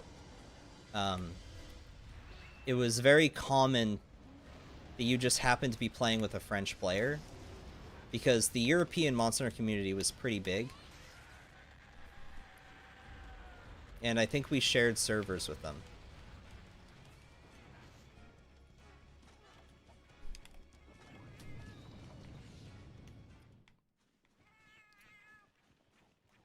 Like I want to say there was probably more, as much. Yeah, I think it was like a 50-50 split. Like anytime you were playing online in Monster Hunter, it was 50-50 split that like you'd either be playing with an English speaker or a non-English speaker.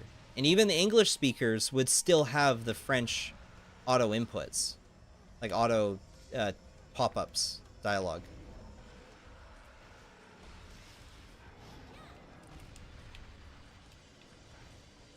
What are your thoughts on the weapon overviews? I kind of gave my rant earlier, but again, like I would need to actually play the game. But frankly, like I just think that there's too much convenience for the player, and it's part of a bigger problem that the games have. It's not necessarily about it's not like I don't think that the weapons are difficult to understand. I think that the overcomplication of weapons leads the developers to simplify everything else. And when the whole game is simplified, talking too much, losing my voice. When the whole game is simplified, then the only thing that remains is maintaining all the gauges and all the, the flow of your weapon, and it's not the same anymore. The combat is so it's so fundamentally different. And when the combat's so fundamentally different, I don't know if I can get the same enjoyment that I once did. It's a very different experience. So it's cool that every weapon has another several hundred new mega awesome attacks that they can do. I think that's awesome. But also I'm like, I don't need them. Like, I didn't ask for them at all. I didn't ask to be able to, like, guard cancel.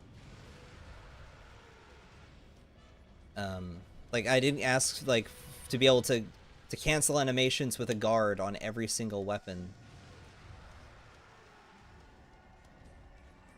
Or all this ease of play. Jacob, do you agree with the you control the buttons you press philosophy regarding the streamlining of Monster Hunter?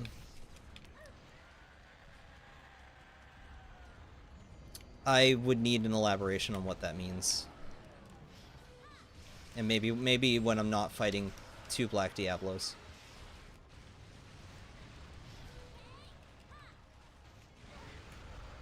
I think it's more of a symptom of an overall focus on combat, Jacob. Like, Rise almost completely gutted out other game systems in favor of combat gameplay. Yeah.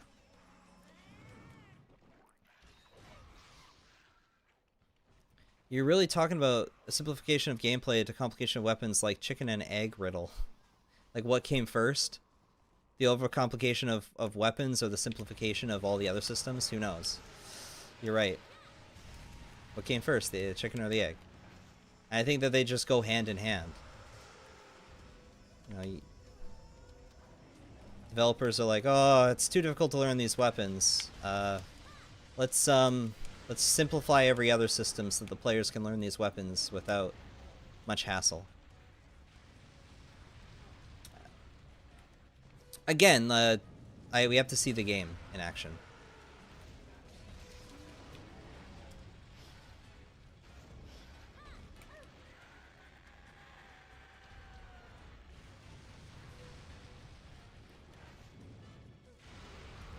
Holy.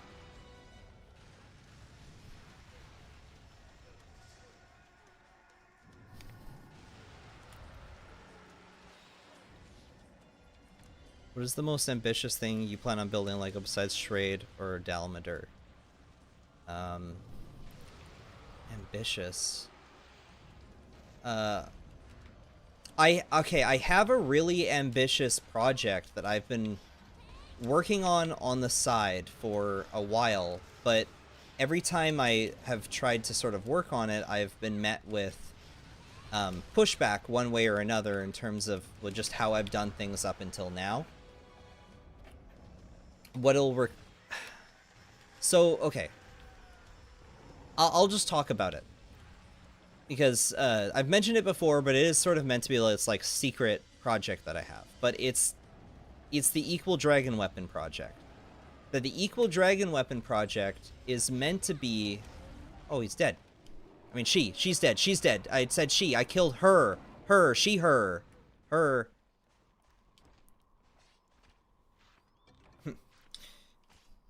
Course corrected that one. No, Equal Dragon Weapon. And the reason why it's an ambitious project... Oh, by the way, yeah, I do plan on I also plan on building Poke Village. I plan on building Poke Village and Moga Village at some point. Maybe when I move out, you know. I'm out of this little basement I'm in. But Equal Dragon Weapon, and it's because the plan for Equal Dragon Weapon was for it to be a combiner model where if you were to purchase different Elder Dragons, like Kashella Diora, Teostra, and then another one I don't know yet, you could combine them. You could like combine all the pieces together to make Equal Dragon Weapon, and that's my really, really ambitious project. I didn't need to take the cool drink.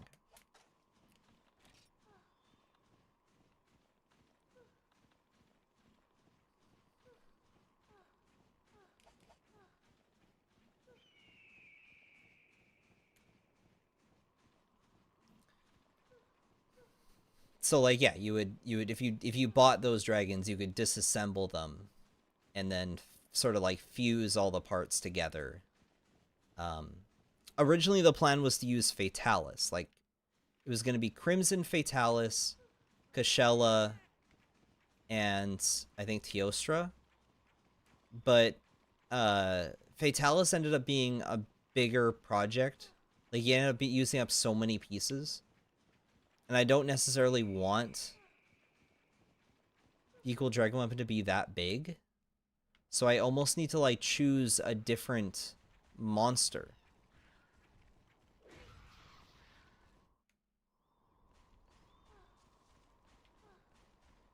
I have to figure it. Maybe Valstrax? I would have to look at the different monsters. The other option is Safi Jiva, maybe. Yeah, you would think Chameleos, but like we have to talk about like the colors of the parts, all right? Chameleos is purple. Is the Equal Dragon Weapon purple?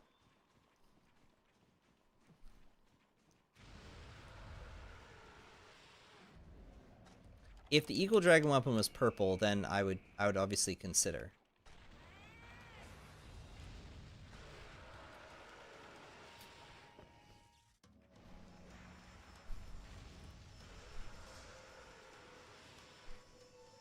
Alatreon?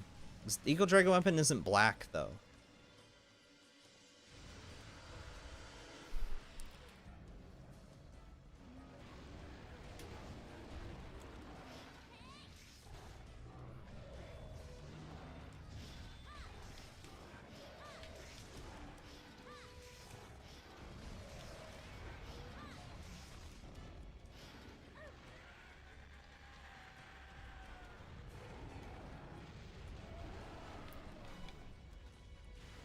Well, no. I'm not gonna paint the pieces because again the whole point is if you happen to buy the 3 Lego sets, right, then like the 3 builds, then you would have all the parts for the Equal Dragon Weapon, and then you could, okay, she went for the cat and then switched directions and went for me instead.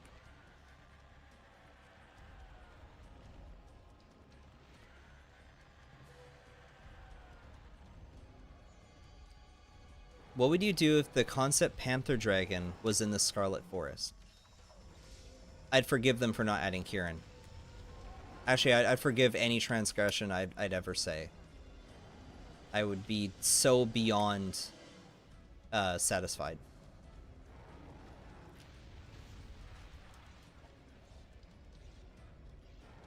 Shoot. Shoot!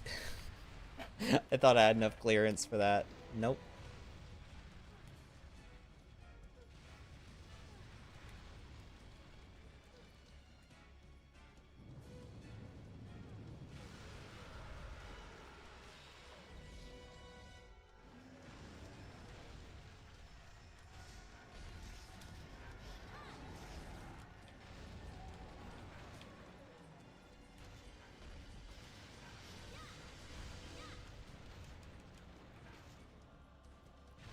Concept Panther Dragon? Oh, Leo Velos. It's a monster that does not exist. It's a bit of an it's a monster that got a lot of development. Like, it has probably the most pictures, like concept art and like ideas, but it's from a very early stage of Monster Hunter when it was more fantasy like.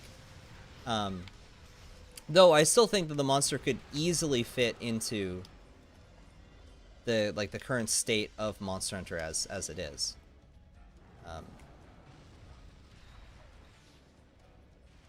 Yeah, if you look up Panther Dragon or Leo Velos, because I adopted it on the fandom wiki, on the Fanon wiki, the Fanon Monster Hunter wiki, and I named it Leo Velos. I wanted to come up with a name that was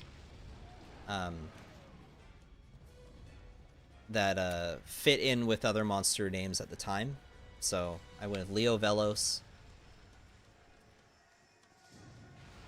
Leo comes from leopard or lion, and then because he's like a cat. Velos comes from velocity, but also like Velociraptor or Velociprey. And then Los, that's how a lot of monsters had Os or Los at the end of the name. And I felt like it was a catchy name. Leo Velos. It's easy to say. It sounds like a Monster Hunter name. I think it fits in alongside like Chameleos or Diablos. But it's got the big cat aspect. And then velocity because he's fast. It's like a fast leopard. Leo Velos. I think it's a neat name.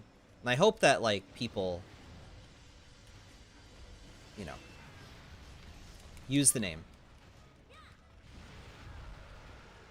I'm struggling. Jacob, what do you think about the idea of a Griffin-type monster class as an Elder Dragon, like how Teostra is a Manticore? I'd love that. I'd like if there was like a Griffin Elder Dragon. As long as they don't make it look too much like a Griffin, they do what they do with Teostra, where it still feels like a genuine, unique animal. That could be good.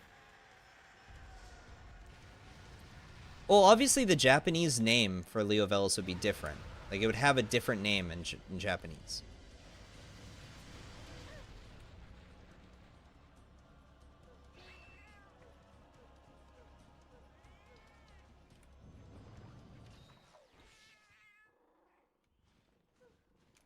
Future crossbreed.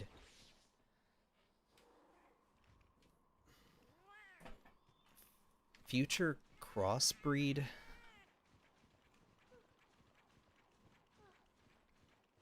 Someone made a Lego model of it with leopard print wings. My guy, that was me. That was me. Click on that image. That is me. That was not someone. That was me.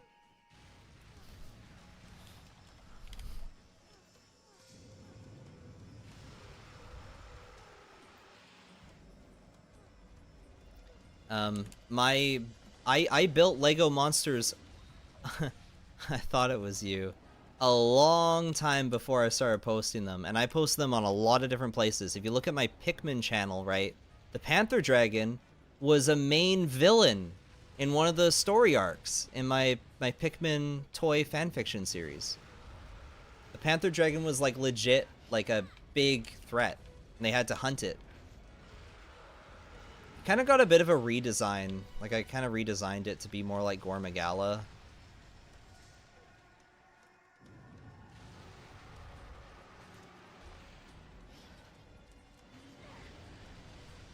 Cool. This is the big boy. Usually the greatsword can reach the tail when it's straight. Yeah, I was going for the tail again because I was like, oh, I haven't cut it off yet, but I'm realizing that I can't land any hits. Oh, no, no, you rolled the wrong way. Okay, well, it's dead. You mean plush Eternus? Yeah, that's one of my alternate accounts. Wait, you made Monster Hunter concept art crossover Pikmin fanfiction? Oh, you guys don't know my history. No Lagiacrus until Gen 7, my guy. That's my prediction. I'm gonna die on this hill. What should I name my Nautilus Brute Wyvern? That's a neat idea. I don't know. Look, I spent like a couple days coming up with Leo Velos, alright? I'm not like a machine that just pops out names for these monsters. But yeah, you kind of just have to look at the naming scheme of other monsters. Like, especially ones of the same sort of group.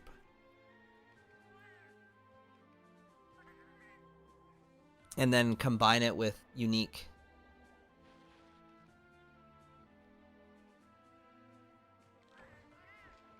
How would you feel if Capcom decided to license Monster Hunter to Mega? Their Pokemon builds seem a bit lame, with too much unique parts and printing.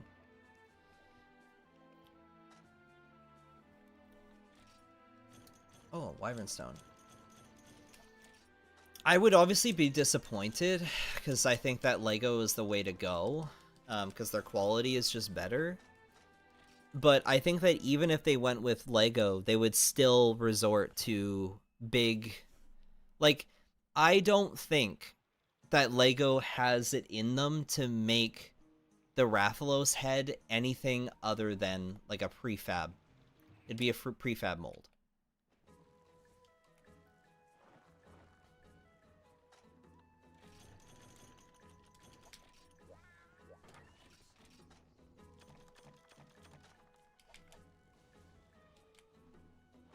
How long have I been up for? 4 hours. Oh, oops. Should we keep going, guys? I still have like 70 of you in the audience. This is insane. Thank you all for being here, by the way. This means so much to me. I'm glad that I'm able to talk about Monster Hunter and share my thoughts. Be autistic about something I love. And, you know, entertain all of you. I'm really sorry I wasn't able to play GU. It was really funny because on Twitter, I totally mentioned I'm playing GU. I'm not playing GU at all. It's really sorry about that. It's Monday. Do you not have work? It's Tuesday, and no.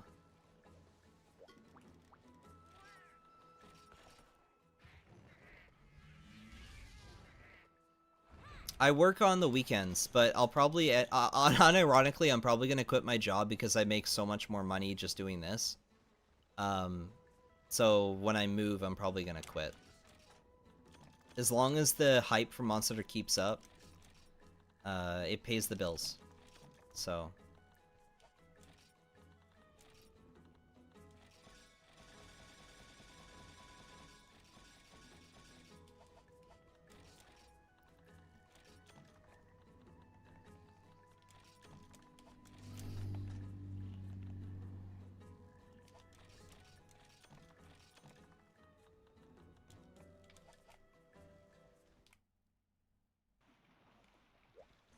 Dude, no, the algorithm could royally screw you over one day. Oh, yeah, no, I'm aware, but I've got a good skill set. I know where to find work. Like, that's not a problem. And I'm not okay, I need to clarify. I'm not relying on YouTube for my revenue. YouTube gives me nothing. I get my revenue from other sources. Other sources. I have backup plans. There's always OnlyFans. Yeah. Yeah.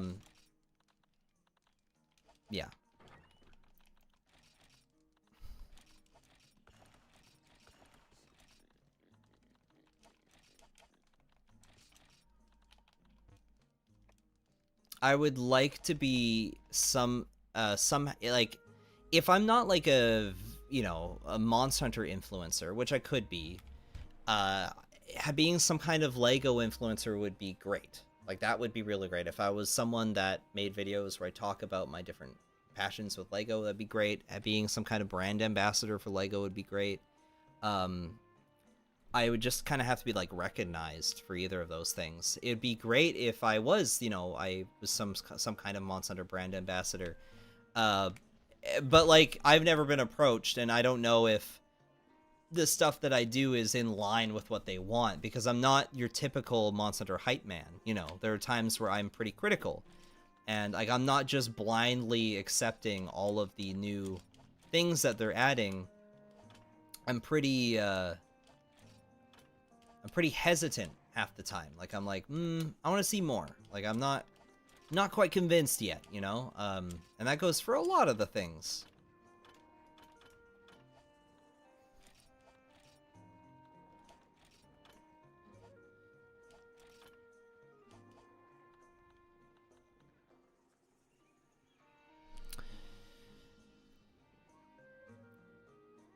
The hype is going nowhere. Wilds will be Capcom's best-selling game of all time. Yeah. Finally got the Wrathing Ruby. I need to finish my Gunland set for high rank Rise, going to Master Rank. That's awesome. You can even work for LEGO as a potential master builder. Yeah, exactly. I check out Rage Gaming videos a bit ago, and they make 5 uploads a day. Yeah, I definitely don't want that. Revenue should be split between multiple sources. If you're only getting paid from one source, then your paycheck, one paycheck. Well, I know. I realize that. That's why I have, like, I have multiple revenue sources. Right now, I have 3. Your Lego builds are so good, though. Thank you. Yeah, I am just one person. Okay, so Jonathan, you're not the only one who suggested that. Putting my builds on the petition site to make them official. That's called, that's called Lego Ideas. I've gone on Lego Ideas. I've went into their submission page. It says Monster Hunter is not permitted. There you go. You are much better than Rage Gaming Videos team. I wouldn't say I'm better. I think they're making a lot more money than I am in terms of their content. They seem to know what they're doing. I don't want to make a living off of YouTube. Let's make that clear. I don't want to make a living off of YouTube.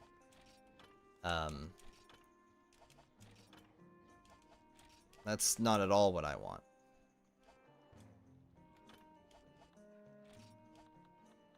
YouTube is not the way.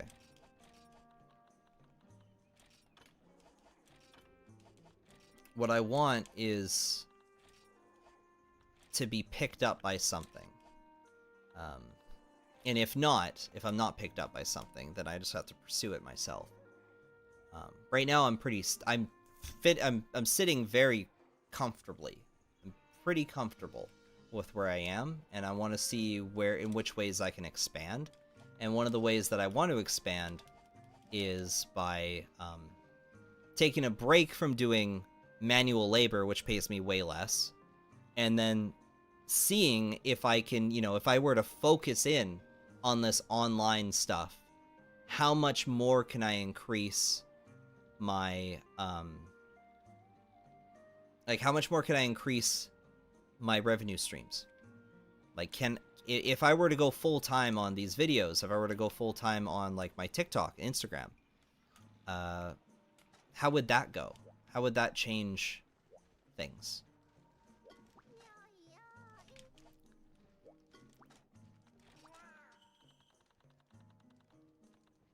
This is the only quest left.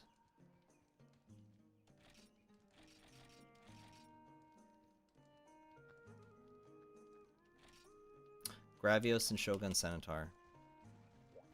How much do you make from Patreon? I don't want to declare how much I make from Patreon. I feel like you could probably do the math, though. I'll just say it's definitely a lot better than this, and I totally understand why artists use it. Like, I totally get it. Patreon is not a place for making videos, but if you make other forms of art... Okay, like, let's say, for example, Monster Hunter Hype died tomorrow. Like, if it completely died tomorrow. What if I did Lego builds for Dark Souls? Right? Like, I have like, a whole plethora of like, backup. I've got, like, a backup plan for a backup plan. Like, can you imagine if I did, like, hyper-detailed instructions for and, like, really well-done models for, say, Zelda, even? Like, I don't think... The thing about Monster Hunter in specific is I don't have a competition. No one else is doing what I'm doing at this rate I'm doing, at the level I'm doing. And if I could do that same thing for, say, the Souls games, well, then I'll just keep going. But what's great about Monster Hunter is it never ends. They're going to keep making new monsters. I can keep making all this new stuff. There's still all of Frontier I haven't even really touched. Which there still are dedicated fans who love Frontier. I mean, there are people who've told me that they've never even seen a certain monster before, but they say that they see the Lego model and they're like, oh, this is cool. I kind of want to build it. But yeah. Online stuff is cancer. Everything is just triggering a reaction, even if it's just outrage or hatred. Yeah. I feel like Monster Hunter not being permitted on Lego is a licensing issue. Okay, so let me explain something, though, which is kind of funny.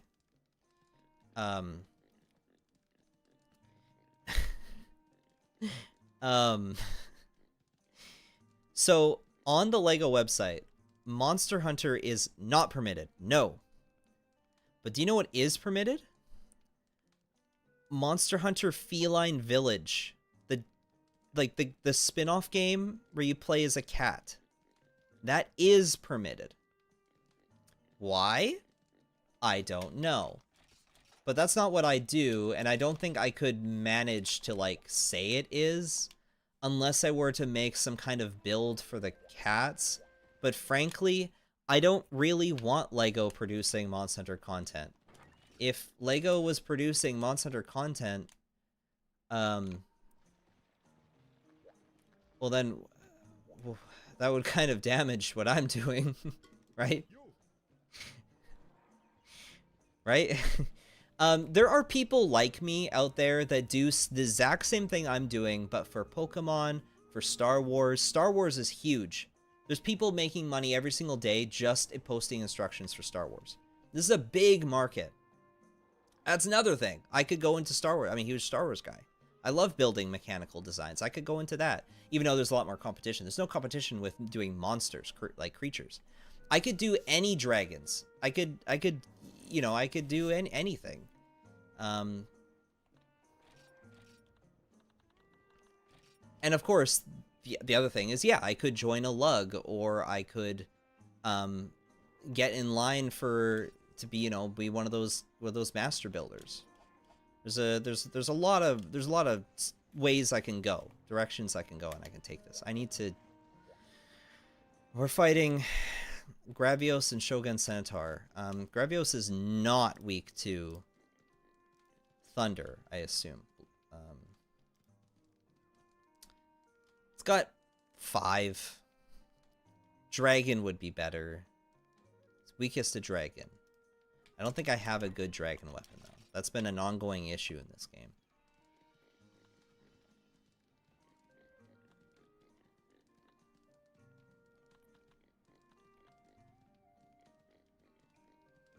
This is a massive decrease in strength, but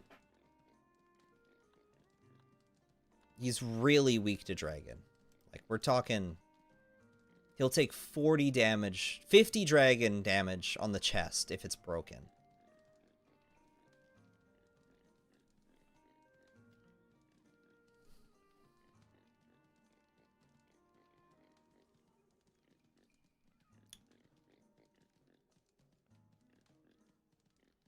I tried watching everyone's coverage for Wilds, and theirs I just couldn't. Like, I've watched every other YouTuber that covers Monster and the Wilds coverage, and Rage Gaming videos was unwatchable, in your opinion. Think you guys might just hate Josh because he's British. The only thing I see of LEGO Star Wars stuff is structures falling and shattering in places. Yeah, that's sort of an ongoing problem, and that's something I'm trying not to do with my builds, is ones that are too flimsy and fall apart. Obviously, like, I'm not perfect. A lot of my builds still have those issues, and it's because I'm trying to get that detail that, that, you know. I guess I could try and make it more structurally sound, but then you lose the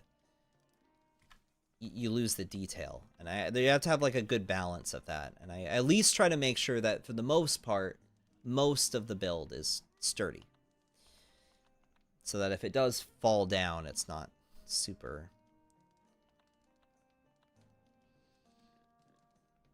Okay, well, he'll still take 5 thunder damage, so I'm gonna go with that.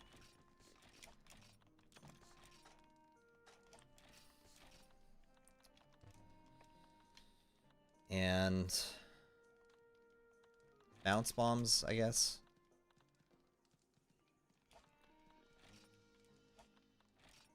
I'm supposed to go to combo list. There's no combo list. Blue mushroom. I do not have any god bugs, so I cannot make max potions. Do you have any? You do. Oh, they're expensive. Yeah, we can buy another 20. Wasn't so bad. Oh, we can just buy nutrients. It's double. Oof. Catalyst? Yeah, let's buy some catalysts.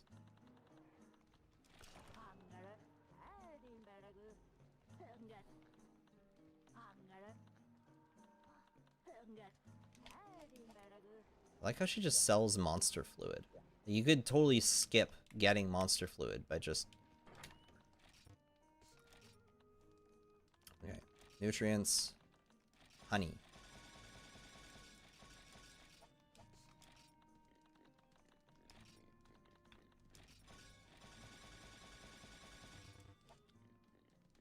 Super glue? No, that defeats the whole purpose. Like, I don't paint things, I don't glue things, I don't say glue things. The whole goal is to try and make builds that you could, like, anyone could put together with their parts. Even if your colors aren't correct, you can still put it together and you could play with it. That's the goal. You don't have to do anything else. You don't have to cut anything. You don't have to adjust anything. You just... I want people to be able to build these things and take them apart and build them back together like they're toys, because that's the whole point. A huge market. This happens... Oh, whoa, whoa, whoa. Teostra in the swamp? I might do this instead. Not gonna lie, my salt is clean, be glued. The bitch did not stay together very good. I don't know. Mine's fine. Mine sits on my shelf just fine. Not glued at all.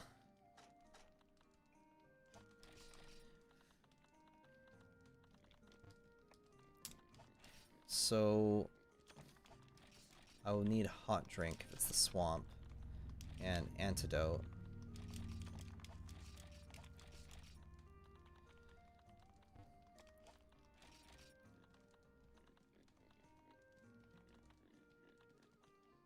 Let's do let's do smolder grates. Let's do longsword. We haven't done longsword.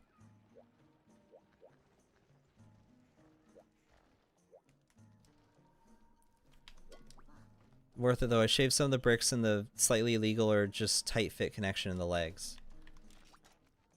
Okay. If it works for you, then, you know, go ahead. I'm not gonna...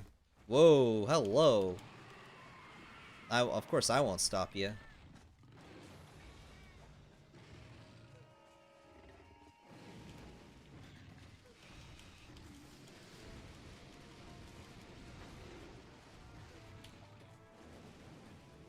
Did those even hit? I only saw like one of them explode.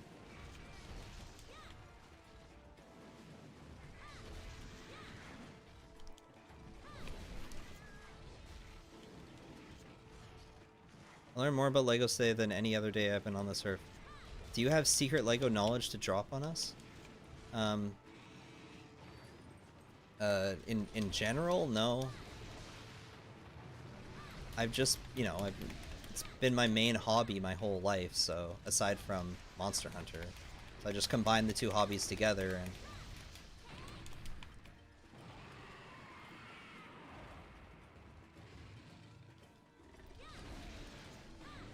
Yeah, mine is not gonna get taken apart anyway. It's my favorite. Akira Vashima is a close second since it looks really good and it also stays together super well. LEGO Star Wars sets really do have a hamster in a microwave effect, the most unpredictable death in the universe.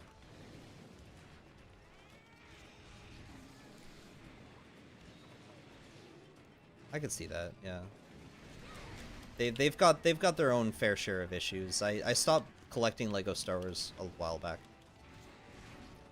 It's crazy. I started the stream off like super hyped. Let's talk about, you know, Monster Hunter Wilds, and then as it chills out, as it mellows out, I'm just like, oh yeah, you know, I used to collect LEGO Star Wars when I was a kid. I am dying standing next to him.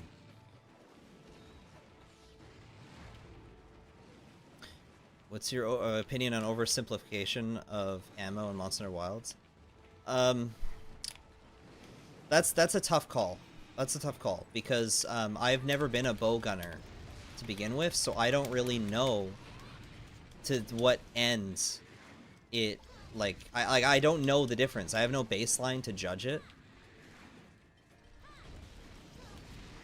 I have an opinion. I have opinions from a Blade Master point of view. One, it means that there's less ammunition items out in the field that, you know, would always just get in my way or sit in my box and do nothing. So there's that.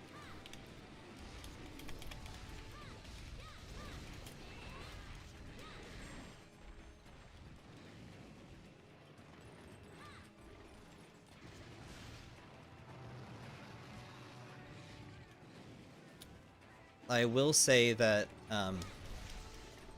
in some of the older games, it was rather annoying to have to acquire ammunition, and that's a big reason why in like Gen 1 and 2, I've never sought out the bow gun.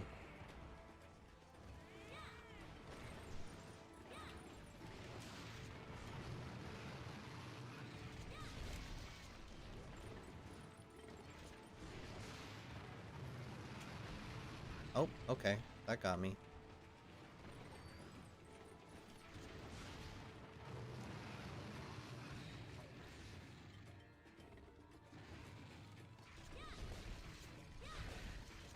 Frankly, I don't think that Monster Hunter actually fits with LEGO's, I don't think it fits with, their core brand. But of course, I mean, their core brand has been up for debate the last 20 years. Oops.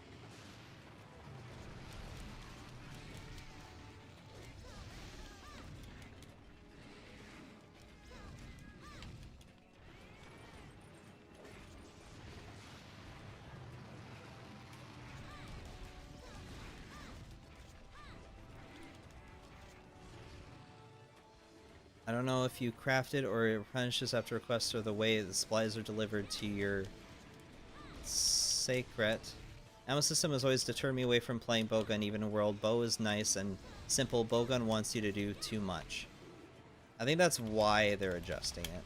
Because in general, that's a sentiment even I have. Like, you're not alone on that. Even I feel that way. Cool.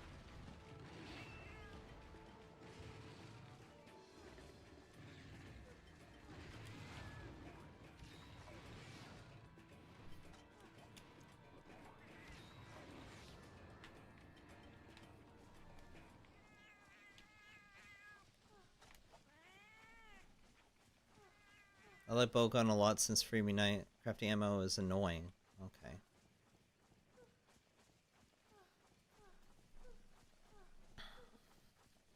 Yeah, I don't know. I'm gonna start using bowgun in Wilds, and I'm gonna give it a shot. Literally, I'm gonna give it a shot. And we'll see. Sorry, I make myself laugh sometimes. And we'll see. And maybe I'll have like a newfound like love for range, despite the oversimplification of the ammo. Here's the thing, like the funny thing, the one thing I've been asking for, and I think you can kind of see in all this rant that I've been doing, is I don't want overcomplicated weapons. I want simplification of weapons. I want weapons to be like cut and dry. Like there's one way or the highway, you know? Like I don't want all this like complicated gauge nonsense or all this silly extra frivolous things. I just want weapons that have very clear roles.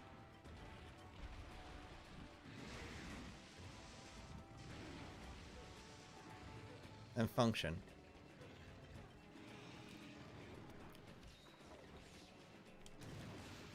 Oh, that's what hit me last time. He's doing like a little extra fire thing. Yeah, I see. That's neat. I didn't know you could do that in this game.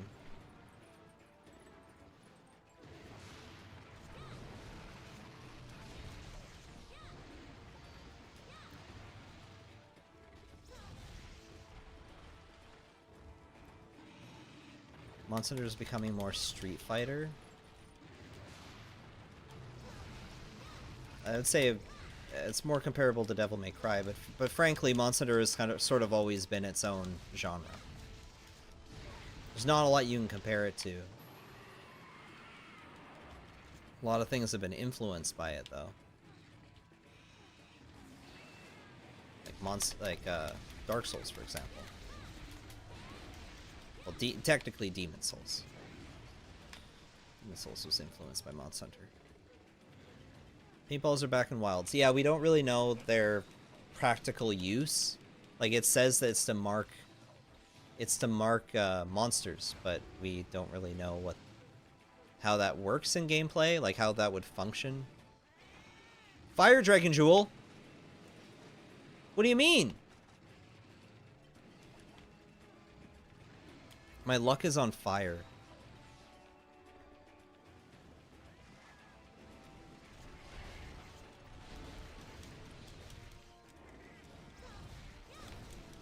The thing is that these weapons have like a practical, like Monster Hunter is unique where the weapons have like a physicality to them where they in themselves are a system. Like it's not like with like a typical action game, you know, like Devil May Cry or Bayonetta or like God of War, right? You have these systems in place. I mean, there's no systems. It's like you just combo your way to victory. But this game isn't about combos necessarily. It's rather about managing which attacks you do in order to get to the most efficient or powerful attack. Maybe I'm not explaining this very well. There's like a tactileness to these weapons. Like they break if you don't use them right. You know, you need to sharpen them. You have to, like gun lance, you gotta reload your shells. There's ammunition.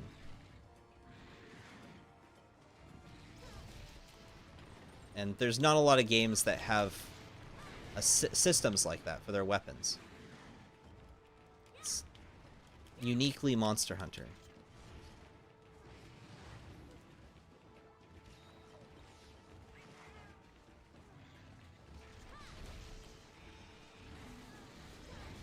Doesn't the Wilds paintball just stop the marked monster from leaving the area? That was a theory That was an idea which made a lot of sense, and so a lot of people were thinking that's what it was. But now the way we've seen the item description, it just says it's for marking things. So I don't know if that actually...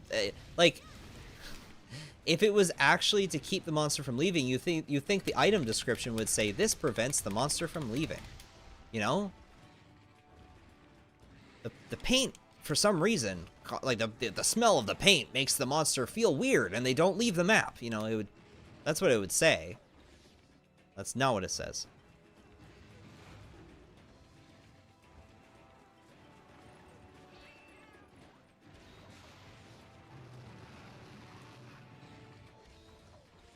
Yeah, Monster Hunter's combat definitely has... There's something about, like, a setup and payoff to its weapon systems. Like, it's a lot of management and setup for what would be a payoff.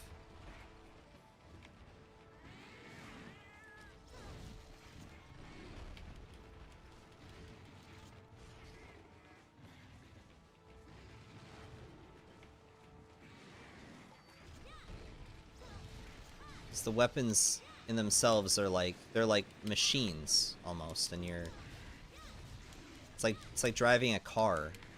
You got to make the right decision at the right time. Well, in Devil May Cry, it's literally just you're just dancing. You just dance. Like, keep on dancing. Be as cool as you can. Just don't stop. Don't stop dancing. That's not really how Monster Hunter is.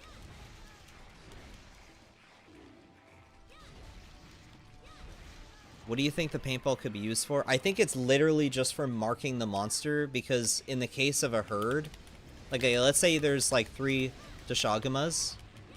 There's 3 Dashagamas, right? Well, you're probably gonna want to hunt only the one you want to hunt, and if you're not hunting the alpha, well, then you're gonna have to mark the one you're hunting. Otherwise, you'll mix them all up. And that'll probably apply to all the other monsters, too. Imagine there's like there's a couple Rathians on the map, which would be awesome. I'd love to fight like 40 Rathians all at once.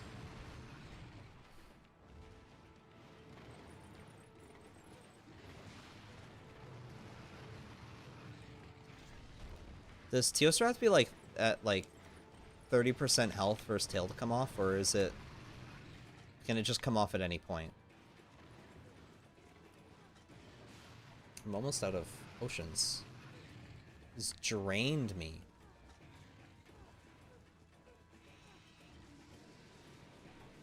So this is an unpopular opinion. I actually really do like the Elder Dragon fights in this game. I think the Elder Dragon fights are some of my favorite. And it's, I think that they are closer to what, like, modern... I think they are the closest to what modern Monster Hunter fights are like. Which is, like, highly aggressive monsters. With a really crazy moveset. And, you know, they topple easily as long as you hit their weak points, and...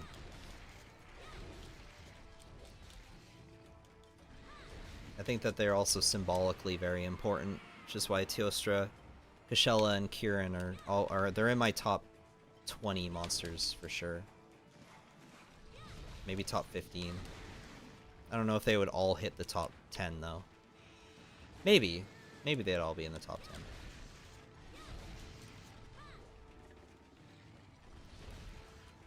10. Nargo97, gonna go to sleep. Thanks Jacob and chat for a great time. Thank you for stopping by.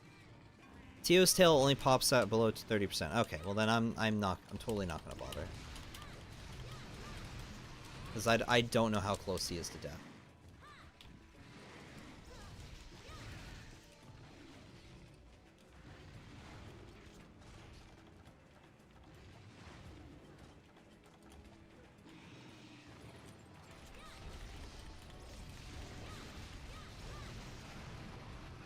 I knew that was gonna happen.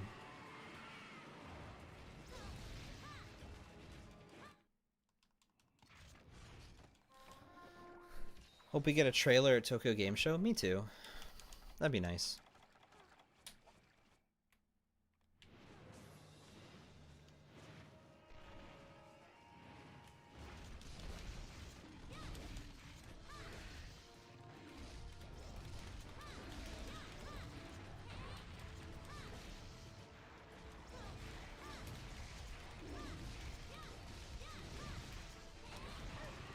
Giving him Blast was a mistake. Yeah, I agree. He was really great when he was just the Fire Elder Dragon. Lunastra is a lot. Like, World Lunastra is what I wanted Teostra to be. Mostly focused on fire. Like, he obviously does have blast mechanics. Like, obviously, yeah, he's making things explode.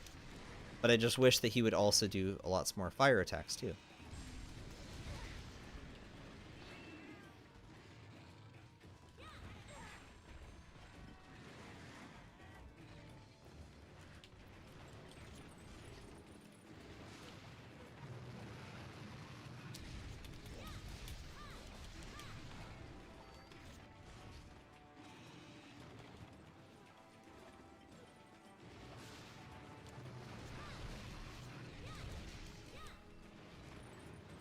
But I also really like this, where it's like, depending on what the color of the particles are, you know, if you're close or far away from him,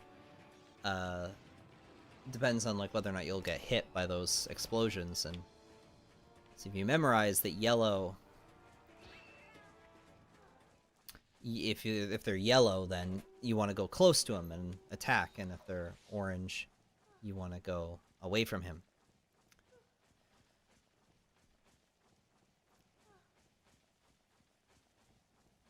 The paintball could be a way to follow a monster even after they leave the locale, like maybe Rathlos might leave the desert and go to the forest instead, and the paintball lets us follow him. That would be cool. I would be down for something like that.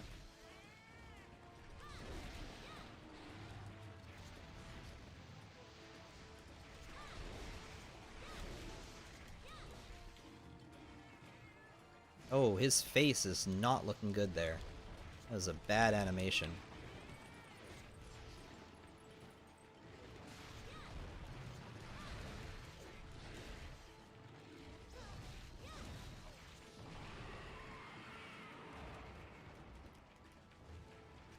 Yeah, I also feel that, like, Monster Hunter Wilds is probably, like... I mean, they've been developing the game for over 5 years now. It's definitely... The game is definitely, like, feature done. Like, they've added in everything that they've wanted to add, and now it's just polish. There we go, tails off. Okay, so he's getting close.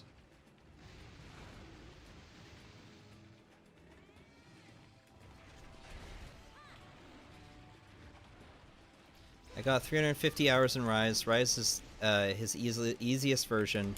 Kashella is still trash, though. He's not fun at all to fight, and World is his worst version that's just completely unbearable. Damn.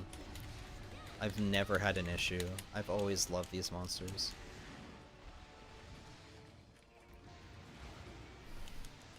Of course, I've got monsters I don't like. The monsters I don't like are, like, Volvidon and Lagombi.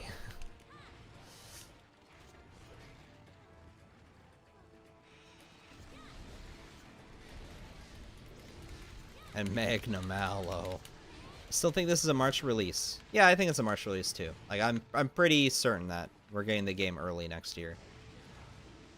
I think that the next trailer is going to be the release date trailer, hopefully.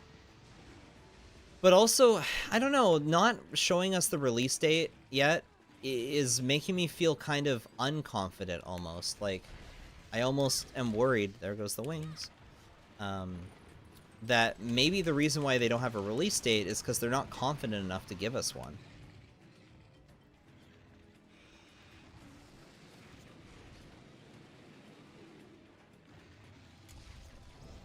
They did it for Tokyo Game Show for Rise, though. Yeah, I mean, again, there's a huge chance. There's a huge chance that they're gonna do it. Oh boy.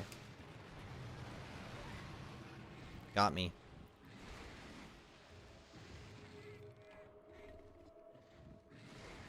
I would love a January release.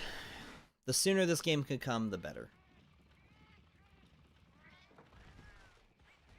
And if they delay it, that's okay too. I would be okay if they delayed it. Because, you know, a delayed game is eventually good. A rush game is forever bad.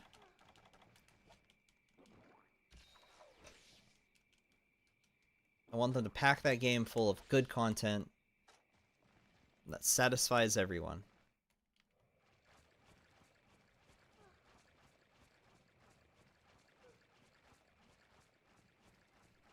I've waited a long time for Monster Hunter 6. Long time. I'm okay to wait a little bit longer.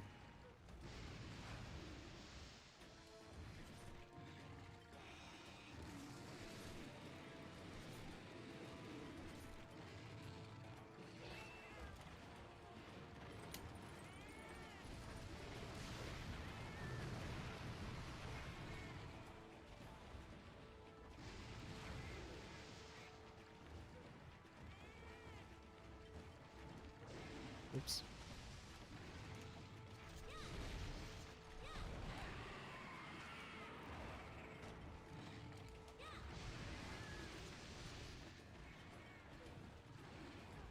No, underwater combat's not returning.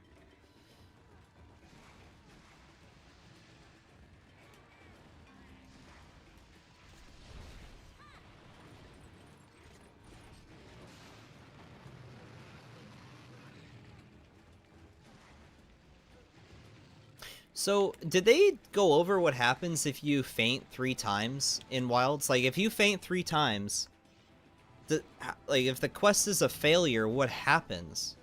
Can you still hunt the monster, or does it leave? Like, what happens? How does that work? Is it just, like, does it just despawn? We didn't see anything about that.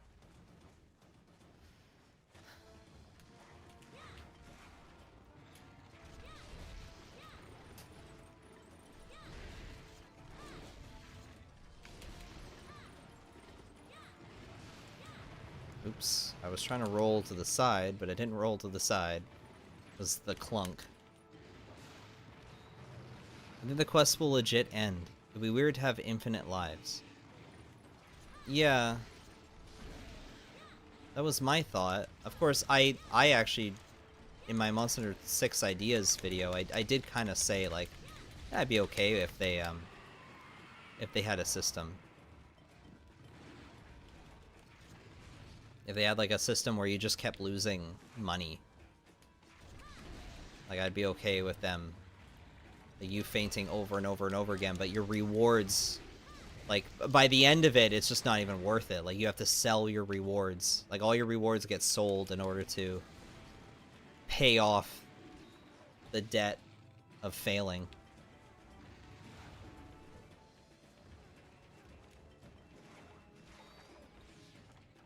That I'd be okay with. Holy. A lot of fire coming out of that little body. See, I want Teostra because I want to fight him in a grassy place like this. And when he uses his fire, like, everything catches on fire. And it's this beautiful cinematic thing. You really push to your limit. I feel like, you know, introducing new systems like that would be really cinematic and cool. And I think it would help complement Wilds' gameplay. That's why I want him back. You know, and no one else does.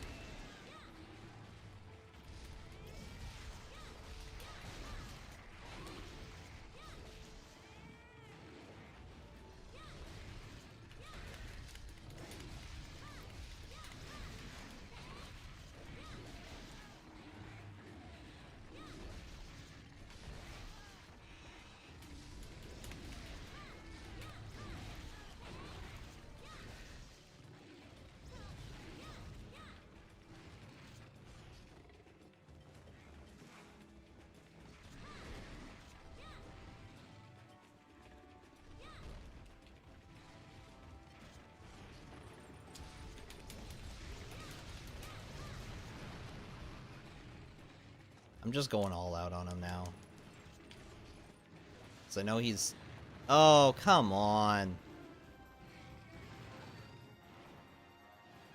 Whatever.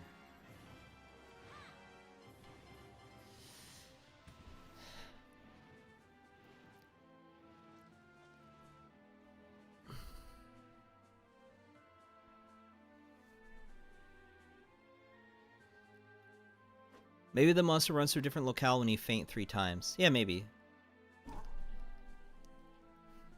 In this game, the Teostra gets repelled after 3 minutes. What 3 minutes? After 25 minutes. Maybe I've been streaming for too long. Which might actually be a legitimate thing. I think maybe I have streamed for too long. How long have I been on for? Almost 5 hours. Maybe I should get off. I think that was a good sort of final sort of hunt. Chat sort of died down. I don't know when I'll stream again. I gotta work on getting the instructions for Lavasioth out soon. Because that's the next monster I'm gonna release. And then people really want me to build Ray Dow. But I don't know. I think I'm gonna hold off on building Ray Dow. Because people really want Ray Dow. So maybe I'll focus on a monster that's less popular right now, because I have to balance, you know, less popular monsters and popular monsters. If I do all the popular monsters, then no one's gonna care about the less popular monsters when I build them. So, I think I have like a weapon, one of these weapons, not this one.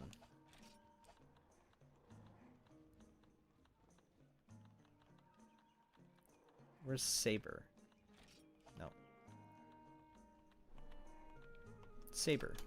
Oh, I need a Lunestra tail. I love your 12 hours videos. I don't think I have a video that's 12 hours. Ever thought of using CCBS for your builds? No, I don't want to use CCBS. There are already other creators that use CCBS. Like my biggest inspiration was a guy who did Lego. It still does Lego Monster Hunter builds, but he uses CCBS regularly, and I just don't like the look of it. I was never really a big... I really wasn't a big CCBS fan. And then as for like the Bionicle pieces, no, I save all my Bionicle pieces for my... Bionicles. Jacob, how are 16-player lobbies going to work, and do you think that we'll even get 16-player lobbies? To be honest, I've got no idea.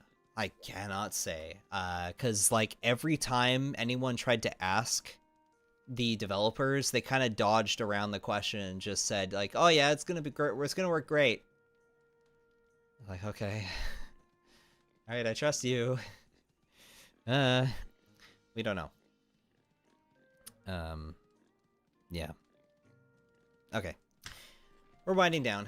Let's save the game. I want to thank you guys all out coming.